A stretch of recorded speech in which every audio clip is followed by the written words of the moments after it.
On the road to MotoGP. Summer in the city, back of my neck getting dirty and gritty. FAB-Racing Minibikes British Championship. Hello and welcome to Saturday's action here at the final round of the 2024 FAB-Racing Minibike British Championship. We've had some championships decided already, but we're here at Ellough Park once again, and there's still plenty of action to come across, still to be decided at a track that is a rider and fan favourite. Don't even think about looking away for 1 second, because this weekend is going to be mega as we sign off 2024. Before we get to the racing action this afternoon though, let's head down to the paddock and speak to some of the riders. Four-time Pit Bike 140 champion Jamie King, and what a way to celebrate final round here at your home track once again. You got to be feeling good about this weekend. Yeah, hopefully, to be honest with you. I was hoping for a little bit of rain, to be honest with you, but it doesn't look like we're going to get it today anyway. So, yeah, home track. We got a new set, fresh rubber in yesterday, so hopefully that's going to make some difference. But we've obviously got Chris here back this weekend, so it's always going to be tough when he's here. And I think we've got Tractor Boy as well making a comeback on the 140s, who's also really quick. So it's not going to be an easy weekend, but we're going to give it our best shot. So maybe some more celebrations. I'm noticing you haven't got the number 1 plate on the bike yet. Is that going to be handed over at some point? I don't. Maybe we'll have it for the last race tomorrow. We'll see. But I'm going to keep with the trusty 76 at the moment. So we're going to stick with that. So, as I said, 4-time champion. It's been a good year for you. What's the plan moving forward into next year? Just continue where you left off in 2024? There's a few things we're looking to do a bit different next year. I'm going to try and compete in 2 championships next year. Be expensive, but we're going to try and do it. And we've got a little 300 Kawasaki that I'm not going to do a full season on once again because of money and expense, but we're going to do a few rounds on that, maybe my local ones like Snetterton, and I really enjoy Donington, so we're going to try and do that as well. So a few different things on the car, but we'll be at every FAB round doing the 140s again, and yeah, trying to win another championship maybe, and just having a good time like we always do. 5 times sounds pretty good, doesn't it? But, you know, final rounds, few celebrations, and then just enjoying yourself at your home track. Yeah, definitely. Might meet you in Wetherspoons again tonight. Awesome stuff. Thank you very much, Jamie. Speak to you soon. A lot of championships up for grabs here at the final round here at Ellough Park. One of them is going to be the AC40 Pros. We're here with the 96, Kayin Rackliff, who's in hot contention for that title. It's been a 3-way bout pretty much the entire season for you. How are you feeling coming into the final round knowing the championship's at stake? I feel really good with this. I like this track, as in on my rookie year I came 3 thirds for the triple third, so hoping I can get quite good results and try and get second or at least first. Had practice yesterday. Are you feeling confident on the bike, ready to go get those good results? Yeah, the first practice I had to miss because my engine was a bit ruined, so I had to miss the first session, but then I got to do all the other ones. Obviously this weekend you're going to be fighting with Mason Fedick and Rex Austin. Are you confident you can tip those two to potentially get the championship? Hopefully, yeah, but I mean I can get first, but it's going to be really hard, and I'm just going to try and aim for second. Talk about your season thus far. I mean, have there been any sort of big highlights, any moments that you've really enjoyed this season? I mean, one has been at Raura when I've got the 2 firsts, but I crashed out in the last race to get second overall. Of course, this season could still end on a high note, but what are the plans for 2025? Is there anything in the works, maybe going to be working up the classes? So I'm going to go in metric at 50s, and there's going to be like 30 people because most of the rookies are skipping the pros and going to the 50s, so it'll be quite hard, but I'm going to try and get up there in top 3 for the 50s. Best of luck this weekend, Kayin. Thank you for coming to have a chat with us. Thank you. Number 4, Travis Shaw, getting ready to go racing here at Ellough Park. What could be a very, very big weekend for you with your championship fight. How are you feeling going into this weekend? I'm feeling good, and I just want to push on as hard as I can, go for the championship. That's what we want to hear. Second time here at Ellough Park in 2024 as well, so we've had some experience racing at this track this year, although it was very, very wet last time out. So you feeling confident on the bike this weekend? Yeah, I'm feeling confident. I was going good yesterday and then I crashed, so just hoping I can build back up the confidence and try and go for pole. Absolutely, and I mean the bike looks in good shape. You've just come in from a session, so clearly all running well. So as you said, plan just to push on and try and fight for the championship. Do you know, you feeling confident about that as well? Yeah, I'm feeling confident enough that I can go and win it. I'm looking good this weekend, so I think I can go and do it. Well, fingers crossed. Thanks very much for talking to us, Travis, and we'll see you soon. Yeah. Thank you. The MotoGP Mini GP 50 Championship is coming all the way to the wire. Here is one of our championship contenders, Frankie Watson, here at Ellough Park. It's been a pretty titanic battle all season long in the 50s. You've been riding really well, and, well, you got one final chance to maybe go and chase Byron Johnson for the title. Yeah, we've all been battling hard. Some races, someone was quicker. Some other races, someone else was quicker. And it's really all just been down to consistency this year. So, yeah. Coming into Ellough Park, of course, we had the round here a couple of months ago. I mean, it was a little bit of a wet and wild weekend that time. Seems to be clear skies and dry. I mean, how are you feeling in the dry conditions here at Ellough Park? Yeah, I feel good. I've been first and second in the practice sessions yesterday, so yeah, I feel good. Feeling confident, and of course, looking back on the season, it's been a fantastic battle between yourself, Byron Johnson, and the rest of the 50s. Hopefully for you, of course, you win the championship. That, of course, could be the highlight of the season, but has there been any other ones that you look back on and think that was quite a fun weekend? Yeah, I've got to say Raura here, even though I crashed out the lead, but in the third race I won it. So yeah, it's been a good season. And of course you have been riding on the 70 for some rounds this year as well. Is that going to be the main focus going into 2025? Yeah, I think so. I think we might do the 50s again, but we don't really know at the moment. Well, best of luck, of course, for you for the championship. Hopefully for you bring it home and just give us some good races. Yeah, hopefully, but I'll see what I can do. Best of luck, Frankie. Thank you. Thank you. The Mini F1 Sidecars Championship hotter than ever in 2024. We've got the pilot of the 26, Mick Williams. Mick, well, you've won many championships in your time. Maybe another one this weekend as well. How are you feeling coming into the final round? Well, I'm feeling okay. Wasn't really expecting to be in this situation because we're just trying to get to grips with stuff with Jack this year, the new passenger. But yeah, so it's going all right, but it is what it is. Absolutely. I mean, it's still very close. It must be said it could go either way this weekend between yourself or the Green Streets. And it's been a great year racing between the pair. You obviously had some incidents on track, but it's been exciting to watch. What's your game plan heading into Ellough Park? Well, there isn't really one. To just go do what we do and hope for the best. Like I say, we weren't expecting to be in this situation because we shouldn't be really. But so we've got nothing to lose. So yeah, just go do a normal plan. That's it, really. So you're confident at the end of this weekend you can be champion once again? Well, I wouldn't say confident because we're going to try, and then it is what it is. Like I say, we didn't come here this year for the championship, so if we do, it's a bonus. If not, we're not going to be disappointed. That's awesome stuff. Thanks very much for talking to us, Mick, and best of luck this weekend. No worries. Thank you. Cheers. A champion-elect in Moto Team, Gary O'Keefe. You just have to start race one to pick up the title in 2024. And well, we told you this time last year. I don't think you would have believed us. It's been an incredible year for you. How are you feeling? I think my talent's shown through. The reason why I'm number one is, or almost number one, is because I live with a beautiful woman, and I've recently got engaged, and she said that she would marry me on the only if I won the championship.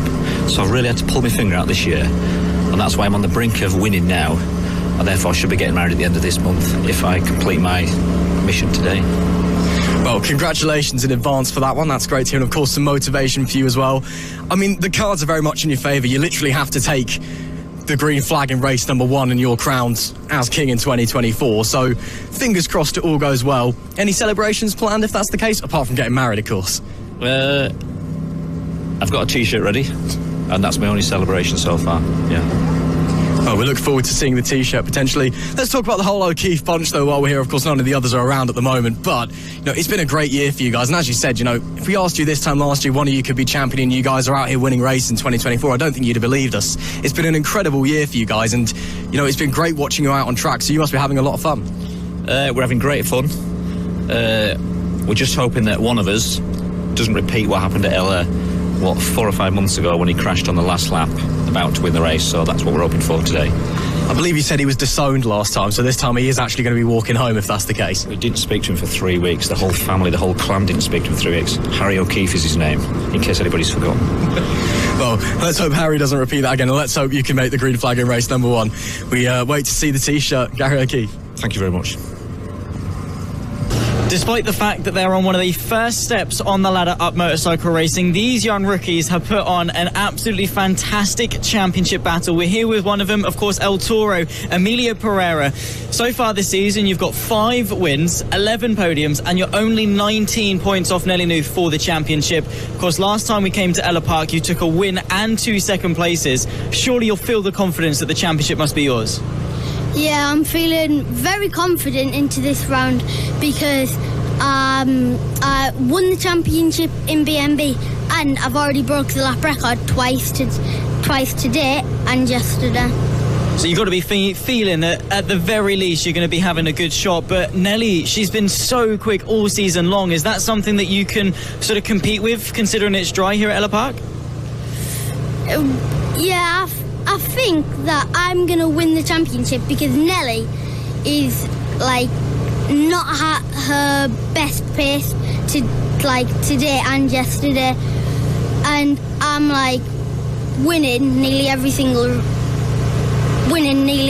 every single one, so I feel like it's going to be good. Of course, the hope is that you win the championship this weekend, but looking to 2025, what's the aim? What's the championship you're aiming to win in 25? Probably the 50s in Mini GP 50s. It's a big step up from the Mini Moto. Is it a step you're ready to take? Yeah, I'm looking forward to the power and the gear changing, so it's going to be fun. Well, best of luck for you for this weekend. It's going to be a tight weekend all the way through. Yeah, well, at the end of it, it's rather me or Nelly that's going to come out on top. Best of luck, as we say, and thank you for coming to speak to us. Thanks, bye. Here then with one of our championship contenders, a man who's limping a little bit, but hopefully all right, Byron Johnson. Byron, how are you feeling coming into Ellough Park? Good. I need to work on my lap times a bit though, but I feel strong. Well, it should be interesting to see. Of course, we came here once before this season. Pretty happy hunting ground for you. The final round, the championship decider. You feeling confident? Yeah. That's exactly what we want to hear. So you've obviously been out a few times already this weekend. How's the bike feeling? How are you feeling? The bike's all right. I seized it and had a crash yesterday, but it feels all right today. So do you think you can walk away from this weekend as a champion in 2024? Yeah. Well, that's exactly what we want to hear. Best of luck this weekend, Byron. We'll all be watching. Thank you. As always here in FAB-Racing, a whole host of young female talent. Of course, we have our all-rider female competitor cup in collaboration with House of Moto, and 2 of our young stars here with us this weekend. We've got Lucy Curtis and Daisy Peden. Great to have you guys here talking to us. Start with you. How are you feeling coming into the weekend? Quite confident, but I've had loads of problems with my bike, so I've been on my spare bike with loads of timing issues and gearbox issues, but as soon as we get that sorted, I'll be good. Come to Ellough Park once before this year, you know, I think it's been fairly happy hunting ground for everyone that we've spoken to so far, and nicer weather as well this time round, so hopefully a little bit less chaotic. So you looking forward to the final round? Yeah, actually, to be fair, I can't believe it's the last round already. I did quite well last time over here, ended on a big crash, but I'm fine. Yeah. So looking to try and not have a big crash this weekend, and also, you know, get some strong results, pick up some strong points to end the season on a high. Yeah. That's awesome stuff. Thank you very much, Lucy. Let's move on to Daisy. Daisy, it's, well, we've got some bikes going out in the pit lane at the moment. You're probably going out pretty shortly after as well. You've already got your leathers on, so getting focused to get out on track.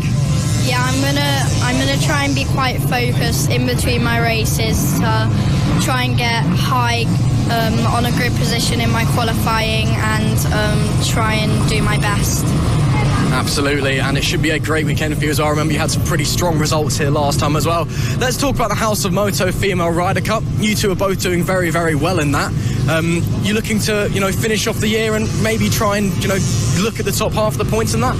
Yeah, well, I'm third in the girls' championship already, and I really want to try and keep that third position to finish off the end of the season, so hopefully I can do that. Well, wait and see. Thank you very much for talking to us, girls, and best of luck out on track this weekend. Thank you. Thank you. So then, the Vice Championship in the LS2 helmets, Mini GP 70s British Championship is hotting up, and arguably the prime contender here with us, Archie O'Brien. It's been an interesting season for you. You haven't yet won a race yet. You've been close, but just luck hasn't been on your side. But you look like you're feeling very confident this weekend at Ellough Park. Are you hoping to break that wind duck and get that Vice Championship? Yeah, a win would be nice, but we're just hoping to get a nice clean weekend, no crashes, no bike problems, and then we'll just see what we can do from there. Absolutely, and talk about the Vice Championship, it's very, very close. You've got a lot of riders hot on your tail, so is there still a little bit of pressure there, or is it because the main championship's done and dusted, it's now just kind of visor down, get on the track, go racing? Just got to get the best results I can and kind of beat Byron, that's all we've got to do. Back at Ellough Park for the second time this year, of course. Bit nicer conditions this time, it must be said. So do you think that'll change things? Because obviously everyone's had the track time, but very different conditions, so it could shake up the order a little bit. Yeah, obviously you've got a few people that aren't as experienced as me and Wilson, who have been here before now, so they're stronger this weekend, and it's looking to be a good, close weekend. I think there was 4 of us in qualifying, all split by 4 tenths, so looking close. So get out there, have some good fun racing, hopefully get a win, hopefully get the Vice Championship. Is that the game plan? Yeah, pretty much. Awesome stuff. Well, thanks very much, Archie. Best of luck this weekend. Thank you.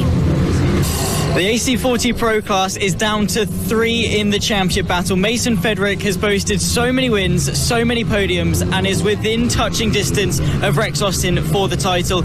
Mason, how are you feeling coming into the final round at Ellough Park? Yeah, I'm feeling really good. I think I've got this one.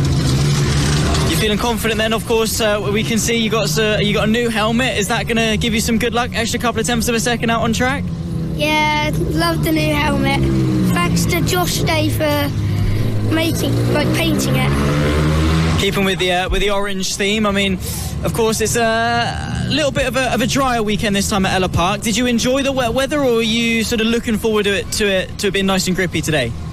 Yeah, I'm looking forward to it being nice and grippy. I mean, the wet was good and bad at the same time, but yeah. What's been your favourite moment then, of course, of the season? Hopefully it's going to be this weekend where you potentially win the championship, but looking back, I mean, you've got so many race wins. I remember Three Sisters was a really good one for you in terms of pace. Is there any others that really scream out as highlights? Yeah, hopefully I get first in the championship. I really liked Lid. That was one of my favourite tracks. So yeah. Looking forward to 2025. Of course, you've tested on the 50 a little bit. Is that going to be the aim for next year? Yeah, hopefully.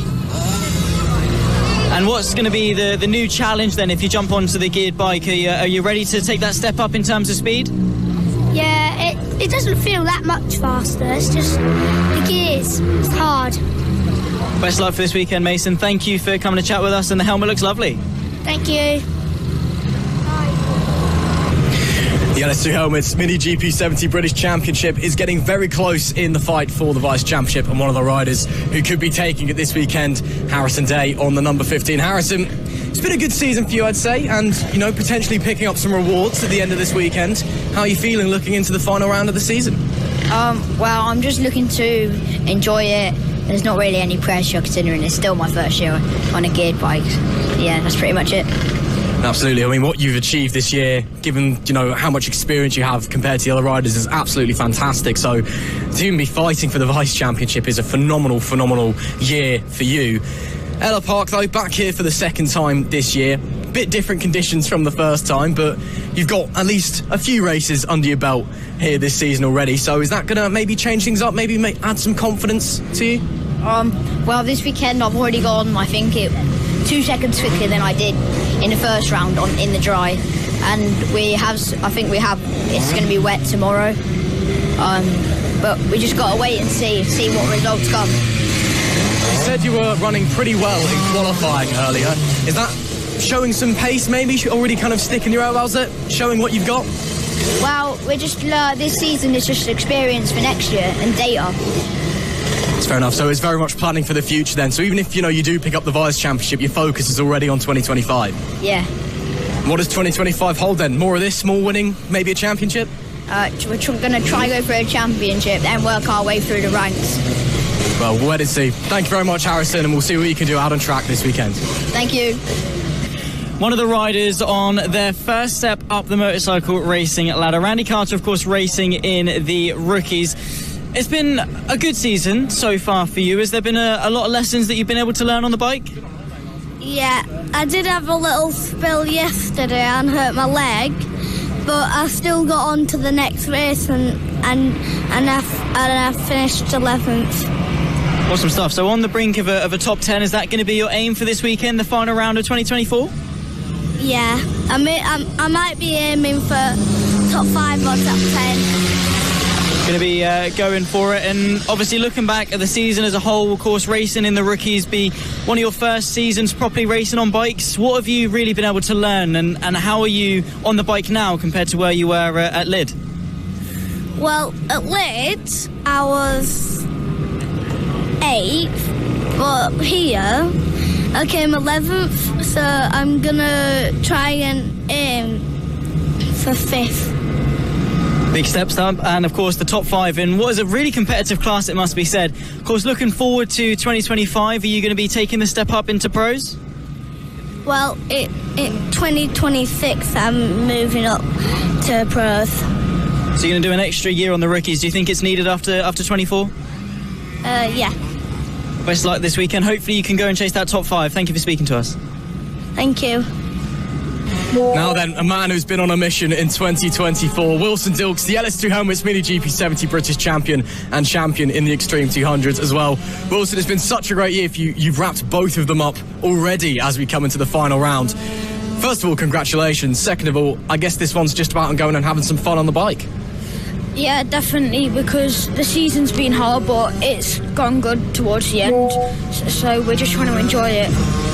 And especially with the LS2 Helmets MiniGP 70 title, I mean, that's a championship that's been won by a long list of names who've gone on to have fantastic careers in bike racing. So, you know, obviously this is great stead for you, but looking forward to next year already, what's your plan for 2025 with that title under your belt? We might do some 70 rounds, some maybe one-offs, but then I might be going over to a different championship to ride in a different class. So of course, you're not quite old enough to get into the British Talent Cup yet, which, I mean, to be fair, doing what you're doing at your age is incredible, but still a bit of time before you can move on. So I guess it's now just about getting more and more time on the bike, growing your pace, growing your experience, then, you know, getting into British Talent Cup when you can finally get in and just setting the world alight.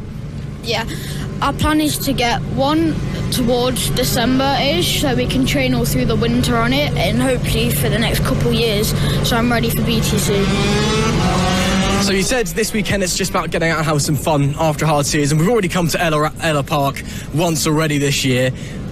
Granted, it was a lot more rainy than it is at the moment. So you've got that experience under your belt. You're looking pretty good out this morning. Of course, you missed yesterday's practice because you're at school, back to school. Hard to believe, I know. And you just started secondary school as well. So well done on that, by the way. I hope it's gone okay. So are you just kind of looking to kind of gauge that experience from earlier in the year to get out there and just show what you can do to cap off what's been a fantastic 2024? Yes, hopefully. That's great stuff. Thanks very much for talking to us, Wilson Dils, the 2024 Extreme 200 and LS2 Helmets MiniGP 70 British champion. Thank you. A man who is moments away from being on top of the Mini Moto world, keeping the family name proud. Matt Burkin, you need, I believe, about 11 points to be champion in 2024. So, still some pressure this weekend, but it's looking pretty good. Yeah, it should be fun. Probably still going to try really hard and just have a laugh. See how it goes. I mean, knowing you'll probably be in a wall at some point, but we'll wait and see. Probably. Yeah, probably. But yeah, we've been to Ellough Park once already this season. It's pretty happy hunting ground. Well, I mean, that being said, last time I think you and your brother both came off as well at one point. Only finished one race. Yeah, you did only finish one race, you're right. But still, let's try and avoid that this weekend. Again, 11 points and then the pressure's off your champion in 2024. You know, presuming it all goes your way, what's the celebrations looking like? Just get very drunk like every other night we come. That's about it, really. I'm not really that bothered. I just want to have some fun. Oh, I mean, you can have some fun and win a championship at the same time. That's not too bad, is it? No, it's not too bad. rather have a lap record. I'm not going to get one. Well, we'll wait and see what you can do. As I said, though, keeping the family name proud, following in your brother's footsteps after last year. So, you feeling confident that he's not going to disown you after this one? Well, I disowned him last year, didn't I? Because I won it the year before, then I crashed, then he won it, then he crashed. So I think that's what happens if you win. You end up hurting yourself for a year after. So I'll try not to do that. So aim of the game, win the championship for the second time, and then try not to break anything so you can still compete next year. Yeah, that sounds like a good plan, to be honest. Well, thank you very much for speaking to us, and best of luck this weekend. We'll see if you can get those 11 points that you need. Yeah, thank you. Cheers. The MetroKit Mini GP 70 is brought to you by LS2 Helmets. Of course, the championship has already been won by Wilson Dils, but the runners-up prize, P2, the Vice Championship, is coming all the way down to the line between 3 riders. This is one of them. Finley Pohill, 1 win, 7 podiums thus far this season. It's been an impressive run in 2024. How are you feeling coming into Ellough Park for the final time? Great. Well, I missed yesterday, so I'm a bit on the back foot, but yeah, I'm really looking forward to it. How'd you get on last time we came here? Of course, it was a little bit more slippery. Seems to be quite dry this weekend. I mean, is it going to be a lot of different adaptations for you compared to what it was when it was slippery? I hope so, because it was raining. My visor steamed up, so I couldn't see a lot last round, so it put me on, yeah, it didn't really help at all. Is the Vice Championship something you're aiming for? Of course, you're racing with Byron Johnson and Archie O'Brien for second place in the championship. It's doable. Is that your aim for this weekend? Yeah, definitely. I want to try and beat them. I've ridden with them since the pros, so I think I have a good shout. Where do you reckon you're going to get them? Where's the advantage for you relative to O'Brien and Johnson? Hopefully quite nice and close, but yeah, see how it goes. 2025, of course, is soon upon us. What's the aim? What's the bike you're going to be riding on? What's the class you're going to be racing in? I think I'll still be on the 70, but the aim is definitely to win the championship. Well, best luck, of course, for not only this weekend, but 2025 as well. Thank you. Now then, another 70s rider here in the paddock, and a bit of a fan favourite, I think it's safe to say. Matthew Thomas, great to hear from you this weekend. The second time we're here at Ellough Park. How are you feeling coming into the weekend? Good. Me and my team are working good. We've got bringing down times. We're aiming for 48 minutes a second. That is great to hear. We've come to Ellough Park once this year, of course. It's a track, I think, you seemed confident here last time, so are you feeling confident this weekend? Yeah. That's great to hear. Talk us to a bit about the bike then. We can see your number 47 there in the background. That's your 70 bike. What's it like riding these things around here? It's a lot more challenging than any other bikes. Maybe the Moto Team might be more challenging, but I think the 70s picked it. I mean, obviously, they're very, very fast, very, very powerful for these small kart tracks, so it takes a lot to be quick around here. But, again, you seeming confident. But how's the bike feeling as well? Saw you in practice yesterday. Looked okay? Yeah. Yesterday was a lot more warmer. Perfect temperature for the track. So there's going to be less grip here today, but hopefully we've got more times coming down. Of course, given it's the last round of the season, what does the future hold for Matthew Thomas 2025? What's the plan? Probably hopefully getting into the podiums, probably maybe win a couple of races. That's great to hear. Thank you very much, Matthew. We'll see you out on track. I've got one more thing to say. Also, Annabelle's granddad died of a heart attack, so hopefully she can make it for the next year. But all thanks. But hopes for her. That's a lovely message from Annabelle. Again, thank you very much for talking to us, and we'll see you out on track. Thanks. Another champion already coming into this weekend here at Ellough Park. Logan Cousins, champion in the OH Logistics LC40 Elites. First of all, Logan, congratulations, a phenomenal achievement for you. But coming into the final round, there's no pressure on your shoulders. What's the plan? Just go out, have some fun, win some races? Yeah, I mean, mainly just go out, have some fun. I'm trying to beat the lap record round here, so hopefully that goes well. But I'm doing all right, yeah. That's great to hear. Talk us through your season then. Of course, you're already champion, which is a phenomenal achievement. But how did the year go? You know, you picked up some fantastic race wins. It's been a really strong year for you. Can you look back in 2024 and be proud? Yeah, hopefully. Well, I hope so too. Looking forward then, 2025. Of course, you've won everything there is to win now in mini motos. You've won the Premier Junior Mini Moto class here at FAB-Racing. We may be going to see you stepping onto a bigger bike? Yeah, I mean, next year I might do the 50s or 70s, but hopefully that goes well. So we'll wait and see then. Have you done any time on the 50 or the 70 at all? I did 2 sessions yesterday, but then the gearbox broke, but hopefully next year I'll be able to. So you've already got a bit of track time on it, so next year you can turn up and, show what you can do on a geared bike? Yeah. That's great to hear. And so 2025, are you maybe going to continue with the Mini Moto as well, or is it going to be mainly focusing on the bigger geared bike? Mainly focusing on the bigger gear bike. That's great to hear. Well, once again, congratulations, Logan, for your championship. A phenomenal year for you. We'll see you out on track and next year in 2025. Bye. Another Mini Moto rider here with us this weekend, Tommy Keats, racing in the Pros and Elites Championship. Tommy, great to see you here at Ellough Park once again. Second time we've been here this year. How are you feeling coming into it? Good. Just good? Yeah. Well, that's fair enough. Good, excited. Two good emotions, I'd say it's safe to say. Final round of the season, though. Talk us through your year in 2024. How's it been for you? How far have you grown as a person, as a rider?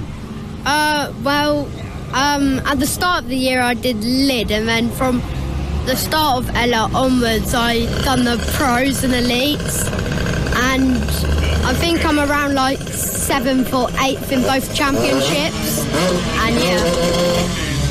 So you'd say it's been a good year then overall? Yeah, very good. So what's the plan moving forward to 2025 then? You're going to stay on the Mini Motos, maybe thinking of doing something else? I think I might be doing the Elites and maybe the Metch Kits, 50s. That could be a bit interesting then. Have you been on the Metch Kit at all before, or are you going to be training on it over the winter?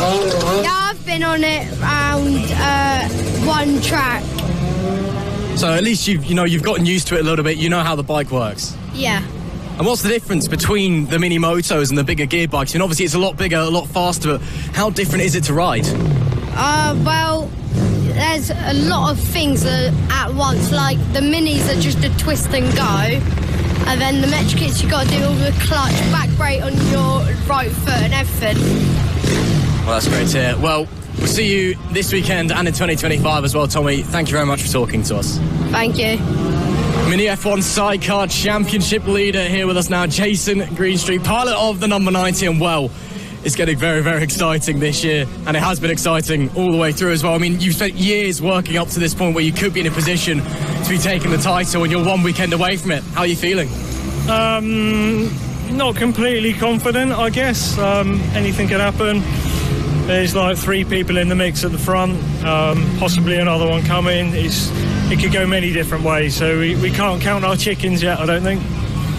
Nonetheless, it's been a great year for you guys. I think it's safe to say. Of course, last year you were very much the challengers, I think, but very strong challengers. This time, you were very much the ones on top for most of the season. So, even if it doesn't go your way, unfortunately, this weekend, is it still a year you can be proud of? Yeah, we know, we're running a good pace. We struggle for finances the whole time, so literally every meeting is on a shoestring and it's only just scraping in. So given the circumstances and the amount of stuff that's coming against us, you can't really grumble, can you? Your passenger Leo's run off, unfortunately. But talk about relationship between you two on the bike. How crucial is it, both the passenger and the pilot, to be in absolute synchronisation all weekend long? Yeah, it's absolutely crucial. There's if he's not doing the right thing, we go off. It's as simple as that. He's easily the best one out there, in my opinion. He's very spatially aware, which not everybody is, so that all helps. He'll get himself out of trouble. If he knows something's coming, he'll make sure he's as safe as he can be. And I don't need to think about where he is. When he's doing his thing, I know that he accommodates if he finds something's a bit, different or odd, and he will manage that mid-corner. So I'm very, very happy with what he does. You've got the advantage heading into this weekend with the championship lead. It's not massive, but it's still an advantage nonetheless. If it does go your way, what's the celebrations looking like?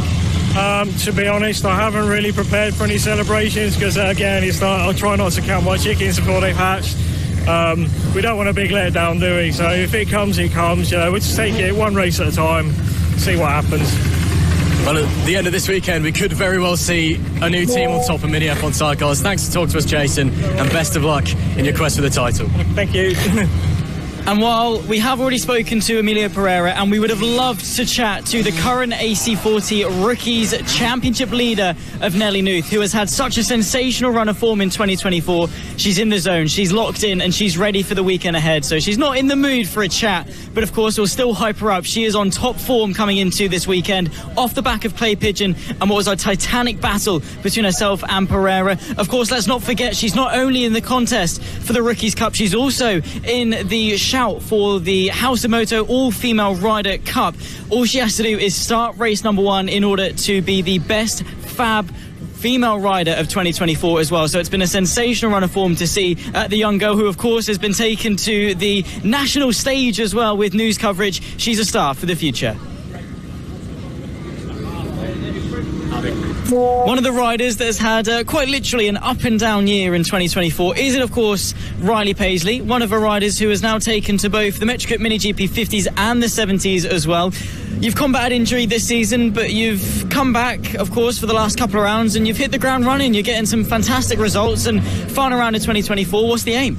Well, me and my dad have had a little discussion, and at the start of the weekend, my goal was 53s, and then I did a 52 in practice yesterday, and then I've just did a 51 in qualifying 1 on the 50. Feeling confident into the weekend then, looking to get some good results. I mean, not quite in the shout for the championship, but podiums, wins, is that on the cards this weekend? Not a win, but I'd like a top 5. Then, of course, looking back on 2024, we'll ignore the injury you had up the hill at Three Sisters. But apart from that, I mean, that's obviously the low point. What's been the highlight of 24?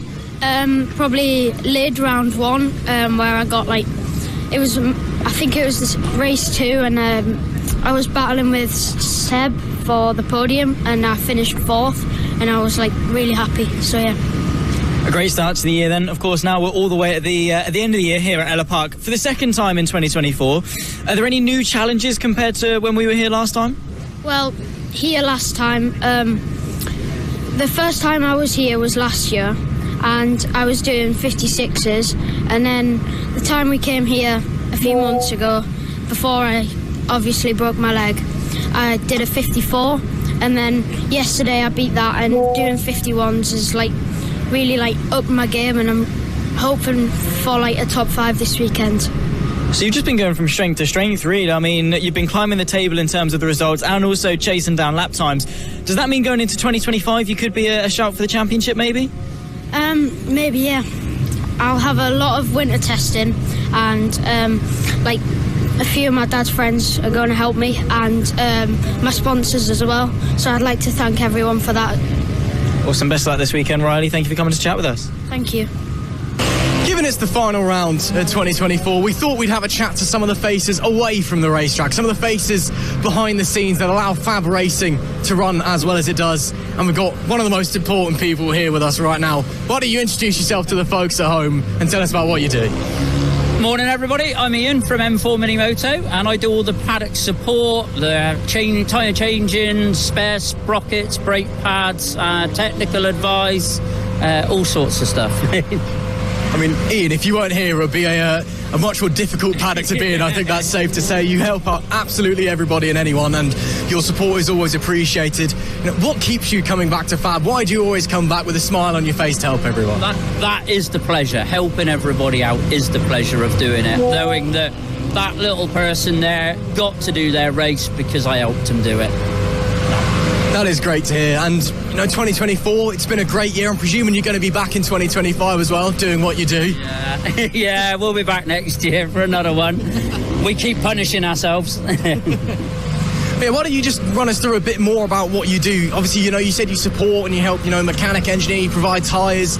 Let's just go a little bit more in detail, help the folks at home really understand what it takes to get a mini moto out on track. So, M4 Mini Moto is a 7-day-a-week company. I import tyres from Italy, bikes from Czech Republic. I have to do all the stock control, customers' engine rebuilds in between rounds. We have a dyno. We also have a British Superbike team as well, so it keeps us full busy. The bikes are fantastic little bikes. It makes it so much fun to work on. They're ever so simple. It's a little single cylinder 40cc engine, and getting that last little technical bit is the enjoyable part of it all, and the frustrating part when you just want that bit more and you can't find it. But they're a cracking little bike. All of the race bikes are European, so they're Italian or Czech Republic.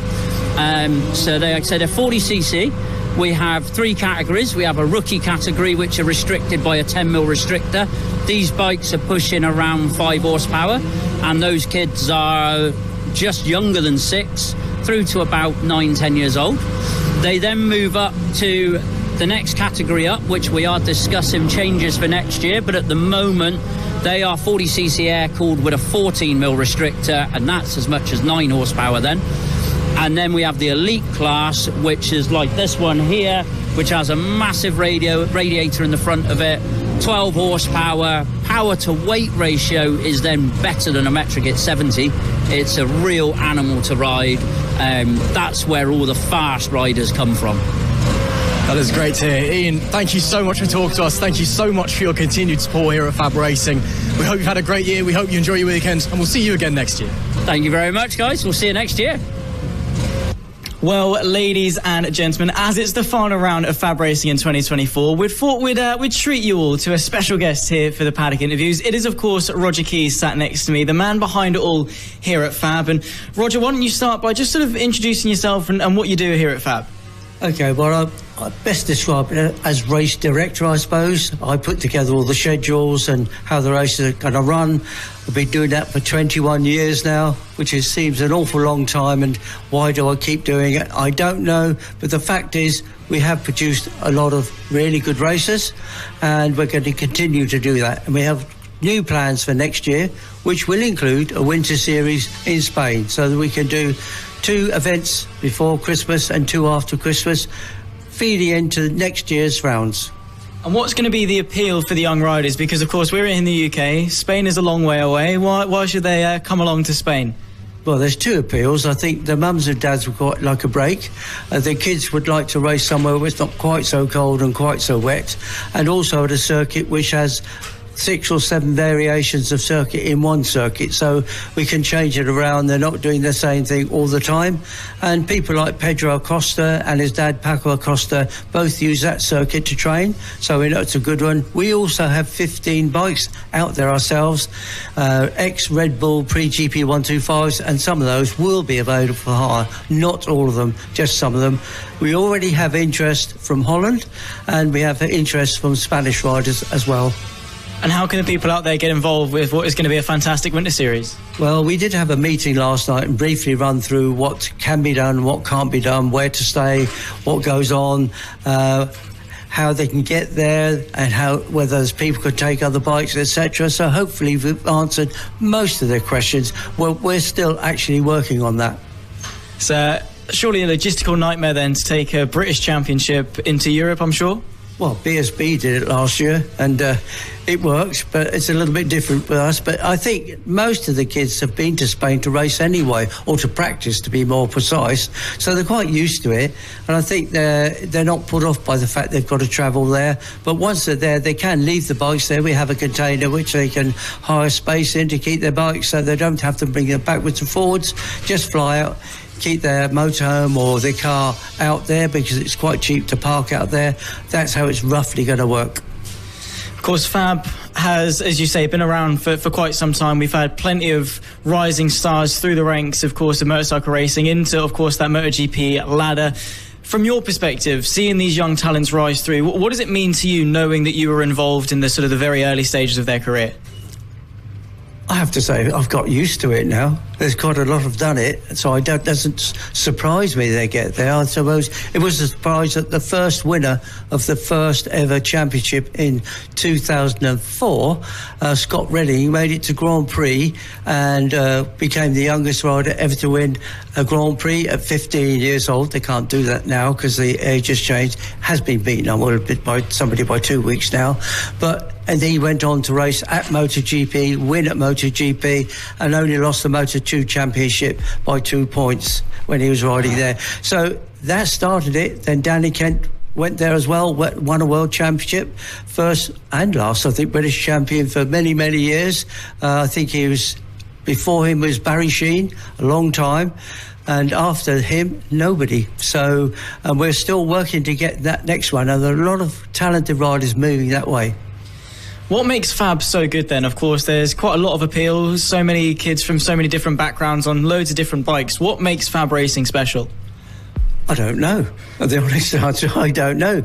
People come, we do our best. We obviously make mistakes. We realise that. Things always can be done better. We have a little bit of trouble with the kids, because the trouble with kids that race, they're full of energy. And getting rid of energy means that in the evenings they can be a nightmare. But we do our best to keep that under control, not always successfully. What can you tell us then about 2025? Of course, we've touched on the Winter Series, but about the British Championship next year, is there anything in the pipelines? Yeah, I've already booked some circuits, but we're waiting for dates from other circuits. I can't tell you really anything for about 4 or 5 weeks. And what does a weekend look like then for you, Roger, and how sort of busy you are over the weekend? Because I'm sure it gets quite chaotic behind the scenes. Oh no, it works like clockwork. You cannot believe how easy it is. We turn up, everything works, and we know wherever to put everything. Is fine, it's not a problem. Slight tinge of sarcasm in that one, but of course, thank you for chatting with us. It's been a pleasure and quite nice to have you, of course, as part of the show. I mean, we had you on camera back at Lid to discuss about the slight issue we had back at Lid, but it's nice to have a chat with you and learn a lot about what goes in. So thank you for the chat. If you're very lucky.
FAB-Racing Minibikes British Championship.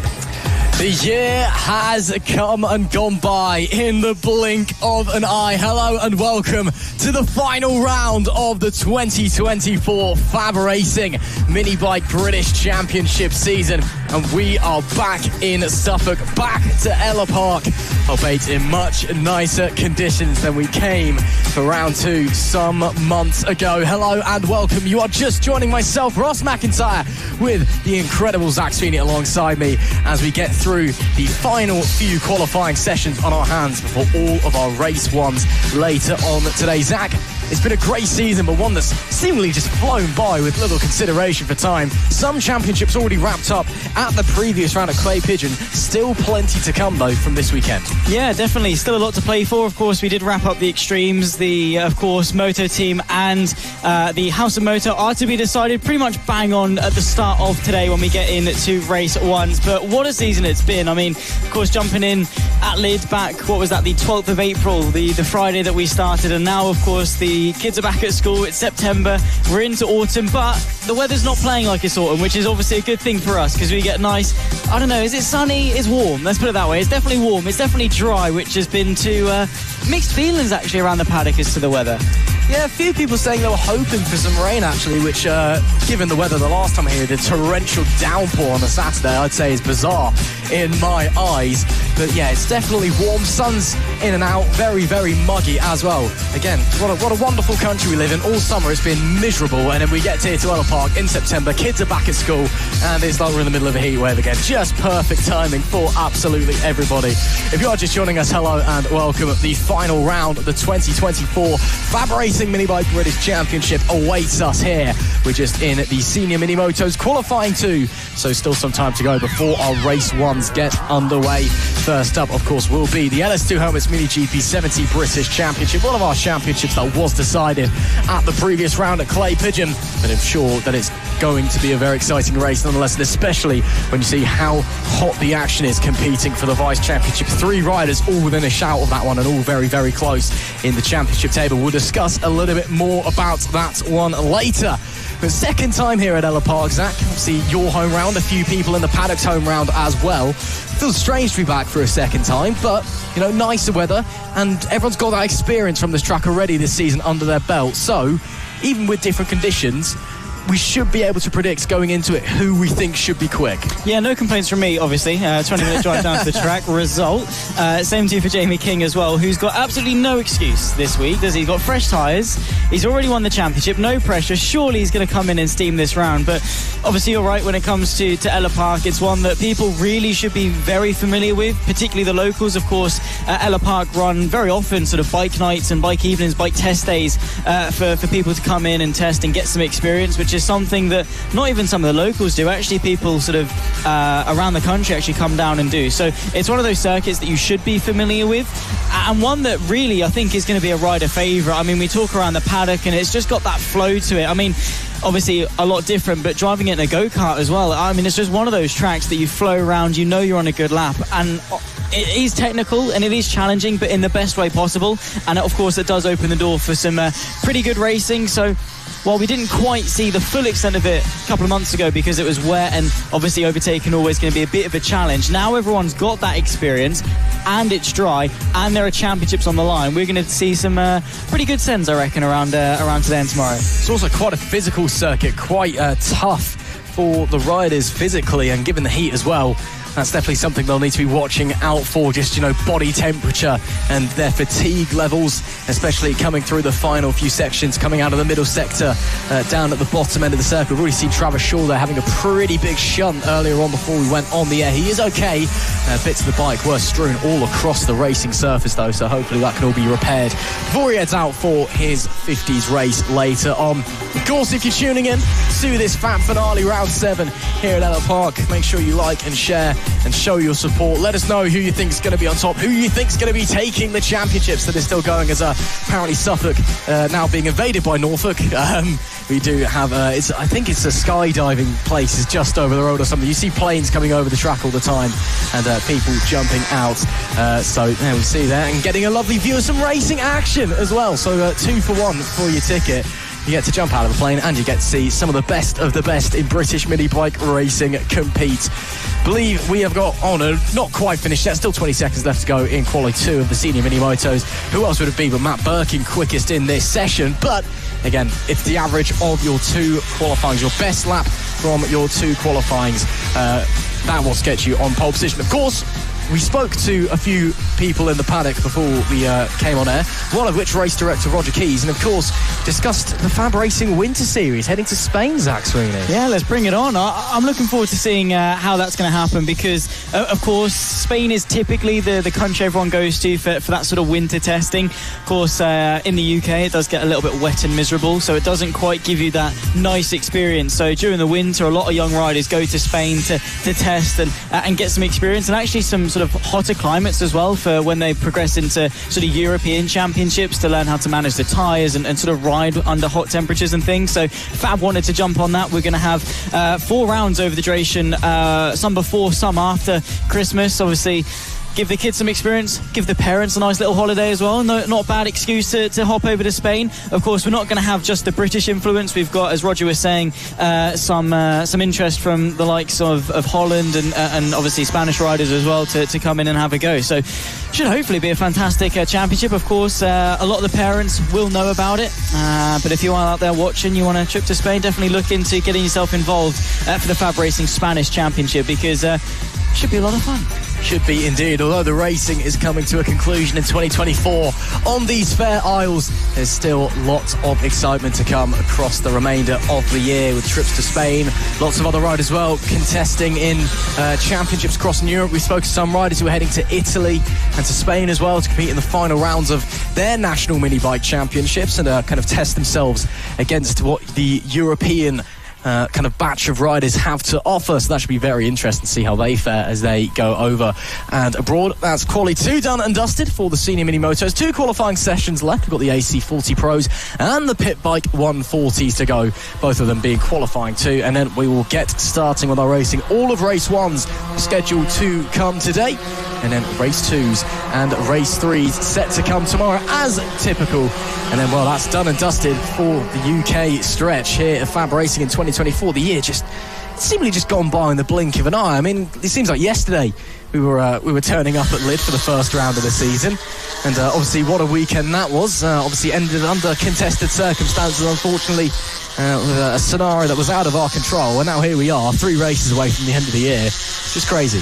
Yeah, it is. Like I said, I mean, it really has just flown by. Of course, we have had probably on average, about 3 weeks between each round. I mean, we had between, was it Ellough and Three Sisters was only 2 weeks, so there wasn't too much transition. Then, of course, between Three Sisters jumping into round 4 as well, was it Rowra, where we had sort of that big 6-week gap in between. But apart from that, we've just been smashing them through. The rounds just come thick and fast. So, yeah, we've really gotten through it. But at the same time, looking back at Lid, it doesn't feel sort of that it's taken that long to get here, but looking back it feels like so long ago in that sort of weird sense. So of course Lid was a fantastic round, great way to kick off the season. There's been a lot of lessons learned, of course, on track for the young riders as well, particularly our rookies. They've had a whole season now of progression, so this is really where we should sort of see them at their best. And of course for these pros as well, this is probably only their 2nd or 3rd year of bike racing, and what a championship that we've had from these guys. This is one of the ones that definitely is going to be going down to the wire. We've got 3 riders in contention. Of course, Rex Austin, Mason Fedrick and Kayin Rackliff, all of them have boasted wins, all of them have boasted podiums, and it comes down to just 3 races to decide the champion. Absolutely, very, very tight in the table. Mason Fedrick only 24 points behind Rex Austin. Kayin Rackliff a further 21 behind him. So if Rex Austin has a 50-point gap in the championship at the end of race number 1, he's champion. 25 points at the end of race number 2 is champion, and then any gap at the championship at the end of race number 3 is champion. Of course, with the advantage of having a championship lead with 3 races in one weekend, it gets harder and harder across the course of the weekend to try and catch those in front. Last time we were here, though, at Ellough, Mason Fedrick was the man to beat. In the wet race number 1, it was Austin who took the victory, but Fedrick 2 wins and a 2nd place as well. So he'll be coming into this weekend with that knowledge and that confidence. But again, 24 points back, should I say. He needs to get that gap down as quick as he can early doors, because he's going to have to try and take it to race 3 and hope that that gap is small enough so that, you know, it doesn't have to come down to Rex Austin has to encounter an issue and I have to win to realistically be within a chance of it. So we're waiting to see how it's going to unfold. We're going to be having to do some very, very quick maths here in the commentary box. See how well your mathematics serves you, Zach Sweeney. All these riders back to school, of course, and we're just judging that maybe education, it's not overrated, but we're very much enjoying our time away from it, shall we say. Just a reminder, this is qualifying 2 in the AC40 Pros. Again, as I was just saying, yeah, these guys just back to school on Wednesday, which is just crazy if you ask me. You know, some people weren't even here on Friday. A lot of people, Wilson Dils, who LS2 Helmets Mini GP 70 champion, he's just started secondary school. You know, parents made the decision that it was, you know, more worthwhile, especially given that he's already wrapped up the title, for him to be at school on Friday and settle in. But again, that's a way to come back on Mondays. Now, oh, what were you doing at your weekend, new friend? Oh, yeah, no, just winning championships, racing bikes. Yeah, that's pretty cool if you ask me. As you do, great way to break the ice into year 7. Quite a nerve-wracking year as well. So best of luck, obviously, to all of the young riders out there who are taking their first steps. I remember my first day of year 7, and I was not as cool as Wilson Dils, let's put it that way. So he's going to be one to make some good friends. Of course, it is that tricky sort of balance at this age, because of course you want them to progress as a rider, and of course the hope is that they then go on and do it full time and win championships and be famous and all of this, that and the other. But also at the end of the day, you've also got to prioritise their education and give them at least that sort of that fallback to drop back on. And of course it always helps having an education. Nonetheless, it kind of is slightly valuable. There is Mason Fedrick, as you can see, the number 5 machine, fielding some new colours on the helmet. Well, not new colours, new design at the top, and got to say he looks very complete with the leathers and the helmet combination. And of course, coming into this, he's got the most victories of the top 3, but the most DNFs as well. He's got 3 to his name this season, and that's effectively 75 points down the drain. Absolutely, 75 points as a maximum, presuming you would take all 3 races. But if he had those, if he'd won all of those races in his locker, that would be a huge advantage in the championship. It just goes to show it's not always in a championship sense about out-and-out speed and results. It's about consistency a lot as well, and just being the most consistent over a year and avoiding those DNFs. But still 24 points back, so it's not doom and gloom, not a disaster. Still very much in the championship fight. If that doesn't go his way, he's in prime position to be vice-champion at the end of the weekend as well, unless, of course, Kayin Rackliff has anything to say about that one. Pros Championship should be very, very interesting to see how it all unfolds. Again, if you're just joining us, this is the last of our, or the second last, should I say, of our qualifying sessions this season, let alone this weekend here at Ellough Park, the final round of the 2024 FAB-Racing Minibike British Championships. Let us know where you're watching from, who you are supporting in the live stream chat, and of course, make sure you like, share and subscribe and all of the above to help promote FAB-Racing, to help promote these young British riders onto an international stage and to bring the attention of the bike racing world to these fair isles. We've got 6 minutes left to go in this session, and Mason Fedrick on a roll, 1 second quicker than Rex Austin in P2. That is ridiculous. Again, we'll have to wait and confirm all of the starting positions for our races afterwards, because it is your best time from your 2 qualifying sessions that decides where you'll be starting for all 3 races. But right now, Mason Fedrick looking superbly comfortable out there on the racetrack. The number 5 looks on rails, to be brutally frank with you. Ellough Park, it's one of those circuits where visually you can just tell who looks comfortable, who looks quicker. When I got here yesterday, I remember just watching the first session out was the 70s, and one person that immediately stuck out to me was Archie O'Brien, just how comfortable he looked on the bike, how solid the bike looked. I'm getting the same feeling from Mason Fedrick right now. Not only do the lap time suggest it, but just where he's putting the bike, how comfortable he looks. It speaks 1,000 words, and he could well be the man to beat this weekend. I think so, of course. He definitely was confident. Of course, one of those riders that will be taking to the international stage or the European stage, maybe with the FAB-Racing, but also we were speaking to him and his dad. He's going to be travelling over to Italy for the final couple of rounds of the Italian Minibike Championship, as they got a little bit bouncy going into turn number 1. Of course, the Mini Motos have got absolutely no suspension whatsoever, so they feel every single nook and cranny out there on the circuit. And Ellough Park has definitely got them in terms of the bumps. It's not a very hilly part of the country. Is Norfolk and Suffolk. We don't have a lot of undulation. We just have a lot of oscillation on the road surfaces. So you've got to watch out for that. But just one of those circuits. Just look at how the bike dances. Obviously, that up-down crest. That's always a lot of fun. Of course, into the chicane, which really is a chicane. On the bikes, they pull the tyre wall out, so you actually have to do a right and a left. So maximising your run through that, making sure it's as straight as line as possible. But Mason Fedrick right now, he does just look on fire. His best lap time is a 52.8, which is at the moment a second quicker than Rex Austin. He was on pole position when we took to Ellough Park a couple of months ago as well. I think it just goes to show the versatility of Mason Fedrick as a rider on raw pace. Like we say, those couple of DNFs have let him down, but for a rider that is coming into this weekend with a potential to win the championship, he is putting his best foot forward and doing himself so many favours starting the weekend off this strong. Absolutely, and catching a little bit of traffic there. That's the 1:41 just in front of him of Max Johnson. Interesting to know though, just looking at his lap times, his best time was set very, very early doors in this session, and he's not really had a lot of traffic until now, and it's just been dropping by a tenth or two. Last time round, 3/10 slower, and given the heat, I wonder maybe if it's just starting to affect the tyres, because I'm not seeing a lot of quicker lap times happening across the course of the session, as you'd imagine with the evolution of the track. Obviously, these Mini Motos are very, very small tyres, so not a lot of grip as it is. I'm just wondering, just because of how hot with the sun now beaming down, maybe it's just starting to have an effect on the rubber, how the rubber moves and interacts with the racing surface. That could be something to watch as the weekend goes on. Keep your eye on the skies, keep your eye on the track conditions, and see how that affects the bike, affects the tyres, and affects how the rider responds to the different behaviour of the machines underneath them as well. 2 minutes and 45 left in this qualifying session. One more qualifying after this one. That's the pit bike 140s. As Fedrick sticks his hand up, he'll be coming into the pits on this time by maybe just for a quick drink, quick top up, a fuel, perhaps a few words of advice with a mechanic / parent, say what you will, and then head back out onto the track maybe for a final few laps. A few riders coming in, actually. Interesting to see. But a bumper crowd watching along here at Ellough Park. And of course, I'm sure that there is a bumper viewership at home as well.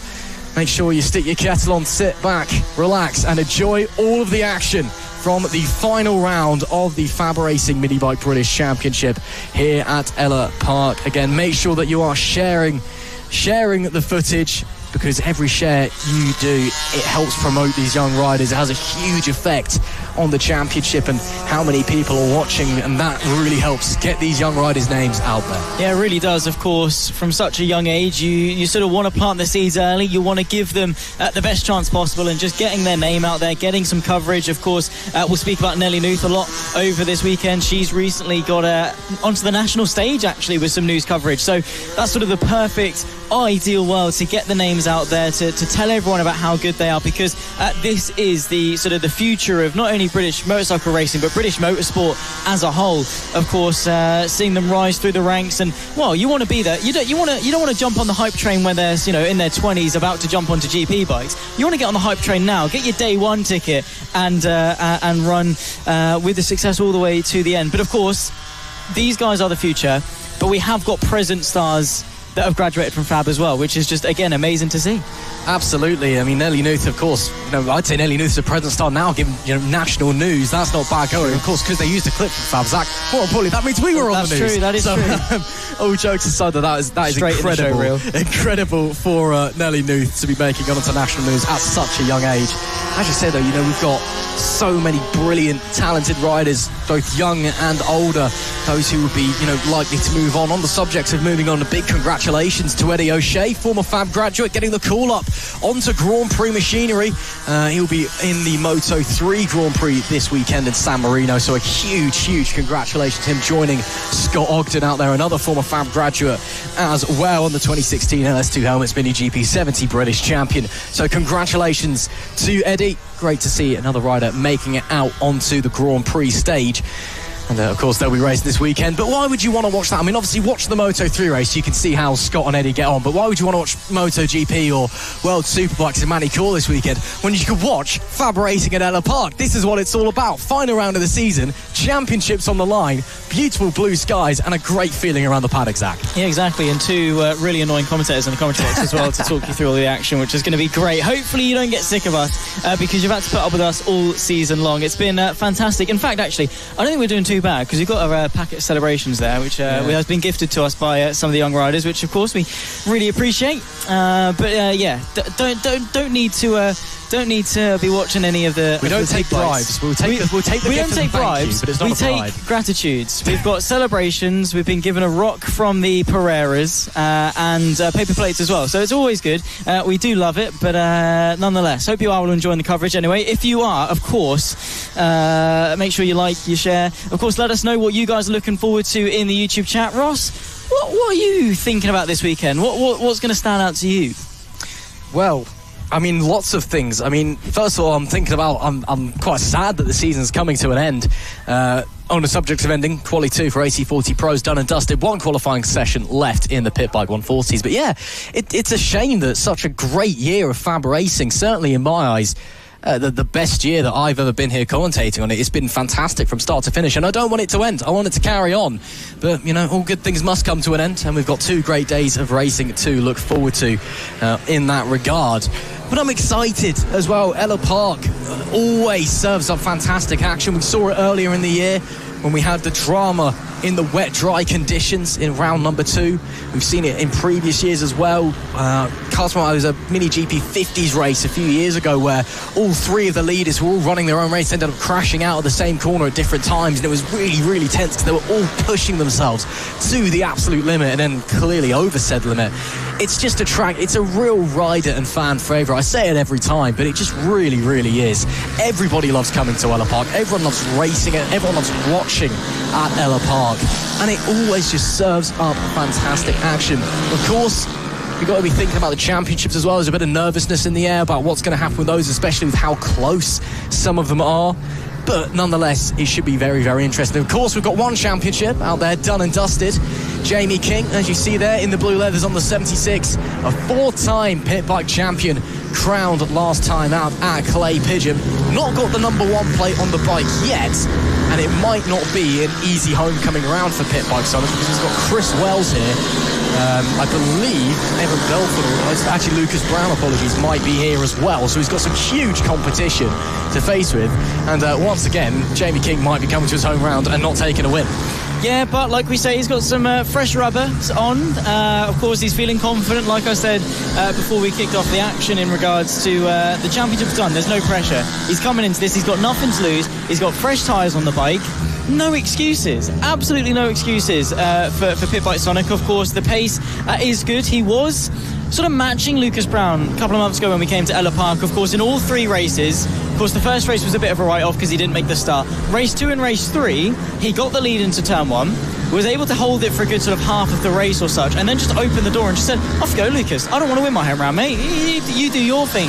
Of course, Chris Wells tipped him at Lid, and of course for the first race at Three Sisters, where Jamie King was then able to win race 2 and race 3 in the absence of the likes of Chris Wells and Lucas Brown. Then, of course, last couple of weeks ago at Clay Pigeon, it was Taylor Lawrence that showed up and started to hound in the lap time. So Jamie King, he's always been up there, but there's just always been someone that's a little bit better. So, of course, if there's any better time to step up, it's this round. And to be fair, to cap off what has been a championship-winning season by beating riders like Chris Wells and Lucas Brown would just be the perfect way to end it off. But as I said a few moments ago, consistency is key in a championship. It's not always about winning, and Jamie King's made that evidently clear. He's had 2 race wins this season, both at Three Sisters. But on the Sunday, when both those races were, it was a day when none of the real front runners were there. We didn't have Chris Wells. He was there at race 1 and had to jet off for Sunday's action. Keats and Payne gave it a good go. Wasn't quite close enough. Lucas Brown wasn't there. Thomas Dudson was there, but unfortunately it was just not a very exciting weekend. Taylor Lawrence, of course, haven't seen him. Rossi Banham, where's he been all year? Come on, Rossi, I know you've got BSB things to be doing, but this is far more important. And I'm sure he'd give a good fight to Jamie King as well. But, you know, Jamie's been here, and that's what matters. And he has still been putting in incredible performances. And, doing a great job. Richard Holmes-Williams, though, currently topping the time sheets with a 50.963. And Jamie King not quite close enough as it stands at 50.954. So it's quite close, actually. I take that back. Chris Wells, though, just behind them. Alpha Garrett P4. Keats and Payne P5. Bailey Lawrence P6. Looking to claim her place as the House of Moto All-Female Ryder Cup Vice Champion. Again, Nelly Nuth essentially needs to take the start in race number 1, and she can take home that cup. Fantastic result to her. Of course, we've also got the Moto Team Championships, where in both classes, really, the championship leaders essentially have to take the green flag at the start of race number 1, and we can crown them champion. So maybe a little bit underclimactic in the championship sense, but it should still be exciting racing. Jamie King we see pulling into the pits there. As I was saying, though, consistency is key, and that's where Jamie has been king. He's been here every single weekend, rocking up fantastic points every single weekend. He's been on the podium at every single race apart from race number 1 at Ellough Park. You know, and although the wins may not have been there, it's that consistency and that ability to just continually run up the front. Even if 1 or 2 riders there that weekend may be faster, that's what's made him a 4-time Pit Bike 140 champion. Yeah, exactly. And like we say, I mean, the Ellough Park round, he didn't even make the start. So I think he had some sort of issue or whatever it was, but he was able to get out. He was a lap down. And of course, in the end, he was still able to finish P7. And from memory, I think that was actually quite a stacked pit bike grid. There was a decent, at least 10 riders on the field. So to come from a lap down to well inside the top 10, again, just goes to show how good he was at limiting that damage. And again, like you say, that consistency has been immense all the way through. But championship aside, pit bikes have really treated us to some absolute crackers all season long. Of course, remember back at Clay Pigeon, I think we had, 4 riders nose to tail for pretty much the entirety of the weekend in terms of the races, gifting us constant back and forth and historical moments. And of course, it was just absolutely sort of enthralling to watch, captivating in some cases as well. And all season, it's been the theme. I mean, all the way back at Lid, where you had Chris Wells and Lucas Brown battling for the best part of the weekend, up until, of course, race 2. Lucas Brown was able to tip him to both of the victories. Interestingly enough, on the topic of Lucas Brown, every race he's competed in, he's won this season. It's almost like if you're a British Talent Cup rider, it might be actually quite good. He's not just a rider, though. He's a championship leader. Yeah, exactly. He's pretty decent. Yeah, best of luck to Lucas Brown across the remainder of the British Talent Cup season. Yeah, kids clearly not too bad. Next week, of course, they'll be racing at Ellough Park. We'll wait and see how well that all goes away. All goes, shall I say, not goes away. Yeah, best of luck to Lucas Brown. And, of course, all other Fab riders who have either come from Fab. Of course, it's over 60% of the field, has been every year since 2019. That's why we are part of Dorna's Road to MotoGP programme. This is the place for young riders if you want to make yourself a start in bike racing. We've had so many riders, go on into the British Talent Cup every year since 2019 as well. The top 2 in the championship in the R&G British Talent Cup have all come from FAB-Racing. We've had riders go on to WSBK, go on to BSB.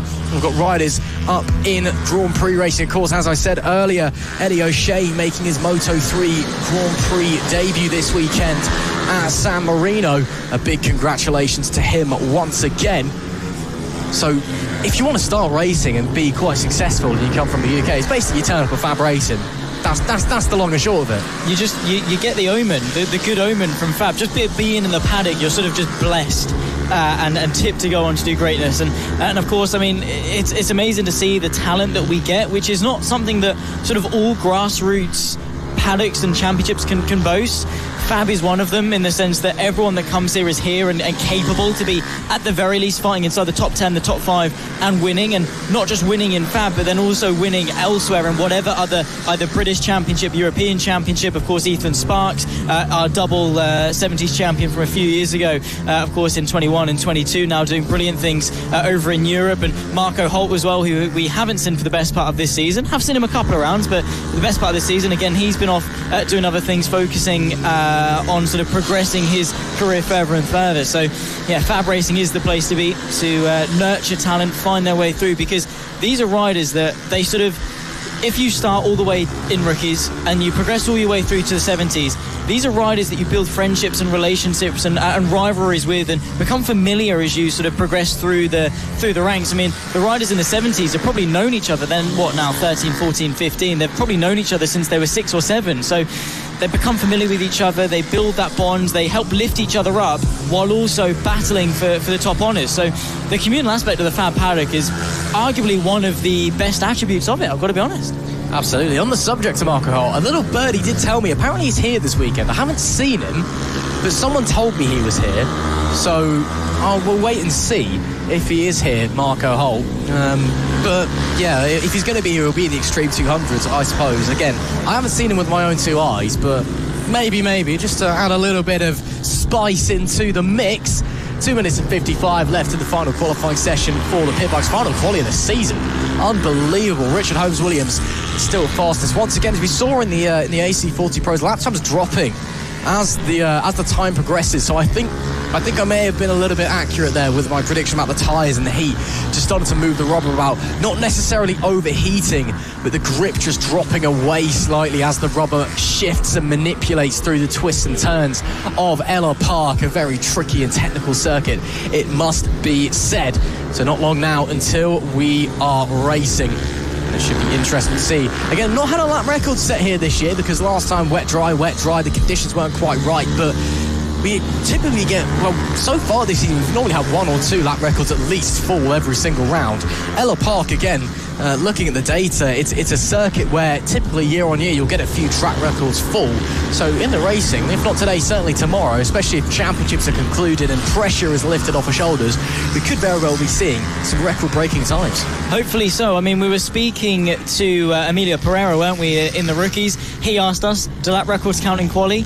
We were like, no, you have to do it in the race, but that just goes to show he's already underneath the boundary of the lap record. Of course, for reference in the rookies, that's Jensen Ansel, who is racing. He's on a metro kit this weekend. That's a 58.0, so that's going to be the one that they're all going to be aiming for this weekend in the races. Of course, it is slightly different to do it in the practice and quali sessions than it is to do it in the race. Track conditions change, obviously your feeling on the bike changes. There's no stakes really in practice, but there definitely is when you jump into the race. But confidence to know that he's already underneath the lap times where he should be, and hopefully going to be translating that into some good results, because that Rookies Championship, what is it, 20 odd points, 19 points between them, of course. And there you can see a beautiful plane flying over here in Ellough Park. We've got an airfield close by, as we've touched on already, the skydivers. And Ross McIntyre, who's going to be flying around Ellough Park today? Well, it's hard to tell. I mean, looking at the timing sheets in this Pit Bike 140 qualifying too, Richard Holmes-Williams is looking absolutely rapid, it must be said. And, what a lap time it is for him. Holmes-Williams has been a rider we've not seen much of this year, but he is very, very fast when he does turn up, and looking to continue that one. So, plane coming in. We've got 25 seconds left in this qualifying session before the checkered flag waves. I can see the riders getting ready for race number 1 over in the pit lane. We are moments away from racing here, getting on the way at the final round of the 2024 FAB-Racing Mini Bike British Championship. As you said, Zach Sweeney, who's going to be flying? Anybody's guess. It is tough to tell coming into this one. Still championships to be decided. Some already wrapped up, of course, but that means the pressure's off and it's just elbows out. Just pure racing action. Should be very, very interesting to see how it's going to unfold. Checkered flag out in qualifying 2 in the Pit Bike 140s. Qualifying is done in 2024. Now it's time to go racing. Yeah, let's bring it on. Cannot wait, of course, for our first race, which is going to be the MotoGP Mini GP 70s. Championship wrapped up, but the Vice Championship is very, very close. Let's get into it. On the road to MotoGP and the feeder series to the British Talent Cup and Redbull Rookies, this is FAB-Racing Minibikes British Championship. Well, ladies and gentlemen, the final round of FAB-Racing in 2024 and the first race of the day. It is, of course, the premier class of grassroots racing. It is, of course, the LS2 Helmets MetroKit Mini GP 70 British Championships, where, of course, the champion has already been crowned. A couple of weeks ago at Clay Pigeon, after 11 victories and 13 podiums, Wilson Dils, on his tyrannical form here in 2024, took the title. But the battle for the Vice Championship is heating up. Archie O'Brien, who has yet to take a victory this season, just 3 points ahead of the MetroKit Mini GP 50 Championship leader of Byron Johnson in third, doing such a good run of form in both. Finley Pohill within a shot as well, only 33 points behind second place of Archie O'Brien. Ross McIntyre, this is going to be a race and a weekend to remember. Harrison Day, who will be starting on pole in this race as well, he missed the last round at Clay Pigeon, which has taken him out of the contention for that Vice Championship. If he hadn't have missed it, we could have had a four-way fight for the Vice Championship of the most prestigious mini bike championship in Britain, which is just unbelievable. He is still mathematically in it by about 1 or 2 points, but when you're looking at those margins with 3 races left to go in the season, I think you have to head. Unfortunately, there we see the podium boards. That is where history will be made here at Ellough Park. Again, our champion this season in the LS2 Helmets Mini GP 70 British Championship already decided. Wilson Dils joins a list of names including the likes of Marco Holt, Ethan Sparks, Lucas Brown, Evan Belford, Casey Gorman. If we go back a decade or so, the likes of Scott Redding, Danny Kent, Brad Ray, Rory Skinner and Scott Ogden. Some huge names really put themselves on the map winning this championship. Wilson Dils is looking to do the same now that he's wrapped it up, but he's still got one more weekend to go. Dils wasn't here yesterday, one of those riders that prioritised going to school on Friday, so he's missed a day of practice, but we know how quick he is. We know what he can do out on the racing circuit. Again, he's got no pressure on his shoulders either. There's 3 riders, should I say, technically 4, who are in this Vice Championship fight. The pressure's all on them. Wilson Dils could just go out there and have some fun, but maybe getting in the way of those guys as well. Yeah, potentially so. It depends, obviously, as to how good he is. Last time at Ellough Park, obviously, race 1 was very wet. Race 2 and 3 were a little bit different in regards to how much are you on slicks, how wet is the track and things like that. The tyre choice was really a discussion, but he was able to win 2 of the 3 races that weekend. Harrison Day was able to take his first and only win this season at race 1 at Ellough Park. It's race 1 at Ellough Park. Are we seeing Harrison Day on top? Well, it was a fantastic ride from Day in that race number 1 in the wet conditions. Came from quite far back on the grid as well. Wasn't a very solid qualifying for the son of Josh Day, unfortunately, but just carved his way through the pack in wet conditions. It was several brilliant overtakes. The one on Wilson Dils for the race lead especially sticks in the memory, round the outside, then switching back to the inside across the river that was Ellough Park on that Saturday. So he's clearly got some form here, and the rest of the weekend unfortunately didn't quite go his way. 2 fourth places, should I say, as the top 3 in the championship of Dils, O'Brien and Johnson took home the honours in that order for race 2 and 3. But he's got some confidence around here, and we know that he's got a lot of confidence this weekend, starting on pole position.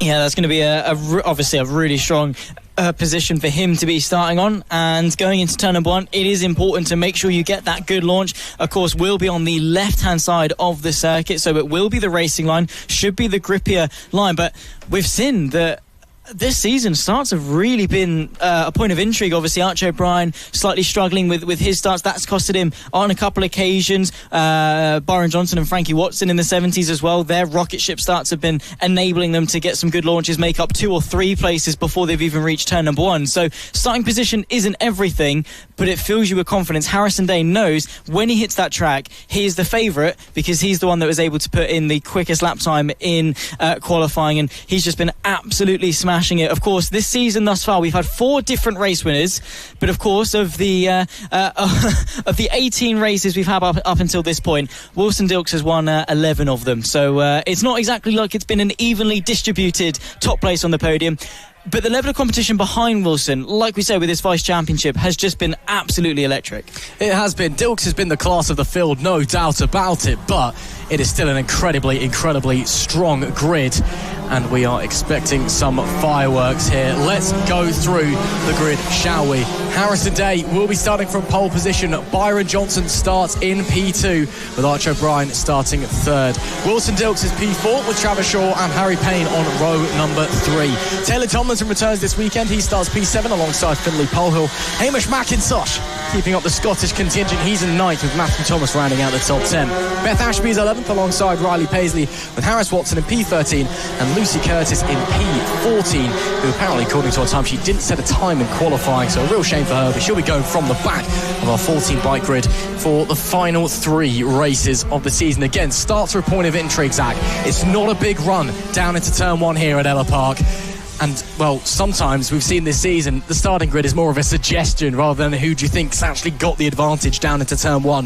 If you can nail the start, you're setting yourself up for a good race. You can't lose a race, or you can't win a race at turn 1, should I say. You can certainly lose it, but you can certainly make things easier for yourself as well. Yeah, exactly. It's that sort of duality in your mind as to trying to divvy up what you do. I mean, do you send it? There is that risk, but there is also that reward. Of course, into turn 1, it is quite a long one, awkwardly sort of almost double apex, but you kind of want to keep it nice and tight all the way through. It's deceptive is turn 1, I think, is the best way to put it. A decent overtaking opportunity, of course, as they line themselves up on to the grid. The first race of the day about to get itself underway, and Harrison Day, is it his day? We'll wait and see for the red lights. Race number 1 here, the final round of the 2024 season. Flag Marshal Lee Clowes will point to the red lights. It is lights out and we are underway. Bit of a pickup there from Byron Johnson. Look at Wilson Dils to the inside. Tries to squeeze through Archie O'Brien, but they're neck and neck. Johnson takes the lead away from turn 1. Day goes defensive on Dils. Manages to hold on to position, but washes out slightly in the mid-corner. That allows Dils through, maybe O'Brien as well, as Harrison Day, big understeer, struggling for grip on the front of that bike. He's gone from 1st to 3rd in half a lap. Dils is up to 2nd. Leading the way, though, Byron Johnson. What an eclectic start for that young man as they slide on through to the tricky technical chicane hairpin section down the back end of the track, and now the big chicane down in, or hairpin should I say, down in front of the paddock. It will be Byron Johnson that leads that one ahead of Wilson Dils, with Harrison Day P3, Archie O'Brien in P4. Yeah, great start, it must be said, from Byron Johnson. Like I say, he's been really punchy off the get-go. Wilson Dils as well, he's riding with nothing at stake. He's already won the championship, but constantly chasing more and more this season. Of course, Archie O'Brien initially got a really good start, but was just stuck on the outside through turn number 1, had to settle for 2nd, and then of course with Johnson and Dils finding their way through, eventually then became 4th. So the front 2 rows actually inverted on their heads. Now we've got 11 laps left to go. You've got to settle into this race. It's very windy, it's very technical, it's very challenging as Ellough Park, and already we're seeing the top 4 ever so slightly break away from Travis Shaw in 5th. Top 4 in the championship starting to break away. As we see up the front, the 37 of Byron Johnson under big pressure from the freshly #1 plated Wilson Dils, the champion, trying to find his way into the lead. Again, there's a huge fight for the vice championship at the moment between Johnson, Day and O'Brien. Wilson Dils could very much cause some upset if he gets in the way of that battle. The top four really starting to pull away though. Harrison Day was fastest on that last lap, 48.219. Early doors, very, very quick indeed. Still some way away from the lap record set by Marco Holt in 2022 though. Now as they continue to push on through, back to the back section once again. Dils unable to find a gap. Harrison Day had a little look there, just poked a front tyre to the inside. Decided against the move though. There's still, well, almost 9 laps left to go. Will be 9 laps at the line. Interested to see the different lines out of the final hairpin. It must be said, you can see lots of different riders preferring lots of different exits, which of course can make or break your final section. Dils had a look to the outside there, tries the up and under, can't quite make it work, but he's pushing very, very hard.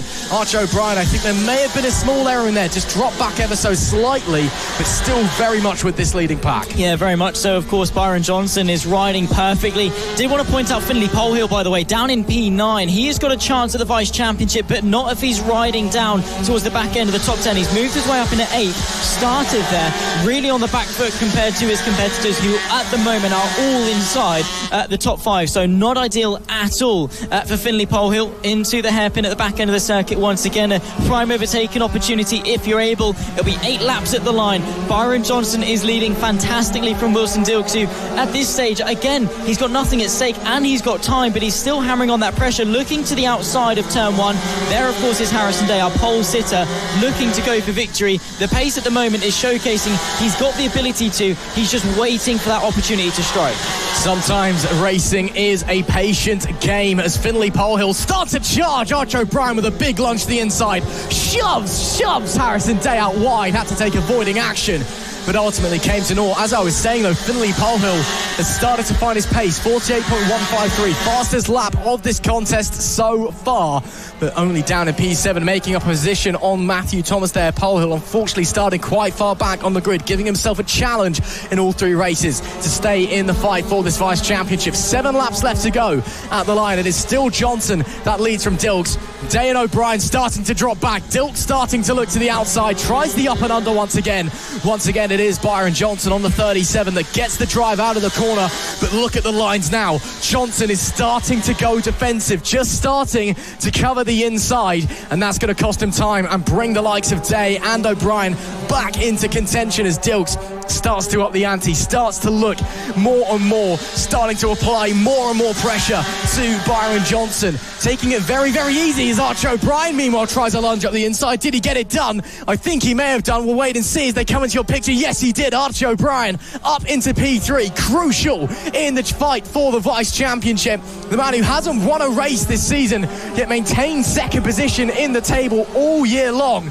And now he's up into P3. Dils to the outside once again going to have to go for the up and under. And once again, it's Byron Johnson with superb drive out of turn 1. Yeah, exactly. He's just putting the bike exactly where it needs to be. He's such a timid, shy young man, but as soon as that visor comes down, he is an absolute beast when it comes to riding that bike. Just positioning it exactly where it needs to be, defending where he needs to defend, but then also having punchy exits to sort of minimise the chance of Dils even having a remote look. Of course, there is the opportunity to send down the inside here like Archie O'Brien did, who is now starting to turn up the ante and close in on the fight for the front 2. Of course, as things stand, Byron Johnson would take P2 in the championship by 6 points. 25 for a win, 16 going to Archie O'Brien at the moment for 3rd place. So O'Brien, if he doesn't win this race, is going to be losing P2 in the championship going into race 2. Of course, a long weekend ahead of us. 3 races, 2 to come after this one. Plenty of opportunity for O'Brien and Johnson to trade blows, even if they're not directly next to each other out on the racetrack. We've seen Dils have a look a few times into the infield hairpin. This time decides against it. He's decided to go back and play the patient waiting game. Smart move, in my opinion, from the champion. But Archie O'Brien also now starting to close in. He's cleared Harrison Day. The front 3, bit of breathing space back to the pole sitter. Finley Pohill up to P5 meanwhile, continuing to hammer in fastest laps of 47.776 last time. Only him and Archie O'Brien are into the 47s as it stands. The current lap record set by Marco Holt back in 2022, 47.362. Still some way away from the lap record pace. Dils, meanwhile, looking to the inside. Can't come into fruition once again.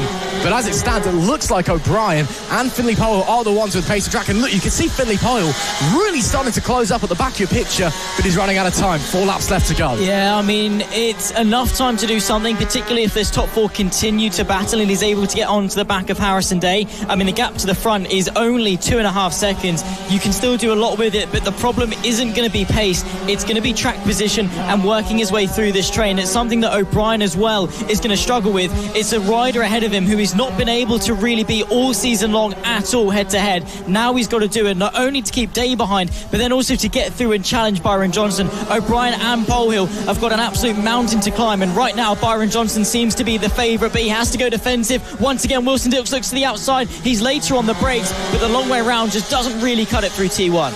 Wilson Dils has just started secondary school and maybe still has some learning to do. Despite being champion, Byron Johnson has got a hold on this race. The 37 leading the train Moto 3 style as they bomb their way through the infield. Can Archie O'Brien find a way on Dils? No, Dils tried to find a way on Johnson, also came to nothing. Harrison Day now right at the back of this pack once again. It's going to be the penultimate lap of the race at the line, and it's anybody's guess who's going to be on top. The top 4 are inseparable, and not far behind them, Finley Pohill as well. He could cause some upsets on the final lap. Got to say, I'm really impressed with the way that he's been riding. Dropped to 9th on the first lap and he's clawed his way back into the top 5. Byron Johnson once again planting the bike in the middle of the track. Gives Dils that choice. You go to the outside and play it safe, or you play it risky and try and send it to the inside, and it puts the ball in his court. But underneath, trying to get the move done into T2 as Wilson Dils. The gap does not open up enough. A slight kink before you reach the hairpin. Of course, they use the second hairpin here at Ellough Park, so you've got a little bit longer on the throttle if you're eyeing up a move on the brakes. Lap and a half left to run though, and I don't know where I can see it happening. Johnson has just been bulletproof, but you don't need to lead any lap apart from that last one. Wilson Dils, he's still got plenty of opportunities to find a way through. That being said, you may have just seen some traffic up ahead. This is make or break time. No blue flags here at FAB-Racing, and the leaders are getting to the back of the pack with one final tour of Ellough Park. Who is going to be able to make it through? Clearly Johnson already starting through. Dils unable to contest, but Johnson then held up on the corner exit. Dils gets good drive once again, can't find through. Oh, look at the bravery, look at the brilliance from Byron Johnson. Simply sensational, superb in fact from the 37 to make his way through that traffic like that. That gives him a lot of breathing room. O'Brien and Day unable to make an effort as they fight their way through. Byron Johnson can look back with a sigh of relief because his bravery getting through the lap traffic has just handed him the race win on a plate. He had to fight for it. He had to withstand all sorts of pressure all race long. But as he rounds the final few corners, it is brilliance from Byron Johnson to take victory in race 1 here at Ellough Park in the LS2 Helmets Mini GP 70s. And what has happened? In the background, Archie O'Brien was off the road and in P2, 2nd, 3rd and 4th, separated by 0.3 of a second. Unbelievable. There must have been a kerfuffle of sorts heading out of the penultimate hairpin.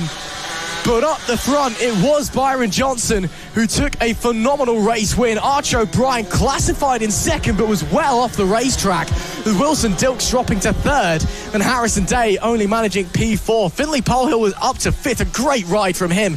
Blistering lap times. Travis Shaw, meanwhile, into P6. Harry Payne was 7th, with Matthew Thomas in P8. Taylor Tomlinson 9th, and Hamish McIntosh rounding out our top 10. Riley Paisley was 11th with Lucy Curtis in P12, Beth Ashby 13th, and Harris Watson in P14. The riders will be making their way over to the pit boards now to celebrate a fine race indeed. But man, oh man, Zach Sweeney, I mean, talk about dramatic. Byron Johnson, what an incredible ride from that young man to take a well-deserved victory. But Archie O'Brien pipping Wilson Dils at the line to 2nd place. Of course, huge for his championship or vice-championship implications, of course, but he was miles off the racing surface. I don't know what happened. They just came into shot and they were sprawled all over the racetrack. So maybe some drama to contend with here. Yeah, exactly. I mean, that was absolutely electric, that final lap. I mean, Byron Johnson flying his way through the traffic as they take their very deserved places on the podium. Got to be honest, I don't think Wilson Dils is going to be overly happy. I mean, it's his 14th podium this season. And, I mean, even then, he's not exactly overjoyed with it because he wants more. He constantly wants to win. Of course, Byron Johnson is going to be elated. Archie O'Brien, though, what a last-lap charge that was. I mean, he had the pace all race long. It, again, is just that waiting game, waiting for that opportunity. But what a race it was. And hopefully it's not the only one in the 70s we're going to be treated to this weekend. It is time then for what could be one of the hottest races of the weekend, certainly championship-wise, because we've got a title decider on our hands. Nelly Nuth and Amelo Pereira going toe-to-toe in the AC40 Rookies. MotoGP and the feeder series to the British Talent Cup and Redbull Rookies. This is FAB-Racing Minibikes British Championship title decider. Nelly Nuth and Amelo Pereira have been trading blows all season, and with only 19 points in it and Tommy Williams only a further 10 behind, it all comes down to this. One rider there struggling to get away on the formation lap, but let's run through your grid. Amelo Pereira, El Toro starts on pole with Nelly Nuth alongside Tommy Williams in P3 with Jensen Cedras in P4. Freddie Taylor is 5th with Joey Athersic on P6. Noah Barfoot and Austin Dilks make up row 4 with Finley Styles and Reed Sachs will be rounding out the top 10. James Dermott is 11th with Randy Carter P12. Seth James 13th with Emerson Oakley in P14. Ethan Bayliss is 15th with Logan Paisley 16th. Daisy Grayson 17th with Austin Baton in 18th with Claudia Dubman and Oscar McAllister rounding out our top 20. Casey Reese in the 21st with Taylor Toole in 22nd. Katie Bailey starts P23 last, but certainly not least. A huge race for this championship. Nelly Nuth, of course, the second the lights go out, she will be crowned the House of Moto Female Ryder Cup champion. She just has to start race 1 on that start, so that's one championship under her belt of sorts, but this will be the one that she's really focused on. 19-point lead in the championship, but Amelo Pereira's on pole. Yeah, he is, but what an electric front row that is. Amelo Pereira versus Nelly Nuth. Of course, in the wet and wild weekend at Ellough Park that we did have, she really struggled. She was barely in the points for race 1, finishing P14. She was then able to finish 8th in race 2, didn't even finish race number 3.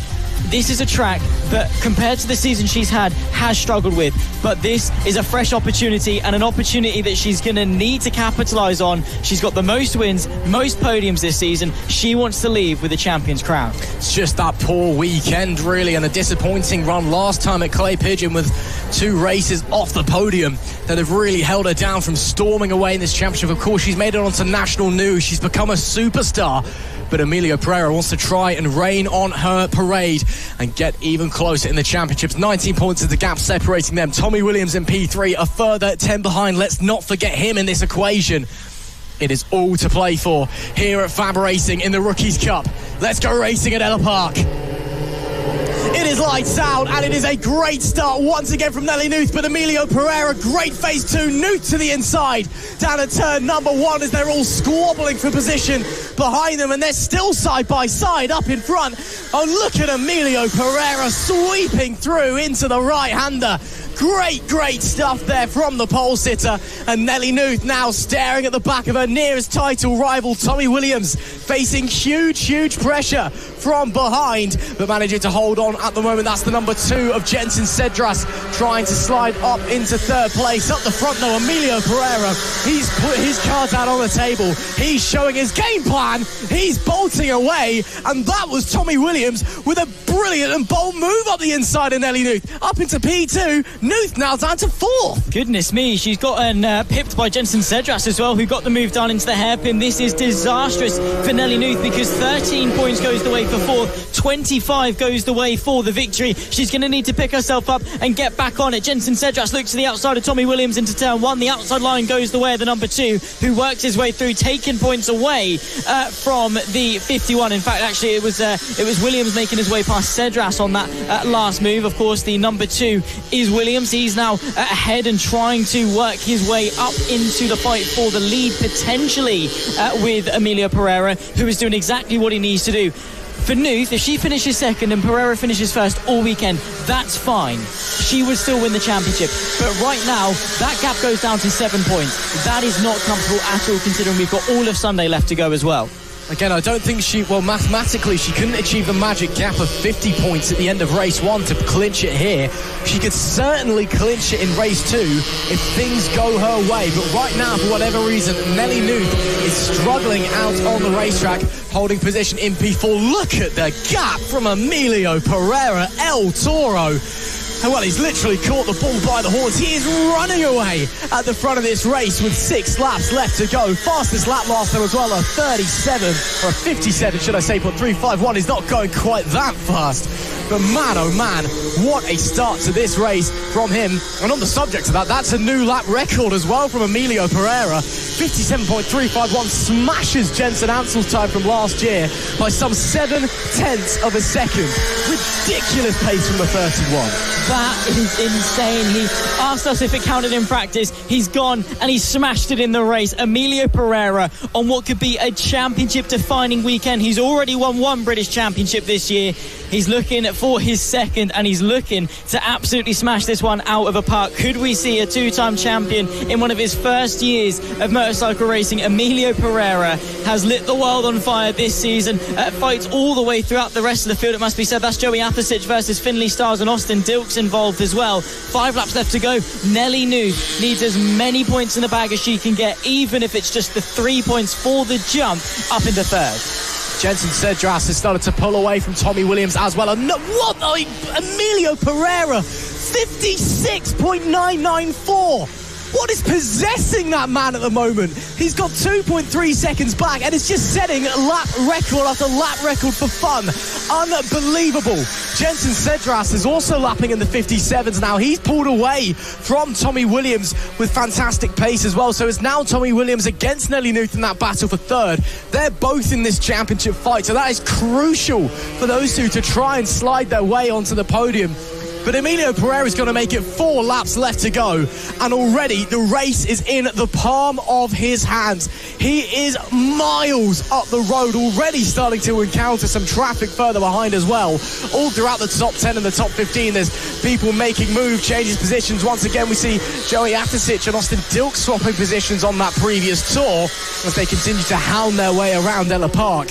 But the story of the day already, Amelo Pereira, he's laid down the law and he has made a statement. He was challenging in the championship. He's in P2, but right now he's leading in P1 and putting the pressure on Nelly Nuth. Don't forget there's also battles going on for the rest of the field. This is Noah Barth at the 36 in 6th place. Joey Athasic, Austin Dils, Finley Stiles, all in competition for the back end of the top 10 as 2 riders are down there. Not entirely sure as to who they are. We'll confirm when we can. There's 3 actually down, I think. Indeed, so this is going into the hairpin and, of course, red flags being waved. That's going to neutralise the action for this race with 4 laps left to go.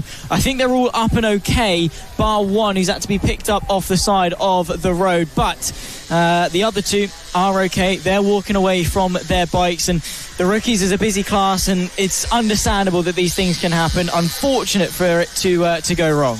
Yeah, that's a real shame. I actually saw it happen out of our commentary box window. It's just like a domino effect. They're all going quite slowly. It's great to see they're all up on their feet and okay.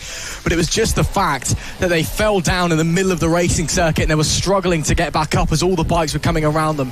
That's why they've red flagged it. It was just because the riders were in the middle of the racing circuit. Of course, that's not safe when there's a race with 23 other bikes out on track. But great to see that everyone's up on their feet and okay. But now we wonder what's going to happen, because there was 4 laps left to go. Amelo Pereira was dominant out the front. If we get a restart, his advantage absolutely nullified. But the decision could come to race control. They could say, actually, you know what? This is close enough to the end that we're going to call it there. And that would be a big sigh of relief from Amelo Pereira. And, well, I think the likes of Nelly Nuth and Tommy Williams will be very, very upset with that one. They'll be hoping for a restart. Amelo Pereira will absolutely be hoping that's done and dusted. Yeah, he's going to be hoping because he just wants the win in the bag. I mean, obviously, it's nice to take the checker flag with it, but at the end of the day, you want the points. Points are the most important thing at the end of it. Of course, they're all lined up on the grid. We are being told that we're expecting a restart, the duration of which is yet to be decided. At the line, the last time they broke the beam was 4 laps to go. They might reset it with 4, they might reset it with 3, whatever the decision goes. Hopefully, anyway, we get it restart, because we want to see what was going to be a titanic finale to that battle. Nelly Nuth, though, this is a lifeline for her. When the race gets restarted, she needs to capitalise. She cannot have a poor start. I think back to Raura, where even though she was sort of on the back foot in qualifying, her starts were able to just absolutely launch her to the front, and then she didn't look back. She won all but one race that weekend. Now is the time to go back to that style of starts, nail it today, because right now she needs to get ahead of Tommy Williams. She needs to get ahead of Jensen Cedras, really, because like I said earlier, if she finishes second best to Pereira all weekend, that's fine. She still wins the championship by 4 points. Absolutely. We can see there the ambulance just heading back, and it did rocket out onto the circuit the second the red flag was out, but luckily everyone's A-OK, so they can head straight back in. Yeah, this is potentially a bit of a disaster for Amelo Pereira. Again, he's got ridiculous pace. It's been absolutely clear from the first half of this race prior to the red flag. But now the grid is reset. They're all bound back together again. If he gets a disappointed start, we see the likes of Cedras, Williams, Nuth get a rocket away from the lights and are able to slot into the lead. They could just play the defensive game and hold him back. So he'll be feeling the pressure to get a good start, as will the likes of Williams and Nuth. He'll know that he will have the pace, and if he gets away, no one's really going to catch him. And we'll confirm how long the race is going to be restarted for and how many laps will be left. It was 4 laps left to go when the red flag came out. Our timing screen's just updated, said there's going to be 2 laps left to run. So it could very well be a 2-lap mad dash to the finish, and talk about a dramatic conclusion to what was, well, a mind-boggling race number 1. I mean, Amelo Pereira, that, talk about making a statement. Just ridiculous pace from the 31. We were speaking to him earlier, and in his interview, he said it's either going to be me or it's going to be Nelly that comes out on top. Those are the 2 outcomes, and he's confident. He backed himself. He knew his pace. He knew how good he was, and he's confident not only for this season, but also the future seasons that he competes in. He's a young rider with years almost of confidence under his belt. We always pride him on it, on how sort of how confident he is and how much he's able to back himself. Of course, it will be a quick sprint to the checkered flag. Amelo Pereira, like we say, needs to get the launch. I think we're just about ready to get them going once again. It will be, of course, eyes to the lights. Still don't know as to the duration of this. We'll get it once the timing beam has been broken. Just getting the preparation. I think they're going to get a sighting lap before they go once again. So just formation to warm them up for a race they were already competing in. So just dust off the nerves, reset, and get ready to go again from the grid. Yeah, absolutely. It's you know, when you have a red flag, it completely take you out of it. It's something I've discussed with riders before, and it should be very, very interesting to see. We've just been told, Nori, a 6-lap restart from the original grid positions, I think I was just told. Now, that is a brave call from race control, in my opinion. Of course, they do a fantastic job, but that, well, Amelo, the likes of Nelly Nuth, who was struggling in the first part of this race, promoted to the front of the grid again, a lifeline for her. But very interesting that they've decided to go for that one. Amelo Pereira will still be starting from the pole position, but of course, an advantage absolutely nullified. So this could be very interesting to see how it all unfolds. Apparently they're making decisions. Some riders decided to dive into the pits when they saw the red flag, and apparently this is just the easiest way of sorting things out, which makes sense. So fair enough, they'll be starting from their original grid positions, a 6-lap dash here at Ellough Park to restart this race.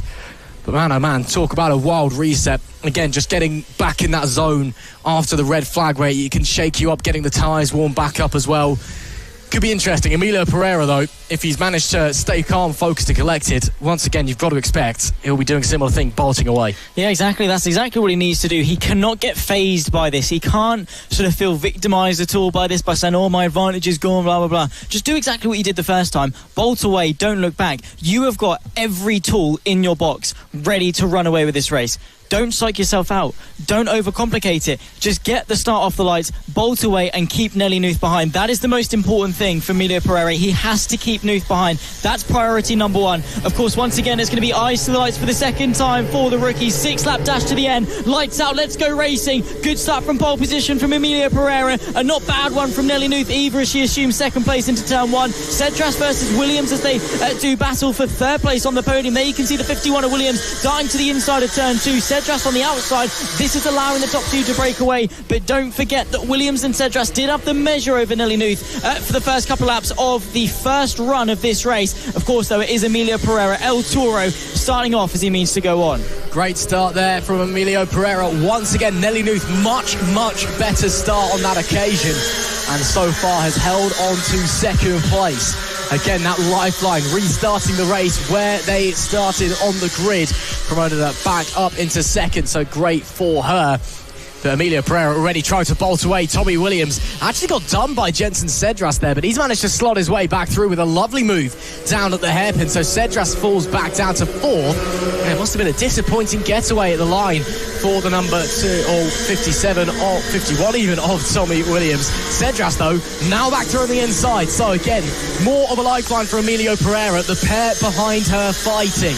And one of those pair is someone who is in the championship fight in the form of Tommy Williams. Yeah, exactly. Tommy Williams needs to be bagging some good points. He's 29 points down on the championship lead, which is doable if he's out there winning every single race. Right now, that's not the case. He'll be losing a further 9 points to Pereira and 4 points to Nelly Nuth. If he's even able to keep Cedras at bay, they go side by side through a very fast left-hander. Not really one that you want to be doing battle through, but of course their collective goal is to go and chase down Nelly Nuth. But of course, it's going to be points gained for Williams and then points lost for Nelly Nuth to effectively bring that gap at the front down to 10 if these positions were to be reversed.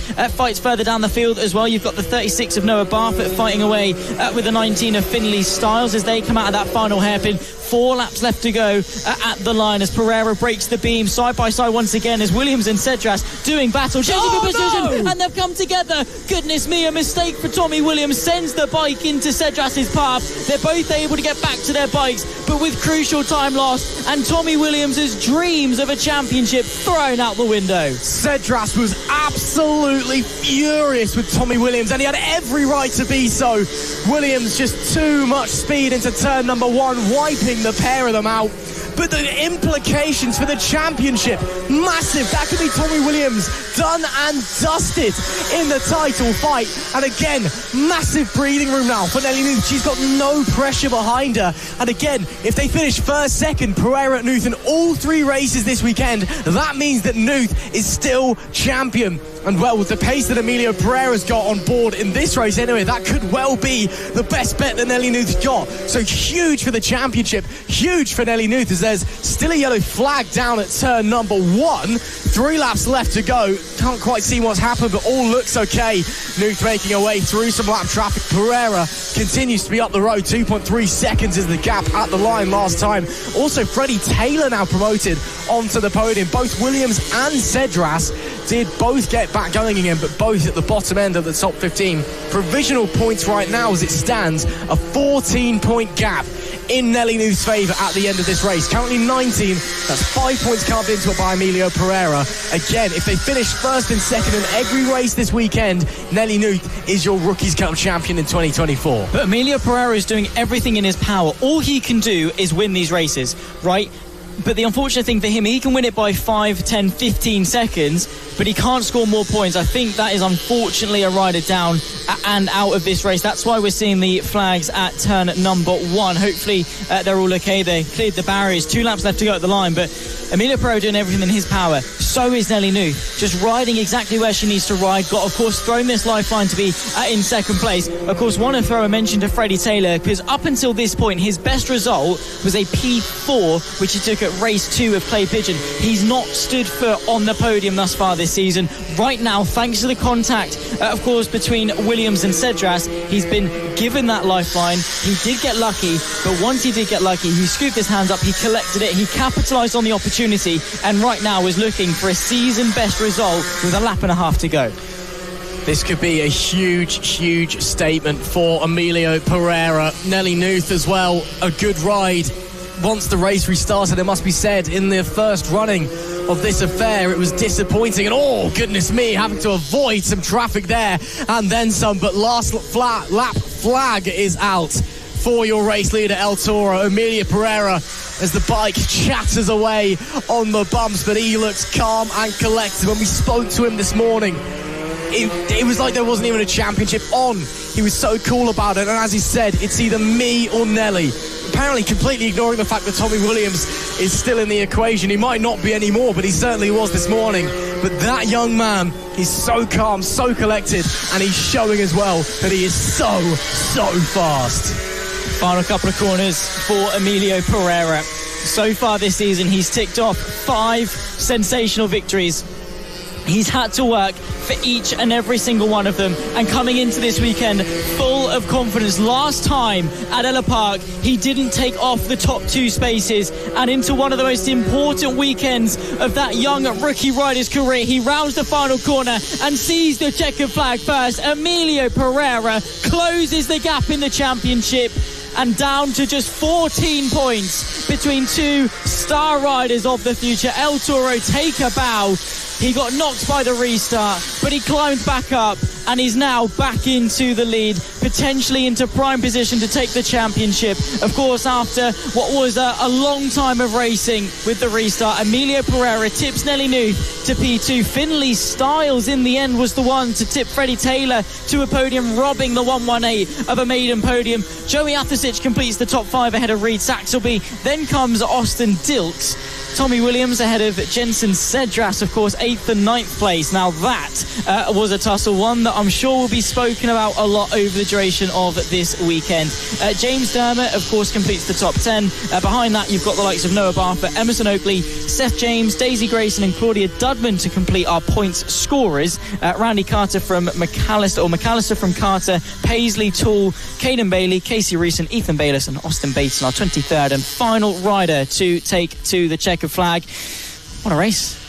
What a race indeed, and what a performance from Amelo Pereira. You saw him dancing on the bike in celebration. Might not quite be on the level of Jake Dixon, but it must be said, he knows he's done well there, and he knows the ball is very much in his court heading across the rest of this weekend. 14 points now is the gap between Nelly Nuth and Amelo Pereira in the championship. Tommy Williams now 27 behind Nelly Nuth. Or 27 behind Amelo Pereira, should I say, even. So a huge gap back for Tommy Williams. What a shame for him. Potentially down and out of championship contention. But up the front, Amelo Pereira, again, it's not done and dusted, but it's a great performance nonetheless. Congratulated by his older brother. Delighted are the Pereira family, and you can understand why. Arguably the performance of the season from Amelo Pereira. He saved the best until the tough got going. And man, oh man, he is, well, he's put some words in people's mouths, shall we say, because he's taking the fight right to Nelly Nuth this weekend. Riders all in celebration, all in jubilation. Nelly Nuth on the left-hand side there. P3, Finley Styles, great result for him in this one. Of course, 2 more races to come. Now the focus really, it's on Pereira and Nuth. Tommy Williams, realistically, unfortunately for him, down and out of the championship fight. But El Toro, he's shown what he can do. He's shown he's taken the fight to Nelly Nuth. Next up then, a championship that's already been wrapped up in 2024. Of course, it is the OH Logistics LC40 Elite Mini Moto British Championship, where Logan Cousins has been the young man to beat. Tipped, of course, Mason Fedick to the championship 2 weeks ago at Clay Pigeon. 11 wins, 13 podiums to his name. He's not finished outside of the top 2. The 2 times he wasn't in the top 2, he didn't finish the race. He has been on top form, as we say, but that fight for second could be coming down to the wire between Federic, Austin, maybe Rackliff as well, who I think is just outside of vice championship contention. Of course, for those 3, they're going to be doing battle in the pros a little bit later on for their respective championship, but the fight is on. Mason Federic could well be coming out of this week as not only a champion in the pros if he's able to close the gap, but also a vice champion in the elites. I mean, Federic has been that one that's been leading that charge versus Cousins. Of course, on the liquid-cooled bike, arguably maybe got a little bit more power, a bit more straight-line speed. Federic, of course, on the air-cooled bike, has been the one that's really been stepping up. I mean, thinking all the way back to Lid and their battle through the infield section, and Fedick closing the gap through, of course, the windy bits, trying his best to find a way through Cousins. Fedick has been really impressive, but Cousins on that liquid-cooled machine has just been absolutely rapid. So he's going to be out there from pole position trying to maximise and have a little bit of fun to round off 2024. Absolutely. I mean, Fedrick's been riding out of his skin, especially, back out that first round at Lid, was leaving everything out on the racetrack to, try and take it to Logan Cousins. That's not to say that Logan Cousins has been poor this season by any means. Yes, he has the machine advantage, but he's been fantastic as well, and he will, of course, be starting from pole position with Fedick alongside Rex Austin and Tommy Keats on the second row, with Kayin Rackliff in P5 and Max Johnson in P6. Arthur Rich starts 7th with Maxwell Keats in P8. Danny Longhurst is 9th, and Oliver Wilson rounds out our 10-rider grid here for race number 1 in the OH Logistics LC40 Elite, what should be a very, very entertaining race. Looking at the qualifying times, Logan Cousins was a few tenths faster than Mason Fedick, it must be said. But Ellough Park, very tight, very technical. It's not like Lid where there's lots of long straights and the machine advantage is very much amplified. Here, a lot of it is about the rider and what the rider can do. So Fedick has a great opportunity to really take it to Logan Cousins in this race. But again, as I said, just because he's got the machine advantage, he's not been poor. Logan Cousins has been phenomenal and is very much a deserved champion in 2024. He is indeed. Of course, just a quick reminder as to how things went last time at Ellough Park. Logan Cousins went on to win all 3 races on what would then be a 6-race winning streak spanning from Lid to race 1 at Three Sisters. Mason Fedick, though, with the slippery conditions, took 2 DNFs and a P3. Not quite on the pace. Of course, he's going to be very confident, and has been said that he's very confident. Going to be hopefully knocking on the door for fighting for wins and for podiums. But for the LC40 Elites, brought to you, of course, by OH Logistics, their first race of the final weekend of 2024 in FAB Racing is about to get itself underway. Very soon, Lee Clowes will point them to the lights. It is ice to the lights for the first time for the Elites. Cousins, our champion, on pole. Lights are on, lights are off. Let's go racing. Mason Fedick with a suboptimal start from the front row as Cousins is able to lead. Kayin Rackliff looking to the outside of Rex Austin in the 991 as they run their way through turn number 1. One of the bikes is slow in the background as well. Not quite able to get off to the best of starts. I think that's towards the back end of the field. But through the first couple of corners, it's Logan Cousins that's able to establish an early lead from Fedick and Austin. It looks like Fedick, its launch away was quite good, but just couldn't get the second phase going. Couldn't get the traction. Of course, these mini motos, they've got to do a bit of running as well to get the bike moving, and maybe just in that moment, just the rear wheel just couldn't quite connect with the ground and just couldn't get the power down. And as we see there, he's still very much holding up to the back of Logan Cousins. It's not doom and gloom, but it was a disappointing start for Mason Fedick on that number 5 machine. And he comes to the end on lap number 1. It is Cousins, your champion. That leads the way. Fedick in P2 and Rex Austin on the 991. He's in P3. And he's setting the pace early doors as well. Kayin Rackliff just behind them. He's under some big pressure, in fact, from Tommy Keats, it would seem like. So Rackliff not all done and dusted yet. He's got a bit of a fight on his hands with 8 laps left to go. Cousins, though, leads. Fedick keeping you very honest, though. And Rex Austin also in the mix. Yeah, exactly. I mean, let's keep our eyes on this race. Of course, Cousins is the favourite. There is Kayin Rackliff having some issues down at the side of that turn, on the exit of turn 1, and that is an issue that could well see him out of this race. The chain is off, which means he's not going to be able to go anywhere. Yeah, I mean, obviously, it's a pretty easy fix if the chain isn't completely broken, but they can often be damaged in this situation. Looks like one of our roving marshals there trying to put it back on. A big thank you, of course, to all our marshals across this year, both the trackside marshals in orange and the roving marshals, members of the FAB Racing paddock in the yellow. And if Rackliff can rejoin this race, of course, that'd be ideal, but obviously it's not great when you've got the chain off you. As you said, you kind of need the chain to, twist your right arm and go in a straight line. So we'll wait and see if Rackliff is able to rejoin this race. That'd be a disappointing way to begin his final race weekend of the season here at FAB Racing. Logan Cousins' fastest lap last time, a 52.206. Very, very quick. Still some way off the lap record set by Archie Gibbs back in 2021. But he's starting to set the pace down, starting to extend that gap up the front as well. We've got some action further down in the pack as well. Everywhere you look, there's fighting. This is Tommy Keats fighting with Max Johnson for what is now P4. Johnson chasing down Tommy Keats, looking for a way through. We spoke to Keats this morning as well. He was feeling very calm and collected as Max Johnson looked to the inside. Move didn't come, but shows he's feeling aggressive, feeling racing. Yeah, exactly. At the moment, Max Johnson's at P5 in the Elites Championship with Rackliff's slow mover. Of course, he has been able to get back going again, which is vital for this race. Going to bag him at the very least 6 points unless he's able to move his way past Wilson, which I don't think is going to be the case. But nonetheless, Johnson was only 40 points back coming into this round. He's going to be looking to maximise each and every single one of them as he looks to the inside of Tommy Keats. That could well promote him an extra couple of points in the championship battle. Of course, it is a long shot, but a chance nonetheless, especially if Rackliff continues to have issues. But Johnson definitely has been one of those young riders that's been impressing all season long. A best finish, of course, of 5th, which he's had on 6 occasions in 2024, and is looking to, of course, extend that. Actually, if he's able to get ahead of Tommy Keats, that'd be a season best result. So right now, Max Johnson is racing for his best result of the year. Yeah, and feeling confident about it as well. Look how he's placing the bike on the racetrack. He is in absolute control of that thing, really in the zone.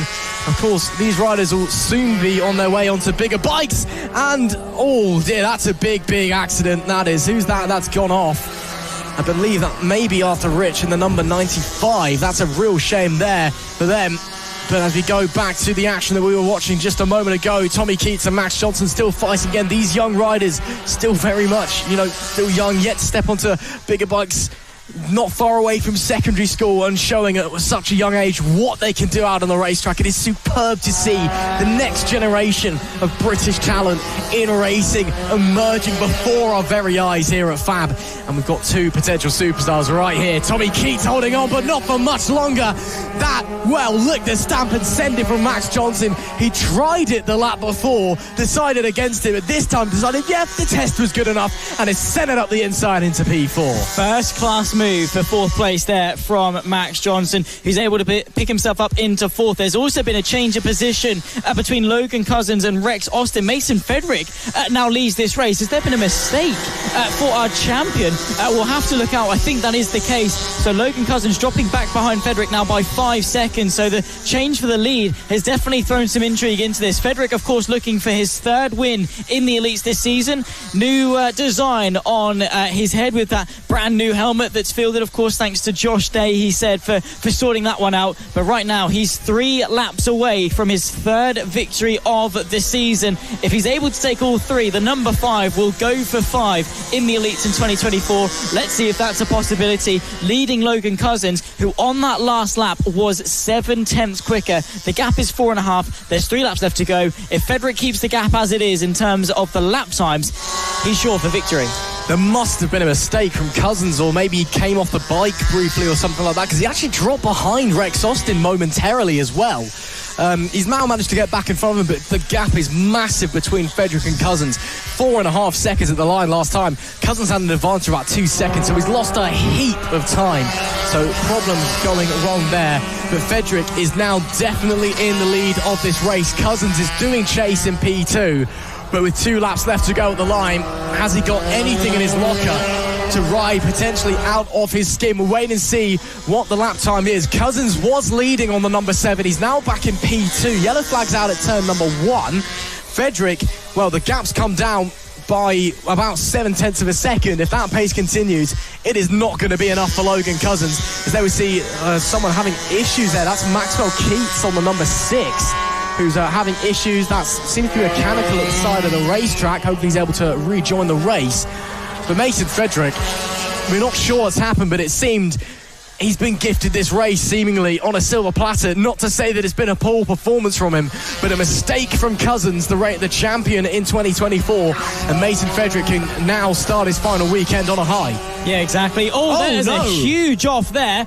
Going through the very fast left-hander. Is that the 1-for-1 potentially of Johnson? We'll, of course, confirm it, but that is a huge off on the penultimate lap. Final lap of the race, and it's going to be a red flag for that big incident that we saw. Rider is down, I think buried in the tyre barrier as well. Marshall's, of course, incredibly scrambling to the scene and hopefully going to be assessing the rider situation, make sure they're okay. of course, all doing a brilliant job. Hopefully the young rider is good. Of course, other riders on track, stopping to make sure that the scene is okay, but not the way that we wanted to end another race today. Another red flag in the in effect, and again, hopefully the ambulance crew are going to be able to assess and make sure that young rider is okay. Of course, they're making their way around now. Of course, very quick response here at Ellough Park. Something they can always pride themselves on is just how good the marshalling team are, and of course the ambulance crew are at responding to the incidents. But Ross, that is again another rider that unfortunately has had some issues, a very tricky part of the track. Absolutely, of course. Once again, a big thank you to the medics and the marshals for making racing possible in 2024. It's been a fantastic season and we couldn't have done it without them. That, though, will be the end of that race. We were going on to I think Mason Fedick literally crossed the line to start the last lap as the red flag came out, so he will take victory in race number 1 from Logan Cousins in P2 with Rex Austin in P3. Rest of the standings as follows at the time of the red flag. Max Johnson was in 4th with Tommy Keats in P5. Danny Longhurst was 6th with Maxwell Keats in 7th. Oliver Wilson 8th. Kayin Rackliff P9 and Arthur Rich P10 and a DNF after that issue earlier on. Again, we'll confirm to you that everyone is okay as soon as we are aware, but that will be the end of race number 1, unfortunately, in the OH Logistics LC40 Elite. A big shame. Of course, we don't want any races ending under red flag when we have incidents like that, but we'll let you know that everyone is all okay as soon as we know. But a great race, it must be said, Zach. And some real drama as well. Of course, we didn't see what happened with Logan Cousins, but we're presuming there was some sort of problem or an incident, because he went from a fairly comfortable lead to back in second, and quite a long way back in second as well. Yeah, exactly. Mason Fedick, of course, was not complaining at all, because he has only been able to win 2 races. This is, of course, provisional that he's going to be able to win his 3rd. We'll run you through the results nonetheless, but as things stand, as we've got it from the timing screen, it's Mason Fedick that provisionally wins 3.2 seconds ahead of Logan Cousins. Rex Austin ahead, or just in behind, ahead of Max Johnson to complete the podium. Again, these results may change with Johnson and Keats completing the top 5. Danny Longhurst in 6th ahead of Maxwell Keats. Oliver Wilson from Kayin Rackliff, who of course unfortunately had the chain come off in the early stages of the race on the exit of turn number 1, ahead of Arthur Rich, who will be our lone DNF from this race inside the top 10. Of course, provisional will confirm the results when we get them finalised, but that is going to draw a close to the end of the LC40 Elites, brought to you by the OH Logistics. And these guys, of course, got 2 more races to come, and Logan Cousins hasn't taken the championship, so these guys are out there for a little bit of fun, see how many races they can win. Well, that's it then for race number 1 in the OH Logistics LC40 Elites, and a very enjoyable race, unfortunately ending under dramatic circumstances. Of course, we'll let you know as soon as we know that everybody is okay. Again, a big thank you to all the marshals and the medics here at Ellough Park for their quick response and ensuring the safety of our riders. Of course, without them we couldn't go racing, so thank you. And thank you to for them all season long as well. We saw there briefly Sean Whittaker coming on to our shot there. Of course, we'll be talking about him in a very short moment, actually, when the Moto Team guys go on the track. But champion-elect, essentially, in one of our Moto Team classes. He essentially just needs to take the checkered flag in one race in the Moto Team standard class, and he will be champion. And of course, with the recent announcement that this is his retirement tour as well, this weekend is his last weekend competing in FAB full time, so we may see him again in the future, but this is the last time that he's going to be here all the whole season. So that was a real shame to hear that from Sean. But yeah, this could be a very happy weekend from him. Of course, you know, you want to end your weekend on a high. He's got one hand on the trophy and has almost got it with the other as well in the Moto Team standard class. So, you know, it should be a very good weekend for him. Yeah, it should be. Of course, the final time that he's going to be going full time, as smiles all around for the Mini Motos. But yeah, Moto Team has actually been quite an interesting championship. Of course, we've had people dipping in and out. Of course, Sean Whittaker has been here for pretty much the entire season, and through that consistency has been able to boast race wins and podiums, and really set the track alight in terms of the lap times as well. Of course, Moto Team as a whole, it's one of those cheaper, or in fact one of the cheapest forms of motorsport in the UK. If you can find a bike that confirms with the regulations, you can rack a race fairing on it, come down with your mates and have some pretty cheap form of motorsport. But let's hope the Moto Teams are going to be setting the track alight once again for the final round in 2024 here at Ellough Park. On the road to MotoGP.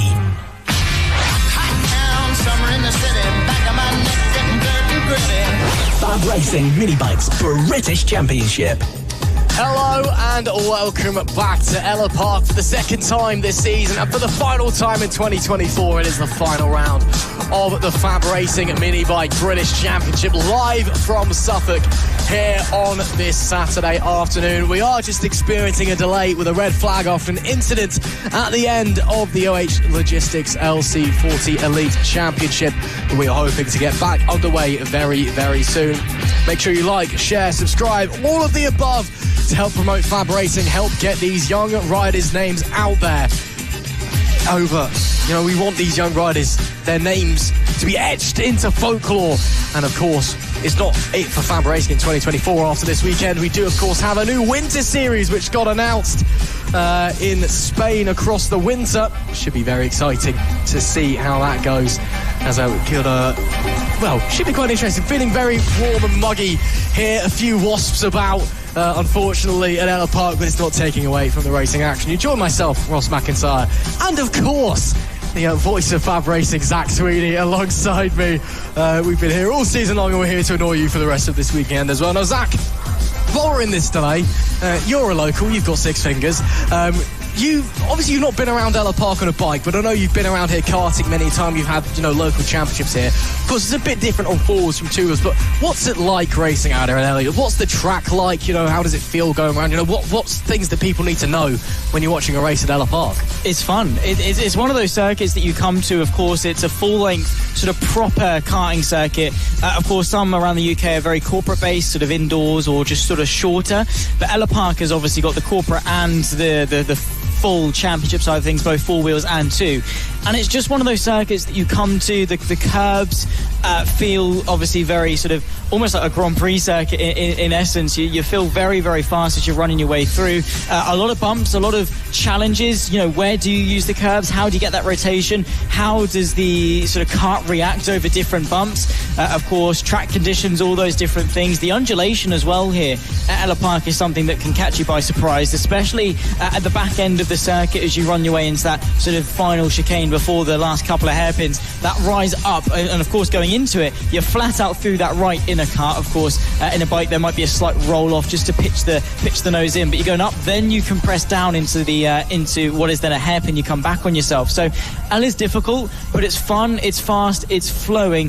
Of course, hello and welcome to everyone that's watching along wherever you are in the world. Of course, we've got some international viewership here for FAB-Racing. People from all corners of the world wanting to come and view the stars of the future here today for FAB-Racing. Plenty of graduates that have worked their way through the ranks of FAB-Racing, and then of course through the ranks of motorcycle racing and motorsport in general. This is the place to be to sight some young talent on their progression, not only in the UK but throughout Europe, and then potentially the world stage beyond that as well. As we say, you join myself, Zach Sweeney, and Ross McIntyre here at Ellough Park as what we've already covered as one of the best circuits in the UK. And it is just one of those things that it's one of those circuits that you don't mind coming back to twice in a season because it always delivers. I mean, I'm sure you don't mind because it's a 20-minute drive for you, isn't it? And like the rest of us in the media team bolting across half the country. You have 3 sisters. Oh yeah, we do have 3 sisters. I'll give you that one. But as you said, I don't mind the drive. It's a fantastic track. I'm really glad to be back once again for the final round of the 2024 FAB-Racing Minibike British Championship. It's a track that FAB-Racing just works here. It always provides fantastic action and just brilliant drama from the get-go. And we've seen that so far this weekend as well. We've got 3 races, 3 race ones done and dusted and under our belt so far this afternoon. Still got 7 more left to come. First up will be the guys you can see there in the holding area, the Moto Team. and should be very interesting. Again, both championships, a bit anticlimactically, essentially the championship leaders in Gary O'Keefe in the Open Club and Sean Whittaker in the Standard Class, they just need to start race 1, and their champion, you can actually see Gary O'Keefe there. He's got a white t-shirt with a big number 1 on it. He told us he had a t-shirt made. He's already celebrating, even though he's not technically champion yet. He's doing a Jamie King, seemingly, but again, he just needs to take the red light, and even if he doesn't do it in race 1, he can just do it in race 2 or race 3. So realistically, he's got the trophy in his back pocket, so understandable that he's celebrating already. Of course, we'll call it at the end of the races for those two, but a great achievement for the pair of them, especially Sean Whittaker on his retirement tour, his final race weekend here as a full-time competitor at FAB, and he will be sorely missed, but I'm sure he'll be back in the future as well. He's so focused this weekend that he really wanted to start race 1 perfectly to claim his championship, then he just flat out refused to speak to us. We tried to interview him. He's in a garage with Jamie King, the two of them great mates, and often sharing Oarings, a garage and that. Jamie was more than happy for an interview. Sean wasn't having any of it. No, I'm focused. I don't want to speak to you. He may have used some choice language in there as well. That's how focused he was. He's feeling really aggressive. He wants to nail that race start and crown himself champion. Exactly. Got to be honest, I don't know how Jamie King's viewership numbers are going to be next season without Sean Whittaker. Obviously, the life of the vlog. Jamie King's going to need to, find someone else to fill the big hole in his heart that's going to be lost when Sean Whittaker isn't arriving at every FAB round, because he's the real personality of that awning, of that garage. So, of course, he will be deeply missed from good old Pit Bike Sonic, who, of course, now does have a number 1 plate. Well, he won't have yet. He will have it later on. But, of course, Moto Team Standard is one of those championships that we've touched on, is going to be one of those ones that is going to be wrapped up. But of course, for 2025, Moto Team is one of those championships that, as we were touching on before the break, is one of the cheapest entries to UK motorsport. Just grab a bike that conforms with the regulations. They can all be found on the FAB-Racing website. Whack a race fairing on it, come in, jump on the bike and have some fun at some fantastic circuits around the UK. And of course, as we've touched on all season long, Moto Team, not about the rider, it's about the number on the bike. So you can come in, you can split the cost with a group of your mates, you can have a race each, and you can just see what all the fuss is about when we start, jamming on about just how good bike racing is in the UK scene and just how amazing this FAB-Racing paddock is something that is not too difficult to access in the UK for those watching out there in the wide world.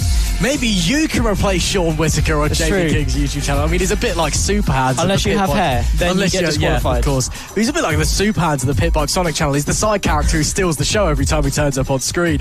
Of course, back to the action, though, here at Ellough Park. Enough whittering on about different riders' YouTube channels and retirements and whatnot.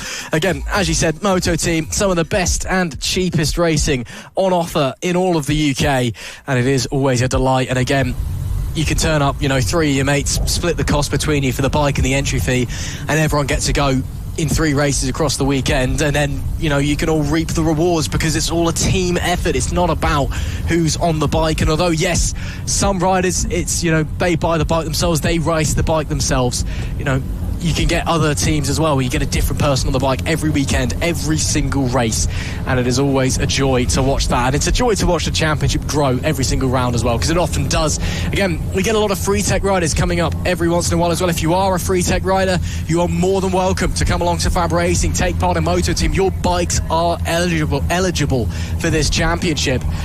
So we wait to see how it's all going to unfold with the Moto Team guys coming out to the grid.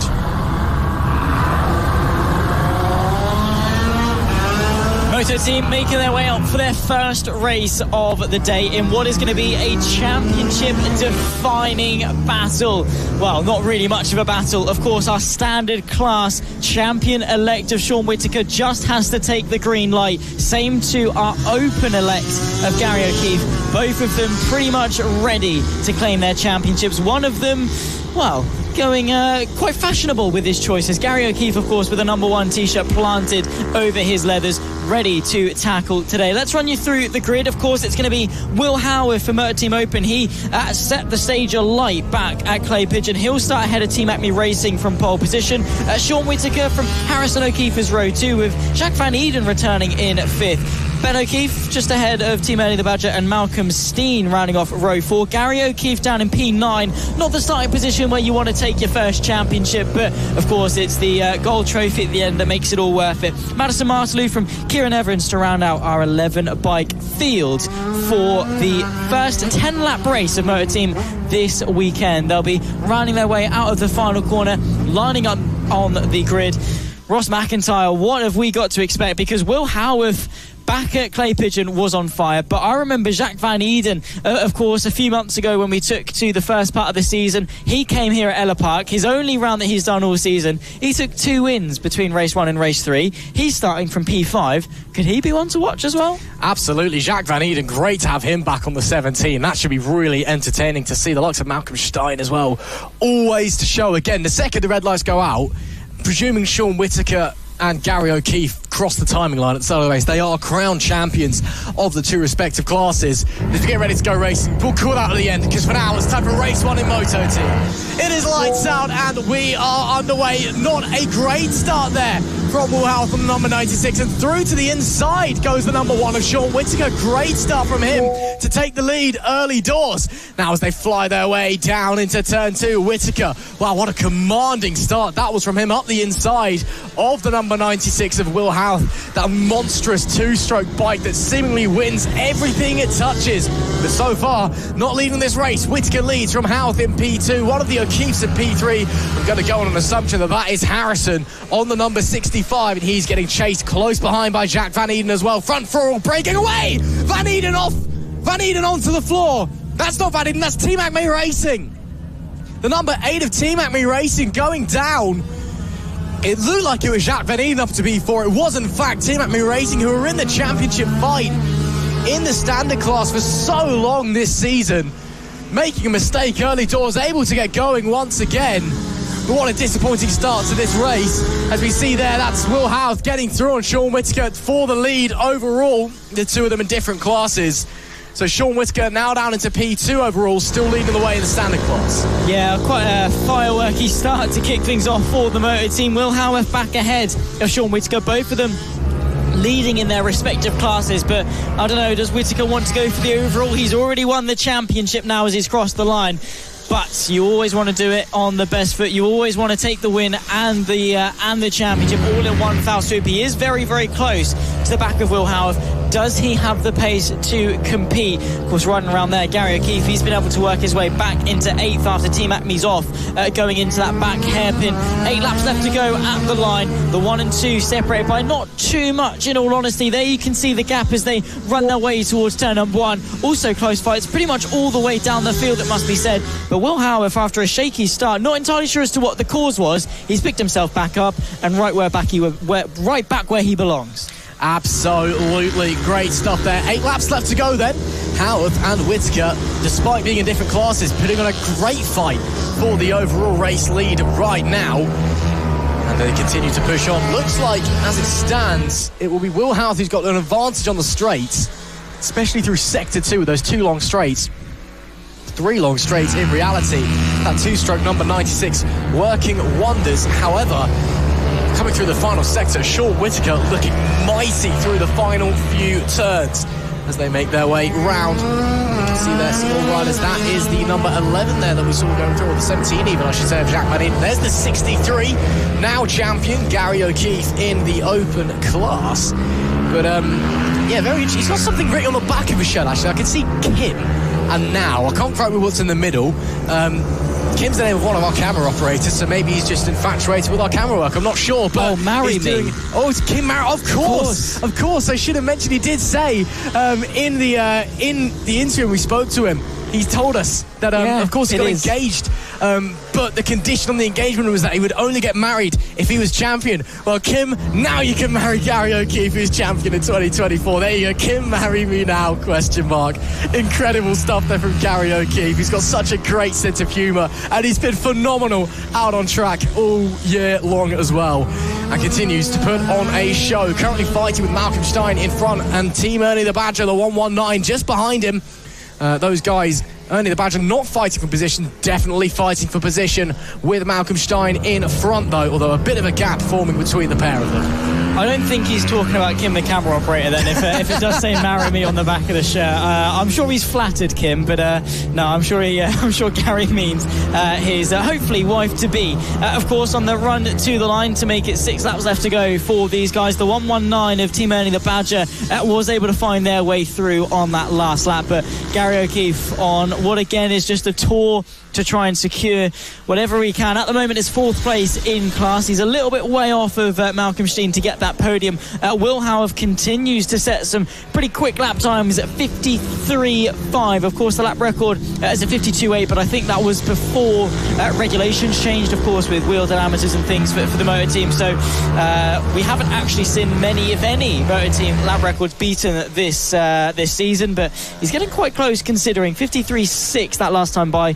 So less than a second off his previous lap record, which, by the way, Will Howarth does hold. Set it back in June of 2022. 5 laps left to go. Team FAB Racing making a charge back through the field. Of course, they've got a while to go in order to get it on class, but around the outside of that final hairpin on Gary O'Keefe. Nicely done considering the mistake earlier on. Yeah, lovely move, and it was a mistake that seemingly had grave consequences where they came down through that chicane hairpin section. That's where there's lots of undulation and there's awkward off camber going downhill as you come into the braking zone. It's very easy to lose the front of the bike there if you just grab the brakes a little bit too hard. I'm pretty sure that's what happened to the number 8, but making good on it now as they're slicing their way back through the pack and doing a fantastic job as they go. Now up in front of Team Ernie the Badger as well, who's up in front of Gary O'Keefe doing a great job. And, that's actually for position as well, both in the standard class. So, great job there from Team FAB Racing on this recovery ride. Up to the front, though, Will Howarth bolted away for the overall lead and the open class victory. Sean Whittaker, though, managing to do a good job as it stands, leading the way in the standard class. There is your overall race leader, leading the way in the open class. Once again, Will Howarth's opened the taps on the number 96 and has vanished into the distance. The guy is just ridiculous. A few years ago when he set the lap record here at Ellough Park, that was one of the only times that lap records changed hands after the regulation change at the end of 2021, where we see the current form of Moto Team. It's just that 96 bike was so good, and I'm pretty sure he set that lap record. He's qualified on pole for the race and actually decided to start on the penultimate corner, and he still won by an absolute landslide. When he turns up and the 96 is in form, he's just dominant. He really is. Of course, we see him out on the senior mini motos a lot and causing a bit of upsets for the likes of the Burkins, Gentry and Maya in that field as well. So he's a very versatile rider, is Will Howarth. And on that 96 machine is nearly unstoppable. And this season has been no different. In terms of the rounds he showed up to, he's always been one of the favourites, and Ellough Park definitely seems to be one of his happy hunting grounds when it comes to race victories. Of course, 7 seconds clear of Sean Whittaker. To be fair, the pair of them were quite close for all of about 2 laps before Howarth was able to open the throttle and stretch his legs a little bit ahead of Whittaker. Harrison O'Keefe, who of course is looking to not bin it on the final lap this time at Ellough Park. I was about to say this year. We've been here twice this year. Last time we were at Ellough Park anyway for Harrison O'Keefe. Dropped it on the final corner. Did he cost himself a win? He did, yeah. It was for the race win. I think just touched the damp on the white line at the edge of the circuit. Literally on the exit, like 50 yards from the finish line from winning a race.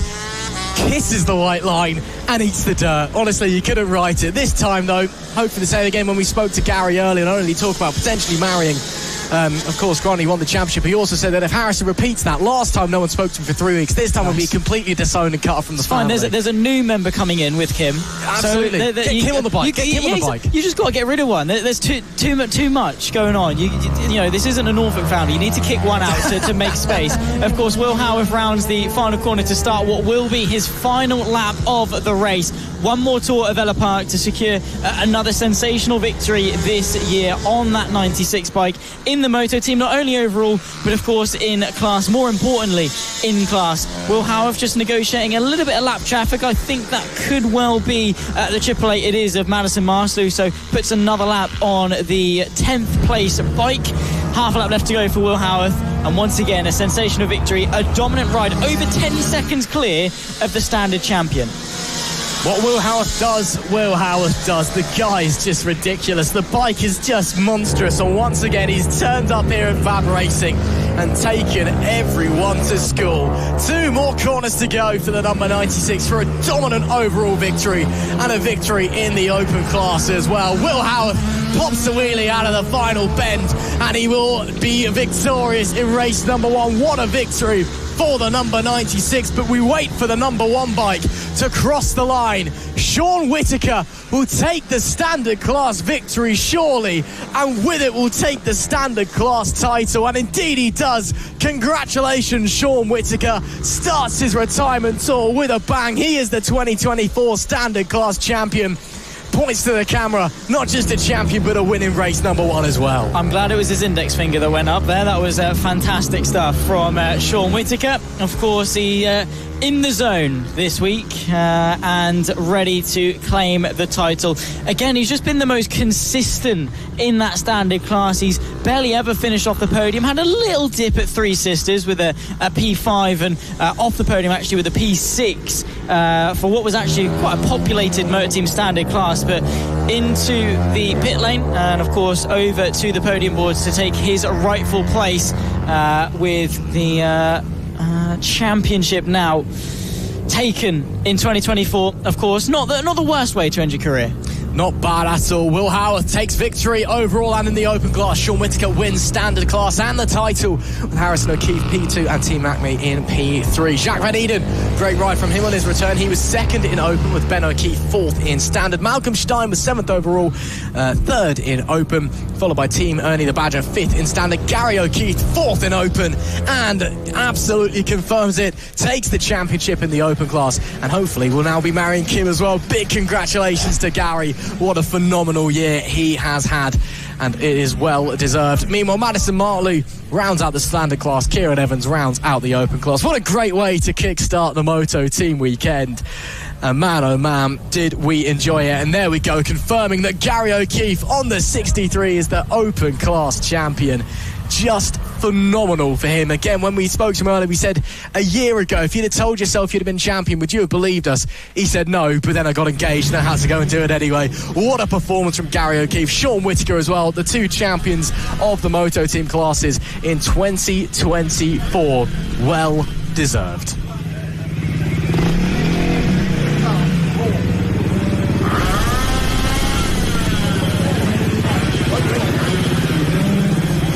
Road to MotoGP and the feeder series to the British Talent Cup and Redbull Rookies. This is FAB-Racing Minibikes British Championship. Title Decider. Well, the Metrokit Mini GP 50 brought to you by King's Two Wheel Centre. The British Championship comes down to the final round here at Ellough Park. We've got 3 young riders hotly in contention. Byron Johnson, the favourite, after boasting 5 wins, 11 podiums, but he's had worthy adversaries. Frankie Watson, a 6-time winner in 2024, ahead of Travis Shaw. It comes down to this. All of them incredibly close, all of them raring for championship glory, and all of them potentially with the ability to go and do it. Frankie Watson putting his best foot forward with a pole position ahead of Super Seb Sebastian Gazlavsky, who will join him on row 1. Travis Shaw from Bradley Curtis, and then it's our potential champion of Byron Johnson down in P5 for the entirety of the weekend, ahead of Archie Hooper on the 3rd row. Riley Paisley from Harris Watson, then comes Nicholas Dunwoody from Daisy Pold in the top 10. Isabel Wingate in P11, ahead of Callum Maxwell and Jensen Ansell, the 13th and final rider to take to this field. Byron Johnson, only 5th on what has been a sensational campaign in 24, and he's got to do that for 3 races from 5th place. This is playing nicely into the hands of Frankie Watson. Of course, Johnson has the advantage of leading the championship. The current gap's Travis Shaw in P2. He's 27 points back. Frankie Watson is P3. He's 37 points. Then on 50 points back at the end of race number 1. They're out of contention. 25 points back at the end of race 2. They're out of contention. Then it's down to the final race. But again, Byron Johnson, he's not got his weekend off to a cracking start, being down in P5 away at the line. Travis Shaw in P2 and Frankie Watson from pole as well. This is a huge opportunity for them to whittle down the gap as they get going in race number 1 here in the Mini GP 50s. Brought to you by King's 2 Wheel Sensor. It is lights out. We are on a huge jump in the background there. Who was that got away? I think it may have been Harris Watson or Archie Hooper. I'm not quite sure. Well, we're going to confirm with race control in a moment because they're right next to the start line. Frankie Watson, though, gets away well from the red light. Super Sebastian Goslavsky holding with him as well as they fly through turn number 2. Oh, looking to the inside there. That is a bold lunge from Bradley Curtis to try and get up into second place. Did work. So that's Curtis up to P2. Super Sebastian Goslavsky now down into P3. There's that Byron Johnson, I believe, has already worked his way up into P4. I believe it is. I think he's ahead of Travis Shaw as well. So a good start there from Byron Johnson to get up a place. Disappointing, though, from Travis Shaw, who's fallen back from 3rd place down into P5. You can see their start is under investigation. That's not a surprise as we end lap number 1 with Watson leading the way. Yeah, side by side in the background as well. You see Travis Shaw having a go at Johnson, trying to get that counter-attack for 4th place. Of course, right now,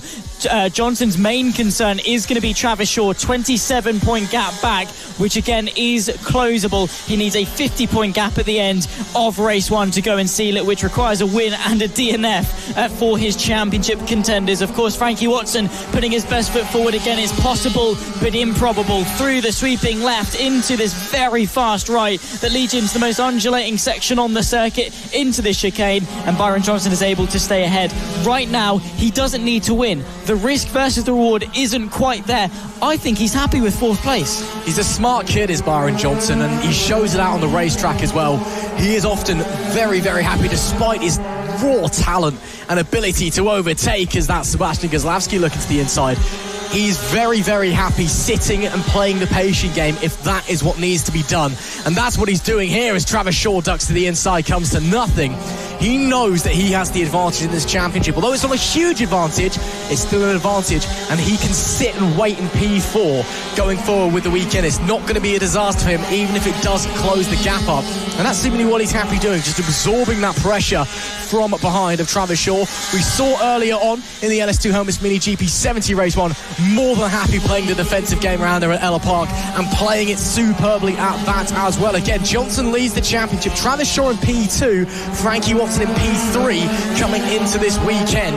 It is currently Frankie Watson that leads this race. Byron Johnson is 4th, Travis Shaw in P5. Yeah, Frankie Watson unfortunately has been let down. We'll get back to that in a second because once again Travis Shaw has a go to the outside, but the long way round through T1 doesn't usually work, but he's able to get the acceleration. Is he going to take 4th place with it as well? I think he might. Travis Shaw goes the long way round. Nicely done, it must be said. Superb from the young rider that has taken 4 race victories thus far this season. 7 laps left to run, make that 6.5 as they run their way through, and a wave to say to Byron, let's go, let's catch. The top 3 are going to be battling, and we want to be a part of that for the championship. As things stand, it will be a 14-point close from Frankie Watson to Byron Johnson. Of course, the gap at the moment is 37. That brings it down to 23, which is a lot more doable going into tomorrow on Sunday. So Frankie Watson, at the moment, still has actually got a decent chance for this championship.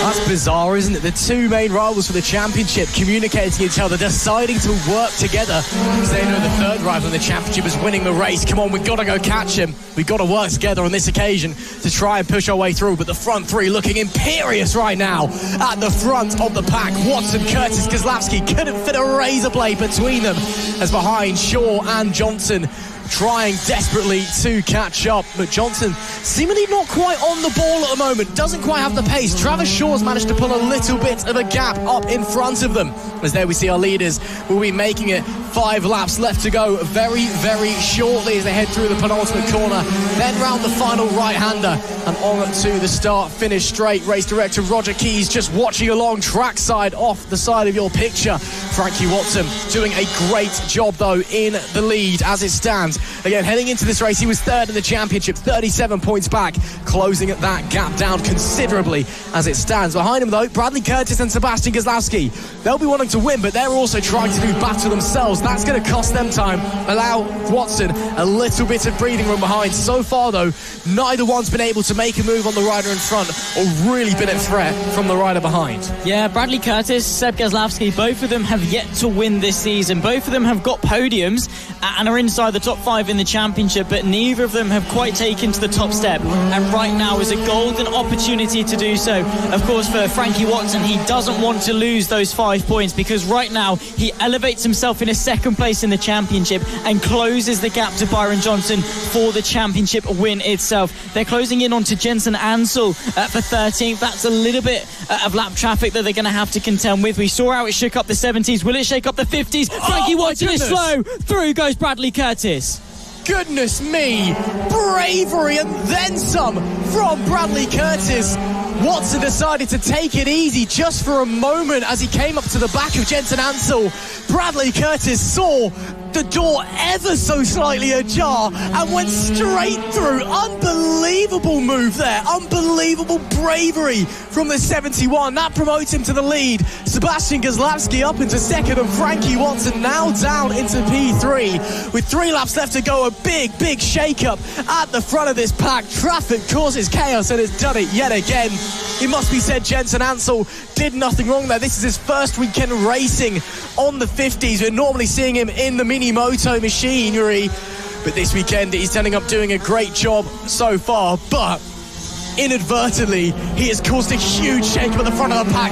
Gazlowski taking well, it's an interesting take on track limits there, shall we say, but trying anything he can now, because he knows he's now only 1 place away from a race win here. Yeah, exactly. For both of them, this could be a historic way to end the season, and we've still got all of tomorrow as well. Frankie Watson, though, has dropped not only 2 places, but 9 points back to Byron Johnson. Of course, Bradley Curtis, he's going to be hosting a birthday party a little bit later on, and the celebrations for his maiden victory, I think, are going to be some to add to that later if he's able to hang on to it. The 71 trying to stay in front, but the pressure will be ramping up. Gazlowski wants it. Of course, Frankie Watson wants to add to his already monstrous tally, the most wins of anyone in the MiniGP 50s this season. He wants to add to it, not only for the glory, but also for the championship. More traffic to contend with. They split it either way. Curtis stays ahead for now. Oh my goodness, Bradley Curtis, you can feel the hunger just oozing out of him. He wants this race win. This would be his first win on the 50s, and man, oh man, what a way to do it, with some ridiculous moves. But Sebastian Gazlowski, he's making him work for it. 1 more lap to go here at Ellough Park in the opening race of the Mini GP 50s, brought to you by King's 2 Wheel Centre. And Bradley Curtis is a few hundred metres away from a maiden victory, but Gazlowski to the inside takes the lead with half a lap left to run. Can Bradley Curtis respond? He's unseated off the bike. Somehow stays on the thing. Unbelievable. What a save from the 71. But Sebastian Gazlowski at the death. We've gone from 1 maiden race winner to potentially another one. Gazlowski can ease it on home as Curtis now faces the pressure behind. It's disappointment. It's heartbreak for the birthday boy. But Sebastian Gazlowski is 2 corners away now for the first time in the Mini GP 50s. Sebastian Gazlowski takes a race win. Man, oh man, oh man. What a dramatic way to end that one. We saw chaos, we saw drama, and we saw bravery at its utmost finest from these young riders. And it is Sebastian Gazlowski who stands atop the podium at the end. Unbelievable. Sebastian Gazlowski, you are a race winner in 2024. Just under a second clear of birthday boy Bradley Curtis, who was snatched at the end to second. Frankie Watson from pole position, 3rd best at the end after not dealing with the traffic as well as he could. Travis Shaw from our championship leader, Byron Johnson. The gaps close at the front from Archie Hooper, Riley Paisley and Harris Watson, the top 8. Isabel Wingate ahead of Daisy Polden will complete the top 10, with Nicholas Dunwoody ahead of Callum Maxwell and Jensen Ansel, the 13th and final rider to take the checkered flag. What a historic race that was in the 50s, a championship that continues to impress. Also, fun fact, Gazlowski, it wasn't quite a lap record, but he's only 3 tenths away from it. The only rider sub 49s into the 48s with a 48.993 on that final lap. He is a rider to watch for the future for sure. Sebastian Gazlowski, absolutely fantastic. And we do get confirmed at the start of the race, the 54, Harris Watson, did a little bit of a premature start. Yeah, shame there for Harris Watson. He'll get a penalty for jumping the red lights, going out, unfortunately, for him. But Sebastian Kozlowski, man, oh man, what a performance from him. A great ride. And you could tell it's been there or thereabouts all season long. He's had a few podiums, a lot of bad luck going his way, but now the pressure's off his shoulders. He's got his first win in the 50s, and he can be absolutely delighted. Of course, heartbreak for Bradley Curtis, so close. But unfortunately, he just got pipped to the line, then got a little bit unseated on the final lap. Incredible control to stay on the bike. But still, an incredible race, and shakes up the championship and then some, to put it politely. 2 more races coming up tomorrow for the MiniGP 50s, brought to you by King's Two Wheel Centre. It's anyone's guess what's going to happen. On the road to MotoGP and the feeder series to the British Talent Cup and Redbull Rookies, this is FAB-Racing Minibikes British Championship, title decider. 2024 might be potentially the greatest season of mini F1 Sidecar racing ever, and it doesn't get better than this. Mick Williams is chasing the green streets. Unprecedented stuff here. 30 points is the gap separating them heading into this one, and it's anyone's guess who is going to be on top. We spoke to Jason Greenstreet earlier, the pilot of the number 90, and he said he doesn't feel overly confident. He knows he's going to have to get his elbows out and fight for this one. He is indeed, and don't forget the late charge from the 44 of Mick and Danny Lee. They have been on top form. They've snatched a win away from the two tyrants and have taken a number of podiums. They haven't finished off the podium since they joined the championship back at Three Sisters and have continued to impress. Could they throw a curveball into this championship deciding battle between two historic rivals? Of course, last year for the finale at Three Sisters, they came to blows then. Will they come to blows now as the Green Streets edge themselves closer and closer to victory? All they need to do is stay within touching distance. It is the Green Streets that start on pole with Mick Williams directly alongside in P2. Mick Lee in the 44 starts in P3 again. Let's see how they affect the championship fight with Jamie Alexander and Isaac Greenstreet in P4. Chris Impey and Dave Caves are 5th, with Vince Bailey and Amy Pilbrook in P6. Mark Parker and the 230 start in P7. That's your grid for all 3 races this weekend for the Mini F1 Sidecars. We've seen championship deciders before in the Mini F1 Sidecars, but nothing like this. The Green Streets have the lead in the table, have that advantage. But Mick Williams looking very quick. 30 points separating the two outfits coming into this one in the Green Streets' favour. And it is all eyes going through the red lights to decide a champion in 2024. It is lights out.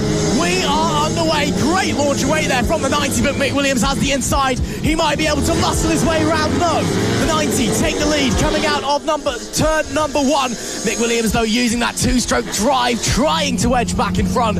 Can't come into fruition, but trying to nose. They come together again.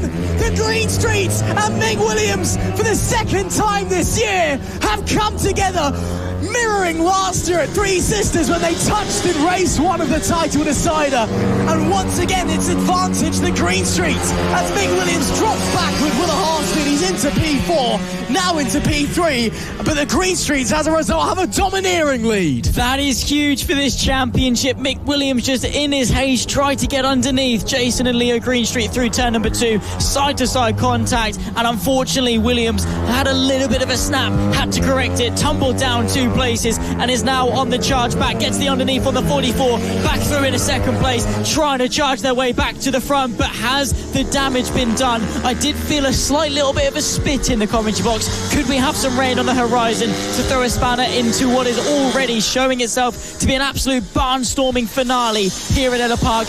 Jason and Leo Greenstreet need 50 points out of this race to clinch the title. They've got 30. I don't think they're going to do it now, but they're putting their best foot forward for tomorrow. Really hope it's not raining in the commentary box, Zach, seeing as how we've got a roof over our heads. But the Chief Marshal's just stood outside us. I can see him, eyes nailed to the skies.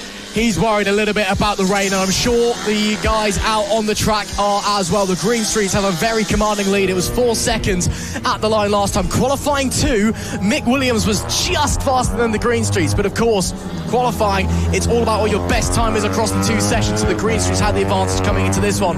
But we know the number 26 can be faster round here at Ellough Park. Of course, when we came to Ellough Park early in the year, the Green Streets took all 3 race wins. So they have that advantage, knowing mentally they've won at this track 3 times already this season. They should potentially be able to do it again. As there we see Mick Williams continuing, trying to do chase. Mick Lee in the 44, just behind them, seemingly not quite having the pace at the front to do. Again, Mick Lee has been, and Danny, of course, as the passenger, they've been phenomenal this season. They've won a race. You know, they've been on the podiums every single time that they've entered a round. And they've really been very, very close up there. But unfortunately, for whatever reason, this weekend looks like they've just dropped back a little bit from the front pair. Fighting further back, well, that's Vince Bailey and Amy Tilbrook. So, up the inside. That's a lovely, lovely move by the 457 of Chris Impey. That's getting through Vince Bailey and Amy Tilbrook. Wonderful stuff. Yeah, fights up and down in what has been such a competitive mini F1 Sidecar season. Of course, that was a change for 4th place. 4 laps left to go as the Green Streets find themselves closer and closer to potentially clinching the victory, not only for today, but the season as a whole. Fastest lap coming in from Mick Williams on that last time by 4/10 of a lap quicker than the Green Streets, but the gap is just under 4 seconds. With 4 laps left to go, you do the maths, it's not enough. They can at best halve it if they're able to keep this pace up. They need to find something else or hope the Green Streets make a similar mistake. Of course, there's the 457, Chris Impey on that machine. That's the 4th place, of course, as we saw swap places with Vince Bailey on the 369. 3.5 laps left to run, and the 90, as things stand, it seems unstoppable. But at the end of the day, complacency can be the biggest enemy in a championship as close as this. If they finish as they do now, the gap extends to 35 points. Not enough for the Green Streets to win the championship today, but it means that in race number 2, Mick Williams and the number 26 have to outscore the number 90 by 11 points. And if they don't do that, the Green Streets are champion in race... Not 11. No, it is 11, Zach. It is. Is it 15? But if it goes to 35, they need... Oh no, they need 25 tomorrow. No, don't worry. So as I'm doubting you. No, that's on me. That's embarrassing. So I doubt my maths as well sometimes. But point beside, if they finish as they do, they're not champion in race number 1. But it is all advantage the number 90 in race number 2. They've managed to equal now Mick Williams' pace as it stands. Both of them running 56.7s, 56.8s over the last couple of laps. Soon to be 2 laps left to run. So the Green Streets, if they weren't feeling confident heading into this weekend, they are certainly feeling confident now. Again, that incident earlier on, very much a racing incident. The contact between themselves and Mick Williams hasn't changed the positions, but has given a huge advantage on track to Jason and Leo Greenstreet. 2 laps left to go. We've got an announcement from race controllers. Start is apparently under investigation. We'll let you know what's happened there. So maybe a jump start for someone potentially, or maybe that is for the incident between the Greenstreets and Mick Williams. So that could throw some drama into the mix if the stewards decide to get involved as well. Right now, though, 1.5 laps left for the Greenstreets to take a huge victory and all the advantage in the championship. Yeah, exactly. Going into tomorrow, the point situation would mean that they only have to finish 4th place. They can finish 4th place, and Mick Williams would be able to extend the championship to race 3. So if they finish inside the top 3, the Greenstreets will be champions at race 2 tomorrow. Of course, they've still got a lap to round off this race. Still a lot of things can go wrong for them. Mick Williams has been closing that gap, chipping away at it, but time has not been on his side one bit. They round themselves on to the final lap of race number 1 for the Mini F1 Sidecars. One final tour for the Greenstreets to take what would be their 4th win at Ellough Park in 2024. We'll wait and see how it's all going to unfold. And the incidents are to be investigated after the race, we're told. Okay, now that really changes things. If the Greenstreets or Mick Williams are to get a penalty, we'll have to let you know as soon as we know what's going to happen. But for now, out on the racetrack, the Greenstreets are set to take a victory that could be pivotal in deciding the championship. With 2 races left in the season after this one, it is all advantage to the number 90. Jason and Leo Greenstreet have spent so long being the hunters in this championship, being the challengers to the number 26. But now they hold all the cards. Jason and Leo Greenstreet win race number 1 here at Ellough Park.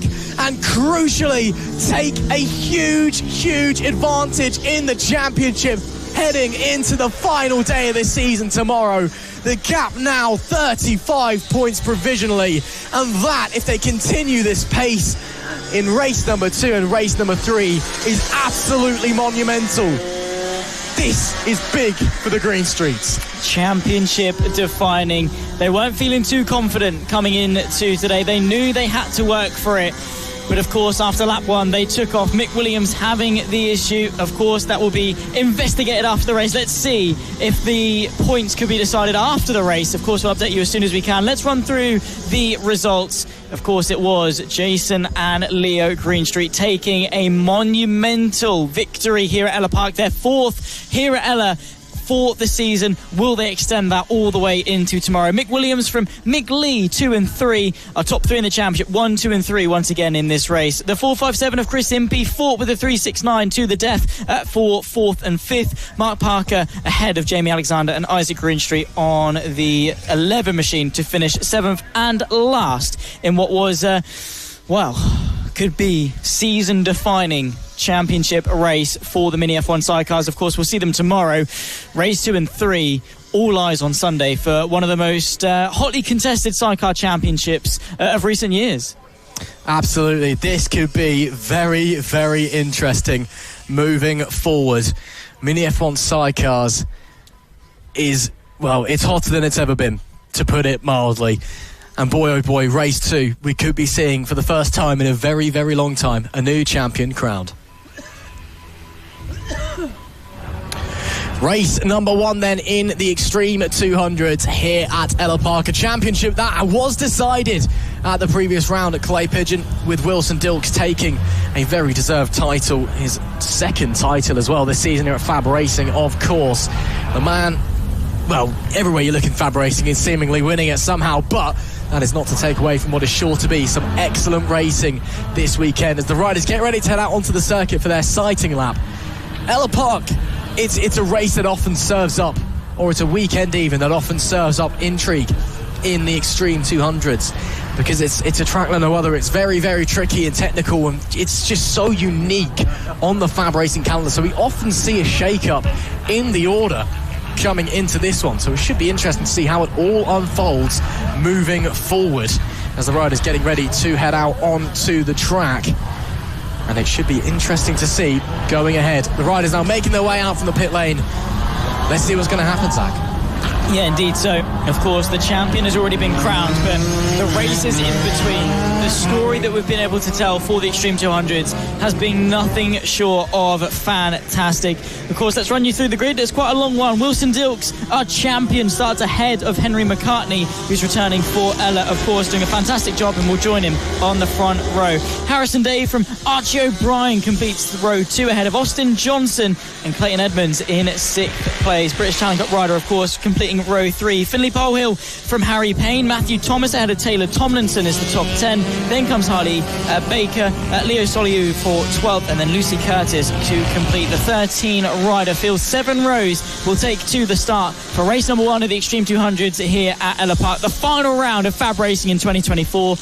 And the Extreme 200 races are pretty extreme from a round-to-round basis. That's what we've seen. I think back to Rowra, where we had Casey O'Gorman doing battle with Wilson Dilks, who would then obviously come on to be our champion. So there's been fireworks in 2024. I don't think Ellough Park is going to be any different. Keep your eye on Clayton Edmonds on the number 64 bike. Of course, a former Fab face, a former FAB-Racing champion, returning here at the Extreme 200, the British Talent Cup rider. Welcome back to him. Of course, we know he is certainly talented. It looks like we may have more than we might have a few extra riders on the grid. I'm just trying to work out looking. No, I think it's the regular number actually. So we'll wait and see as we're ready to get going.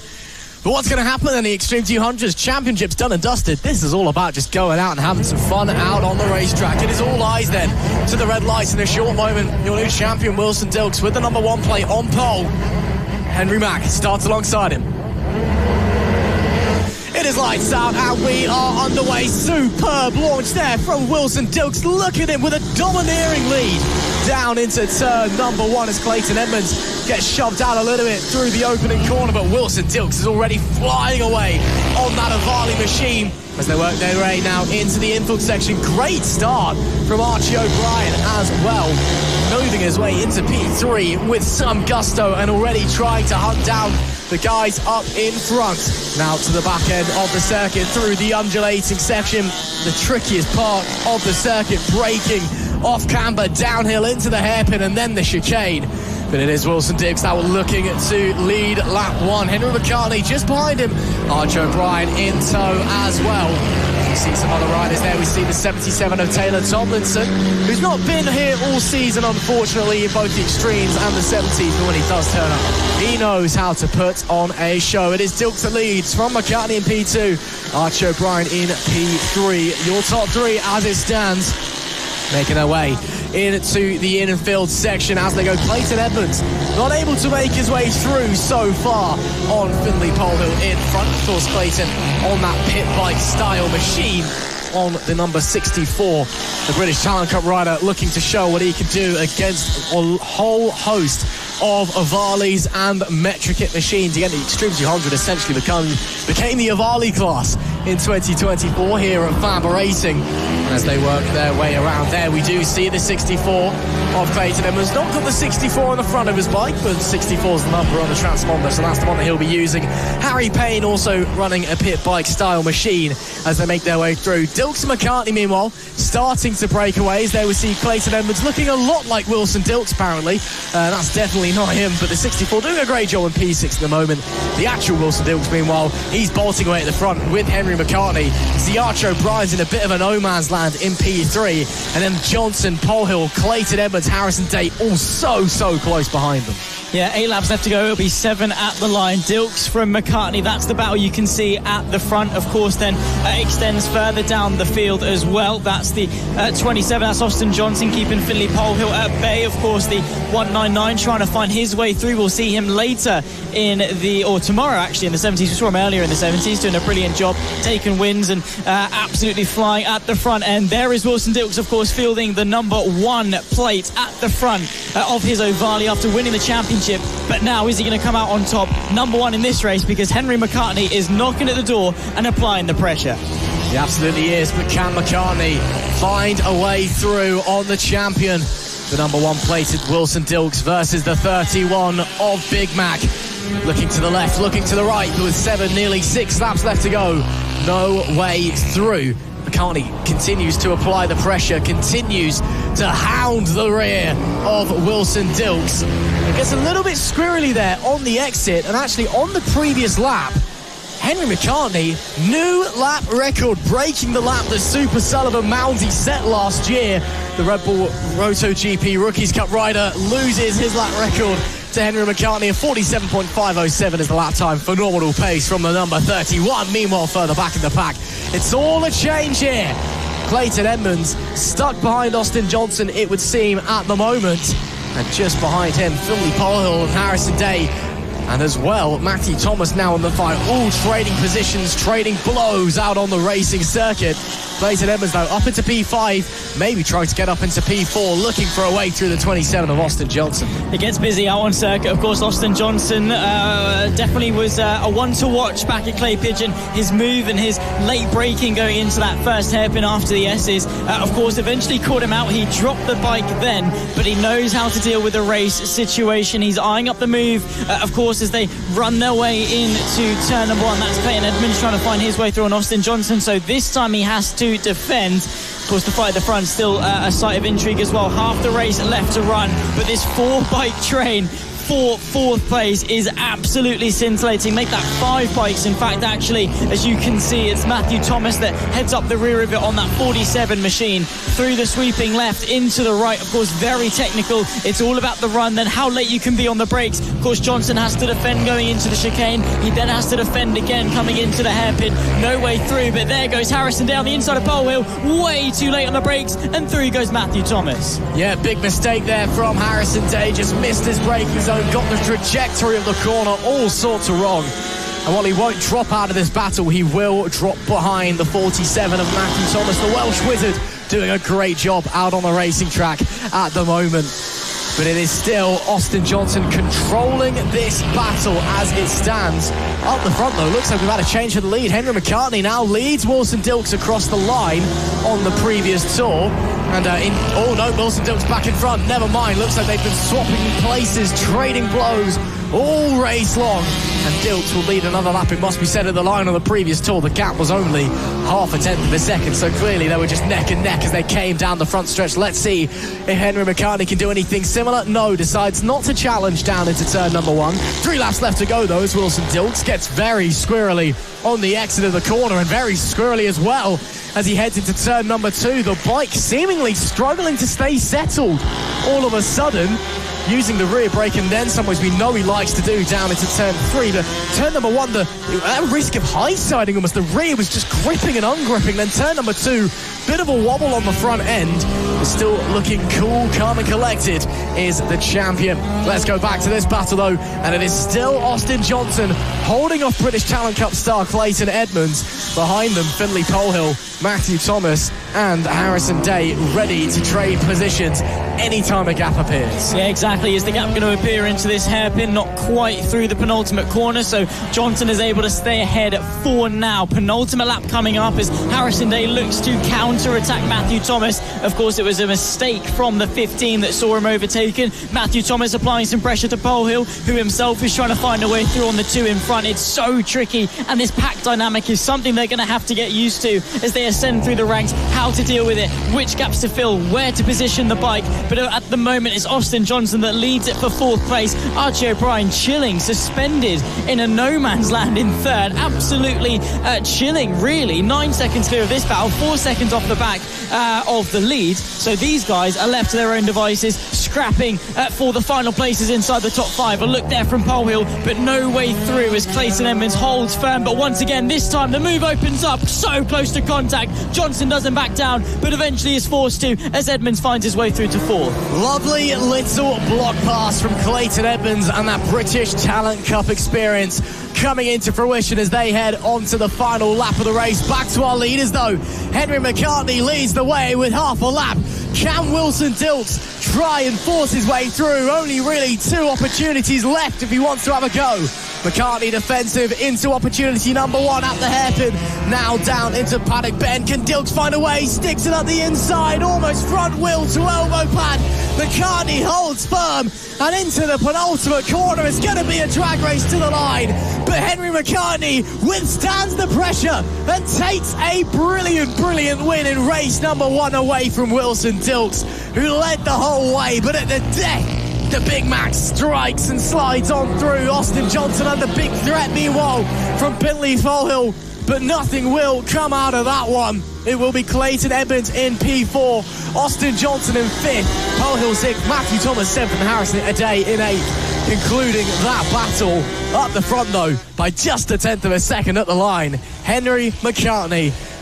Brilliant stuff from him. It was indeed, and a last lap dash. Let's take a look through the results then. Of course, it was Henry McCartney that took not only the lap record with a 47.482, but the race victory ahead of Wilson Dils as well. Archie O'Brien adds to his podium tally this season, not quite able to break into the top 2 on this occasion. Clayton Edmonds tops what was an incredible 5-way fight for 4th ahead of Austin Johnson. Finley Pohill in 6th ahead of Matthew Thomas, and Harrison Day, who was locked in that battle, and a small mistake saw him tumble to the back of it. Harry Payne just ahead of Taylor Tomlinson to complete the top 10, with Harley Baker, Leo Soliu, and a retirement, unfortunately, for Lucy Curtis, seeing her down and out of this race.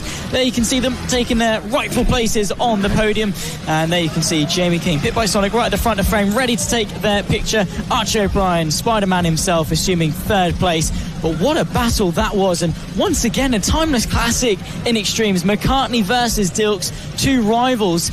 I'm looking forward to seeing them over the duration of tomorrow for the next 2 extreme races. Absolutely. What a great race that we have just seen there. And as they celebrate down in the holding area, well, Henry McCartney can feel delighted with that one. As a great man once said, dreams can't be buy. And Henry McCartney, well, he's fought for that one. What a result. Race number 1 then in the senior mini motos, and a championship decider on the line. Matt Burkin just needs to finish ahead of David Meyer, and he will be crowned champion once again in 2024. His second senior mini moto title, his last coming in 2022. And what a season he has had. But David Meyer, only 59 points behind. He has to outscore Burkin by at least 10 in race number 1 to take it to race number 2, Zach Sweeney. And then it becomes a lot harder, to say the least. Let's run through the grid, though, shall we? It is Matt Burkin that starts on pole. David Meyer alongside Will Howth is in third, with Rhys Gentry in P4. Mark Payne starts fifth with Nick Bennett in P6. Keaton Payne and Chris Yeomans on the 4th row, with Luca Allen returning this weekend and Callum White in P9 and 10. Gary Eldridge is in P11 with Lamar Morgan in 12th. Isaac Greenstreet starts 13th alongside George Rennicks. Ross Michael is 15th alongside Steve Johns, and Jerome Richards and Rob Gentry round out our field of 18 senior mini moto riders. Should be interesting one, this one then. All pressure on the front row. David Meyer needs a big performance and needs some bad luck to befall Matt Burkin. Which, to be fair, it has come. Matt Burkin, a double DNF last time out at Ellough Park, has suffered some issues, remember, into Three Sisters as well. Carried that bad luck with him up to Wigan. So he hasn't been bulletproof, Matt Burkin, all season long. And if there's any opportunity for the bad luck to befall him, it's this race right here to keep the championship alive. But as long as he finishes inside the top 3, there is nothing that David Meyer can do. Will it be the championship deciding race, or will it go to tomorrow? Everyone set up its eyes to the light for the first time for the senior mini motos here at Ellough Park for the final round in 2024. Our champion maybe leads us away from the front row as David Meyer does everything he can. Matt Burkin does not get the good launch into turn 1 that he would have wanted. He's stuck on the outside. Through goes David Meyer. Will Howard trying to find a way through as well, as you can see the 100 of Rhys Gentry trying to get himself involved. Meyer through to first, doing exactly what he needs to do, but at the moment Matt Burkin still in prime position to take the crown. Diving move there from Rhys Gentry on Mark Payne. That was wonderful to make his way up into 3rd place. But up the front it is David Meyer that leads himself, and Matt Burkin already starting to break away from the rest of the pack a little bit as they head into the hairpin chicane section for the first time. There is Matt Burkin. Again, a lot of bad luck, a lot of misfortune. A lot of it was also his own doing last time here at Ellough Park. 2 DNFs and a race win to his name. He'll be hoping for a lot more of a calmer weekend and a championship winning weekend at that this time by. Meyer leads the first lap with Matt Burkin in P2. Rhys Gentry rounding out our podium places as it stands. Will Howth now in P4 as well. So a good start there from Will Howth to make his way up into 4th place. 4 giants of senior mini moto racing at the front of this pack, and it is currently that Meyer that leads the way. Oh, someone down in the background at the hairpin. Who was that went down in the middle of the track? Was that Luca Allen maybe that went down? We'll have to wait and see, but making their way, that's a real shame for whoever that is. It looks like it could be race over. Meanwhile, up the front, it's very much race on. Meyer leads Burkin. Yeah, but at the moment, the championship is going the way of the 22 Senior Mini Moto champion, keeping it in the Burkin family name, swapping it around with brother Josh. Unfortunately, hasn't been with us for the majority of this season. Matt has been carrying the flag for the Burkin boys. 6 laps left to go. It's Will Howarth with the fastest lap of the race at the moment with a 53.7. That's 7/10 off the lap record that he himself holds as well. Set 3 years ago in 2021. 5.5 laps left to go. Will Howarth started 3rd, is now in 4th, trying to find his way back through as Rhys Gentry sits between himself and podium glory. Now, if you're Matt Burkin, and right now it's enough to win the championship, do you go for the win? I mean, I know he said he's here for a bit of fun. Is that going to be something that's going to egg him on to go for the win, or is he just going to sit back and take the championship with little to no risk? Now, if it wasn't Matt Burkin, I'd say absolutely yes. But it's Matt Burkin, so of course he's going to go for the win. It's how Matt Burkin operates. It's how his brain is wired. It's just maximum attack, 110%, 110% of the time. As we look further back in the pack, that's Nick Bennett fighting with Mark Payne, and that's Matt Burkin to the lead of the race. As I say so, he's found the gap through on David Meyer, but Meyer's going to fight back to the inside, goes the 22. But Burkin closes the door, not quite done yet. Now it is done. Matt Burkin affirms his lead of the race with 5 laps left to go.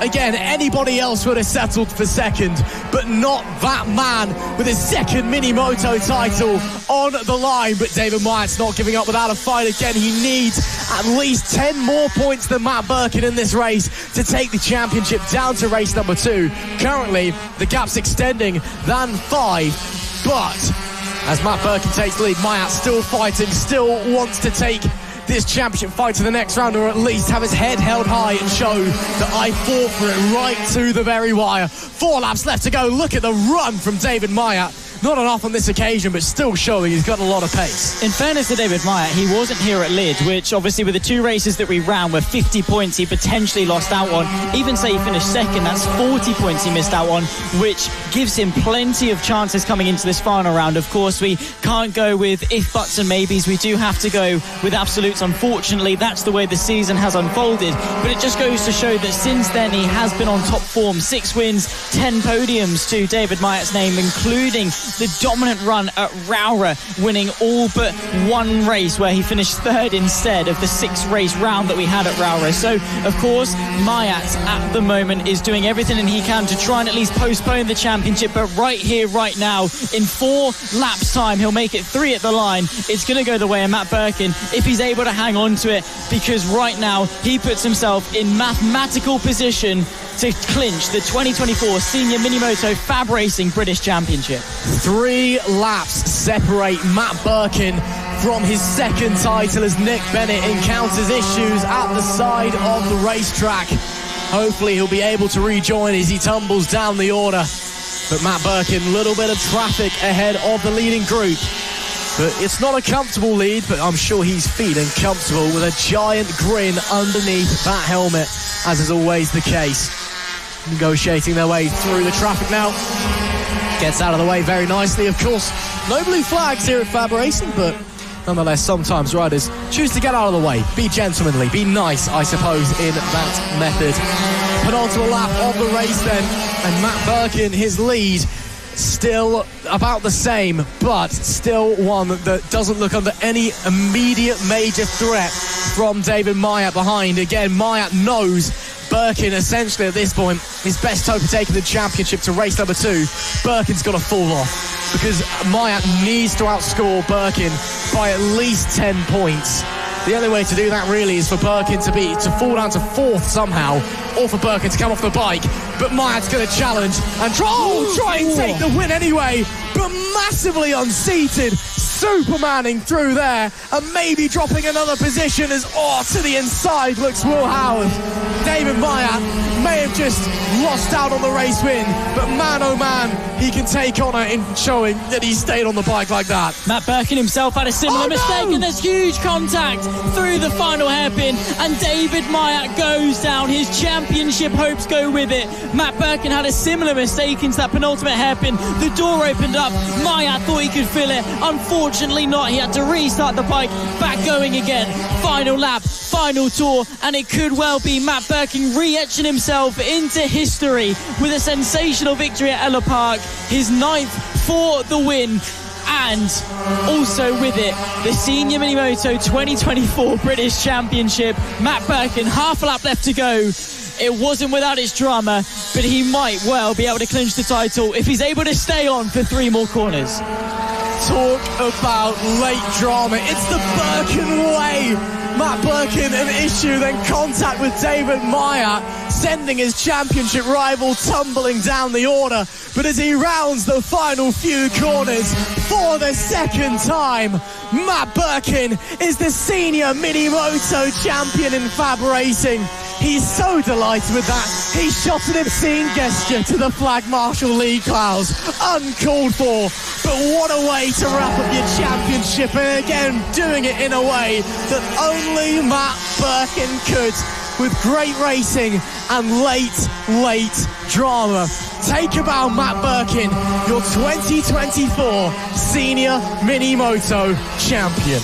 And on a parade lap of course, the one that he's going to enjoy. He said to us that the lap record was his aim. He came tantalisingly close at 53.189, just a tenth and a half off what he needed to tip Will Howard's record in the senior mini motos. There he is into the pit lane, I'm sure overjoyed to once again claim the crown. He has taken 9 wins this season, 15 podiums, 15 top 5s to go with it as well. The only time he finished off the podium was a P7 at Three Sisters, where a chain issue befalled him. Of course, 2 DNFs at Ellough Park, but apart from that, it's been faultless. He's either won P2 or P3. 2024 has been one to remember for Matt Burkin. Absolutely incredible from him. And I think he's just found out that he's the champion as well. Delight as the title stays in Buxton, changes from one Burkin to another as it did last year, from Matt to Josh to Matt. Maybe Josh should come back next year and take the title again. They can just juggle the trophy between them. But Matt Burkin is once again champion in the senior mini motos. And boy oh boy, what a way to do it. Congratulations to him. A great race as well overall. Will Howth with a fantastic ride into P2, it must be said. But of course, it is all eyes on your race winner, the number 5, Matt Burkin, champion once again in the senior mini motos. On the road to MotoGP and the feeder series to the British Talent Cup and Redbull Rookies, this is FAB-Racing Minibikes British Championship, title decider. 24 points separates Rex Austin from Mason Fedrick in the hunt for the AC40 Pro British Championship here at Ellough Park. They've been swapping podium positions all season long, and it comes down to this. 3 riders in contention: Austin, Fedrick and Rackliff all have a shot at taking top honours. Who's it going to be? Mason Fedrick puts his best foot forward by starting on pole position. Rex Austin, though, directly alongside him with Kayin Rackliff in 3rd. Preston Baker, 4th place in the championship, lines up 4th, and Max Johnson in 5th. Arthur Rich keeps him company on row 3 with Tommy Keats from Maxwell Keats, Danny Longhurst and Oliver Wilson. Our 10-rider field. Ross McIntyre. This has been a championship that has given us race after race of enjoyment. They've been swapping places. The battle has been enthralling, and it comes down to the final 3 races of the season. 3 races to decide the champion out of 3 fantastic riders. And all 3 of them have just been trading blows all season long, trading wins and trading on-track battles as well. This should be very, very interesting to see how it is all going to unfold as they make their way over to the grid. Fedrick starts on pole, Austin in P2 with Kayin Rackliff 3rd, Preston Baker in 4th, Max Johnson is 5th, Arthur Rich 6th, Tommy Keats in 7th, Maxwell Keats in 8th, Danny Longhurst is 9th and Oliver Wilson in 10th. Just to run you through the grid once again, just in case you missed it a moment ago, as I seemingly did.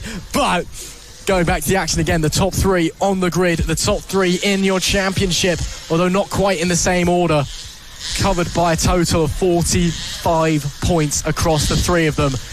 It's all coming down to this 3 of the finest young riders that FAB-Racing has to offer. And it's all coming down to this 3 races to decide who is the AC40 Pros champion in 2024. Lee Clowes will point to the lights. Race number 1 about to get underway.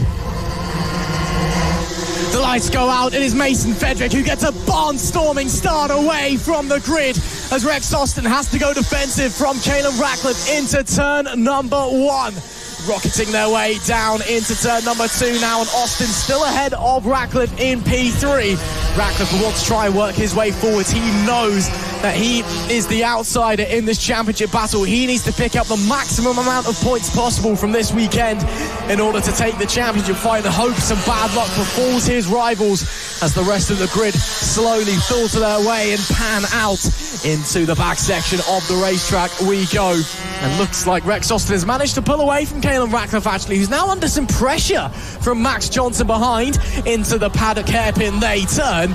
It is Mason Fedrick who will lead the opening lap from Rex Austin in P2, Kayin Rackliff in P3. Preston Baker, though, is right there with them on the number 93. Yeah, exactly. First lap in the books, though, and it is, of course, Mason Fedick putting his best foot forward for the championship. 7 race victories thus far this season. There's the move potentially from Baker, looking to the inside of Rackliff for the final place on the podium. Of course, Preston Baker hasn't really got a chance to close into the top 3, but he's still going to be here, still going to be arriving, searching for some good results to round off this season. But look at the gap already from Mason Fedick as he extends the gap to Rex Austin. As things stand, the gap would go sub 20 points into tomorrow. It would drop to 19.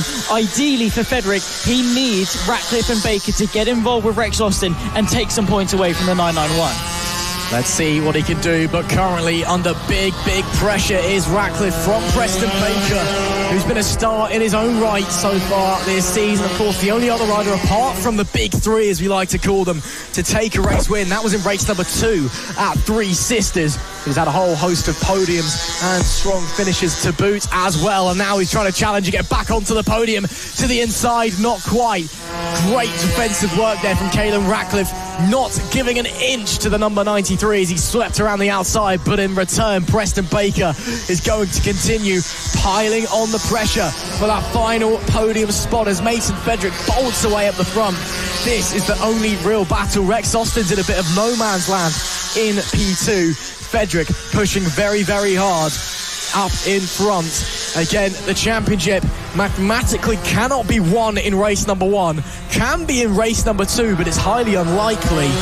Rex Austin came into this race with a 24-point gap over Mason Fedick, himself a 21-point gap over Kayin Rackliff. That gap could be extending even further if Rackliff drops further down. But the difference between the top 2 will narrow by 5 points heading into race 2. And that is going to be one to watch. Rex Austin needs a response going into tomorrow, but does he actually? Because Mason Fedick and Rex Austin, if they stay 1 and 2 all weekend, it's going to be enough for Austin to hang on to the championship. So right now, yes, he's not winning, and yes, Fedick is the better rider here at Ellough Park, but all he needs to do is finish second. The championship takes precedence. You don't need to risk it. Of course, we've got a brilliant battle. The final place on the podium still between Kayin Rackliff and Preston Baker. 5 laps left to go, and the 93 is trying everything he can to search for a way underneath the 96, who we saw have problems earlier in the elites. The chain problem is fixed, it's back on. He's back ready to be fighting here for the pros, and right now with 4 laps to go at the line, he's going to need to be looking over his shoulder to keep that 93 at bay. Rex Austin losing a little bit of time on that last lap, actually. I think he made a mistake somewhere. Caught ever so slightly by Kayin Rackliff and Preston Baker. Mason Fedick, well, he's in a class of his own, lapping a second quicker than anybody else. We saw how strong he was looking in qualifying earlier on. Clearly that form translating into race pace as well. But Rex Austin, again, championship leader heading into this weekend by 24 points. He holds all the cards in this scenario. As long as his finishes are strong enough, even if he doesn't win any races this weekend, he can still walk away champion. If they finish where they are, as it stands, the gap between himself and Fedick will drop to 19 points. And the gap between himself and Kayin Rackliff will extend to some 50. So I think, actually, if I'm just doing some mental maths quickly, I think Kayin Rackliff is actually at risk of dropping out of the championship picture in this race, which would be heartbreaking for him. But Rex Austin, again, I think some of that mentality that we've discussed across this weekend and the previous weekend at Clay Pigeon as well. Sometimes, if you know you're in a championship position where you've got the advantage, you're more than happy just to sit back, let the racing happen, just finish in a strong enough position. There's no point risking the bike. There's no point risking getting hurt. Yeah, the risk versus the reward isn't there. You want to be there for tomorrow to seal the championship, because if you push and try and go for the win, sure, you know, you'll win the race, and that's great and everything, but you're not going to win the championship by doing that. You're going to get a few extra points, maybe make your life a little bit easier, but you're still going to be the favourite whether you're first or second. So why risk dropping the bike, hurting a wrist, hurting an ankle, anything like that that can put you out of tomorrow and then lose you the championship? You'll still be the favourite. Just back off. Just want to touch on the fact Mason Fedick is sub 53, edging closer and closer to Preston Baker's lap record from this time a year ago of a 52.894. It's not quite lap record pace yet, but he's edging closer and closer. A lap and a half left to run for Mason Fedick, and he'll be closing the gap in the championship. But even now, it's not enough Fedick is doing all he can, but he needs to be riding on a miracle that Rex Austin falls back behind Rackliff, ideally behind Baker, and into tomorrow off of the podium entirely. If he continues this form across the weekend and takes all 3 race wins, that is brilliant, of course, for Mason Fedick. He's on course for his 3rd race win in a row. He's been phenomenal all weekend and is showing that his qualifying pace translates into race pace in race number 1 here as he starts the final lap. But again, he doesn't have the lead in the championship. A lot of it is out of his hands. If Rex Austin's finishes are strong enough, even if Fedick wins all 3 races, it's just not enough, unfortunately. Just done some quick maths as well. If they finish as they are with Rackliff in P3, Rackliff would still just be in championship contention by 1 point. Rackliff has now just dropped down to P4 though, so that would mean he's out of championship contention. Back to the rider in the lead though, Mason Fedick. He has been in control and then some all weekend long. Fastest by a long way in practice and qualifying, and dominating race number 1 here. With a handful of corners to go, there is nobody else in sight. The gap at the line last time, 11 seconds. The boy is on ridiculous form and is set to take his 3rd race win of race win in a row, should I say. Mason Fedick on the 5. What a performance from that young man to close the championship gap down. Incredible stuff. As Rex Austin comes home in P2, Preston Baker will round out the podium, which means it is heartbreak for Kayin Rackliff. He is now mathematically out of the championship picture. What a shame for the number 96, who's been so brilliant all season long. But Mason Fedick, that was a mission statement and then some. Absolutely superb from the number 5. Mason Fedick takes a fantastic win by nearly 10 seconds from championship leader Rex Austin in P2, with Preston Baker in P3 and Kayin Rackliff in P4. Tommy Keats was 5th, with Maxwell Keats in P6. Max Johnson 7th, Danny Longhurst in 8th, Oliver Wilson in 9th, and Arthur Rich in P10. That closes the gap down then in the championship between Fedick and Austin to 19 points. Zach Sweeney. Again, advantage is still with Rex Austin, but Fedick's showing he's got the pace to try and take it this weekend. Exactly. If it goes the same way it did today for race 2 tomorrow, the gap would then close to 14 points, from 19 to 14 in the pros. And that would mean that all Rex Austin would have to do is finish inside the top 4 to clinch the championship. That's going to be his aim for tomorrow. P2 and P4 is good enough to win the championship. But again, Mason Fedick is doing everything he can. He's just been let down by a couple of DNFs, a couple of inconsistent races, and that's put him on the back foot, because right now he can finish ahead by 20 seconds or half a second. It doesn't make a difference. He is still capped at 25 points. And that is the unfortunate thing. Rex Austin sat there in second. The biggest gain that Mason Fedick can make is 5 points, no matter what the gap is. And unfortunately for Mason Fedick, he's going to have a lot of work to do tomorrow. But fortunately for Rex Austin, he's going to do a brilliant job, hopefully tomorrow, to clinch what could be a sensational championship. Because, as we've said, those big 3 have been swapping places all season long. You can see there the riders making their way into their grid spots to celebrate with friends and family. What a performance from Mason Fedick. This one's going down to the wire. Race number 1, final race of the day, and it is the Pit Bike 140s. Although this championship is done and dusted, it should be very entertaining to see what's going to happen as Richard Holmes Williams takes a fantastic pole position from your new champion, Jamie King, in P2. Chris Wells returns and starts in P3 with Alfie Garrett in P4. Keaton Payne is 5th alongside Bailey Lawrence. James Rackliff starts in P7 with Sean Whittaker in P8. Daniel Gilbert and Rory Jones round out the top 10, with row 6 being Bradley Powell and Robert Leveridge.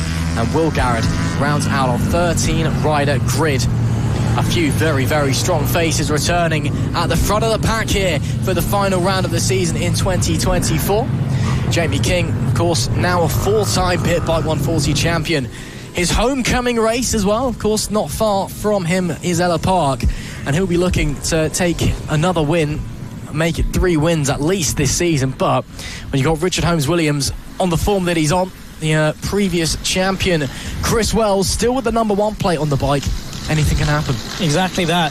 Jamie King, of course, wanting to take that home victory. Came tantalisingly close a few months ago. He's taken to the grid in race 1, which is always a good start. But for the first time for round 7, it's lights out. We go racing. Huge bit of a problem in the background for the number 1 plate of Chris Wells, who's going to have an issue and is out of the race before it's even properly started. 3 issues on the grid for some of our riders. Wells is able to get going, and one of Jamie King's biggest contenders is knocked out of contention right at the beginning. Let's see what Jamie King can do. Does he lead at the moment? He doesn't. It is going to be Richard Holm Williams that leads the 4-time Pit Bike World Champion. But of course, now with Chris Wells out of the picture, Jamie King is free to fight. But in 1v1 situations, he's not been the strongest in 2024. The consistency one in the championship, he's not quite had the cutthroat sort of precision to go for the win.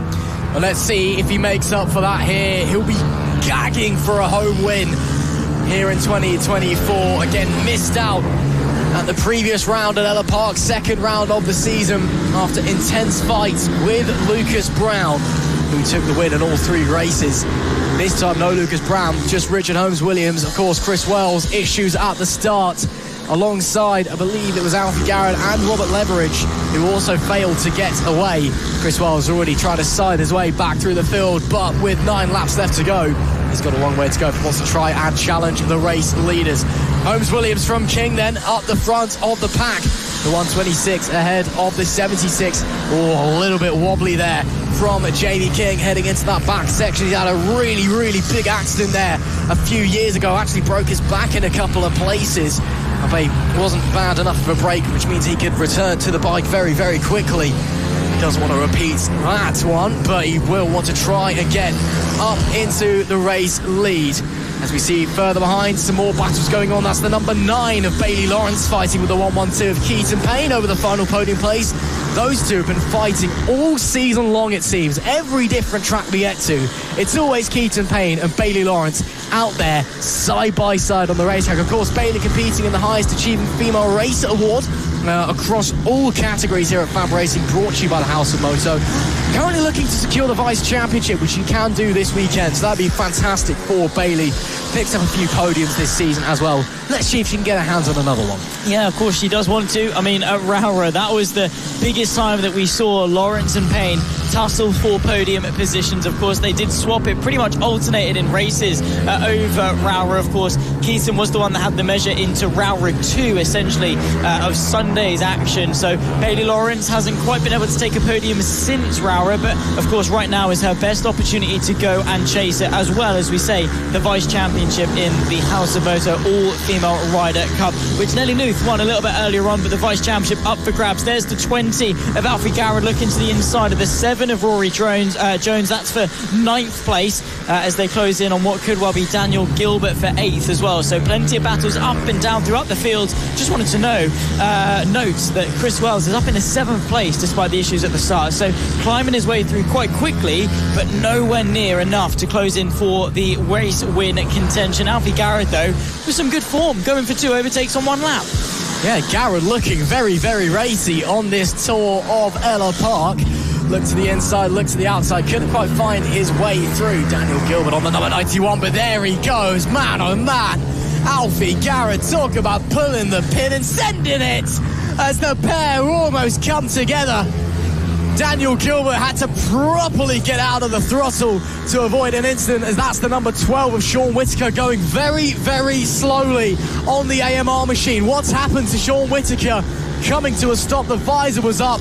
There was a shake of the head and well off the racing line. That could be Whittaker's day, done and dusted. On a weekend where he should be celebrating on his retirement tour. He's already picked up a Moto Team Championship. His last weekend as a full-time FAB-Racing competitor. His opening race in the pit bikes ends in a very disappointing way. There is Chris Wells. He's chasing down James Rackliff for what is now P5 as they work their way through. And can he slide his way up the inside? No, not quite. The 2023 champion still with the number 1 plate on the bike. I'm presuming there will be the annual pit bike ceremonious handover of the number 1 plate. Does squeeze through on the inside of James Rackliff, though. He's now back up to number 5. A great recovery ride from Chris Wells to slide on by. Now he's got Bailey Lawrence and Keaton Payne up in front, but it's a huge gap. With 5 laps left to go, I'm not sure he's quite going to be able to carve his way through them, but maybe if he's got the pace.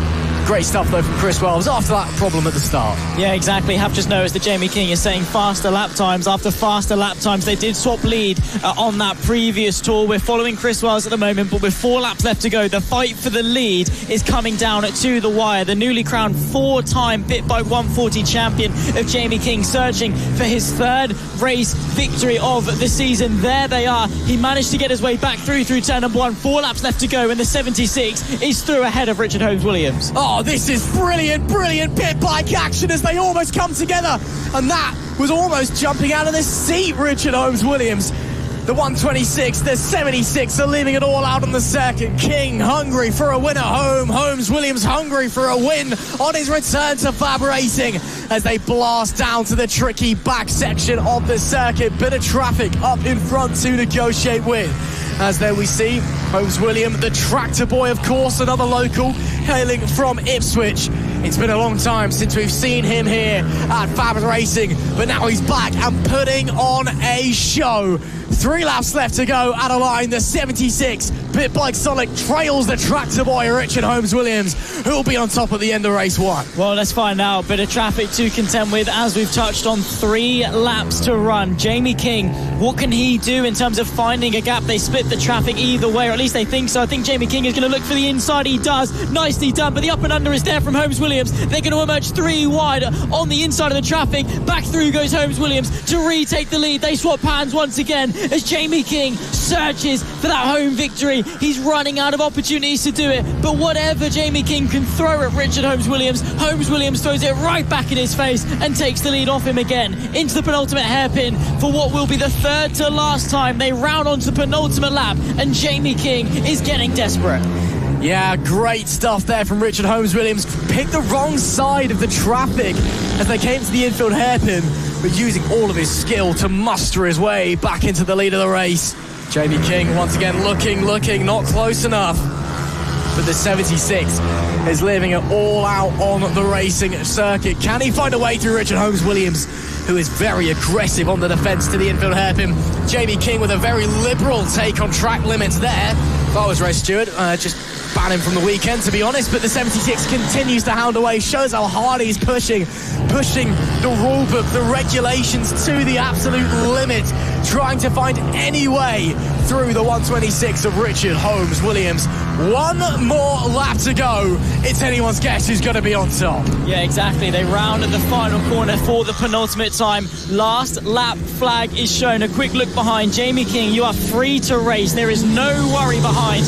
Keats and Payne is long gone. It's a 1v1, a straight Titanic battle, a champion versus, of course, a local hero potentially in the form of Richard Holmes-Williams. Jamie King wants that win on home soil. There's no way through into that first hairpin, but he's going to be trying to tee it up, maybe into that final sector. He gets the drive. Does he get the move to the inside of the S's? Long way round for Holmes-Williams as he stays ahead. Jamie King doesn't quite have the answer to the defence of Holmes-Williams. 3 corners left to go, and it's looking less and less likely for Jamie King to take that inaugural victory here in Ellough Park. He's not quite close enough into the penultimate corner. It's going to have to be a last lap ditch effort into the final. It's not going to be, does he have the exit? It's going to be a drag race to the line, but I think it's going to be Richard Holmes-Williams that sees the checkered third. Could it well be King? I think not. He does. He takes it by 12 thousandths of a second. Jamie King wins at Ellough Park. What on earth, Jamie King? How's he done that one? How's he pulled that one out of the bag? He's won by 12 hundredths of a second. That's unreal. 1 million hearts in Ipswich break. 1 million gallons of beer just got thrown in the air in Yarmouth. Unreal.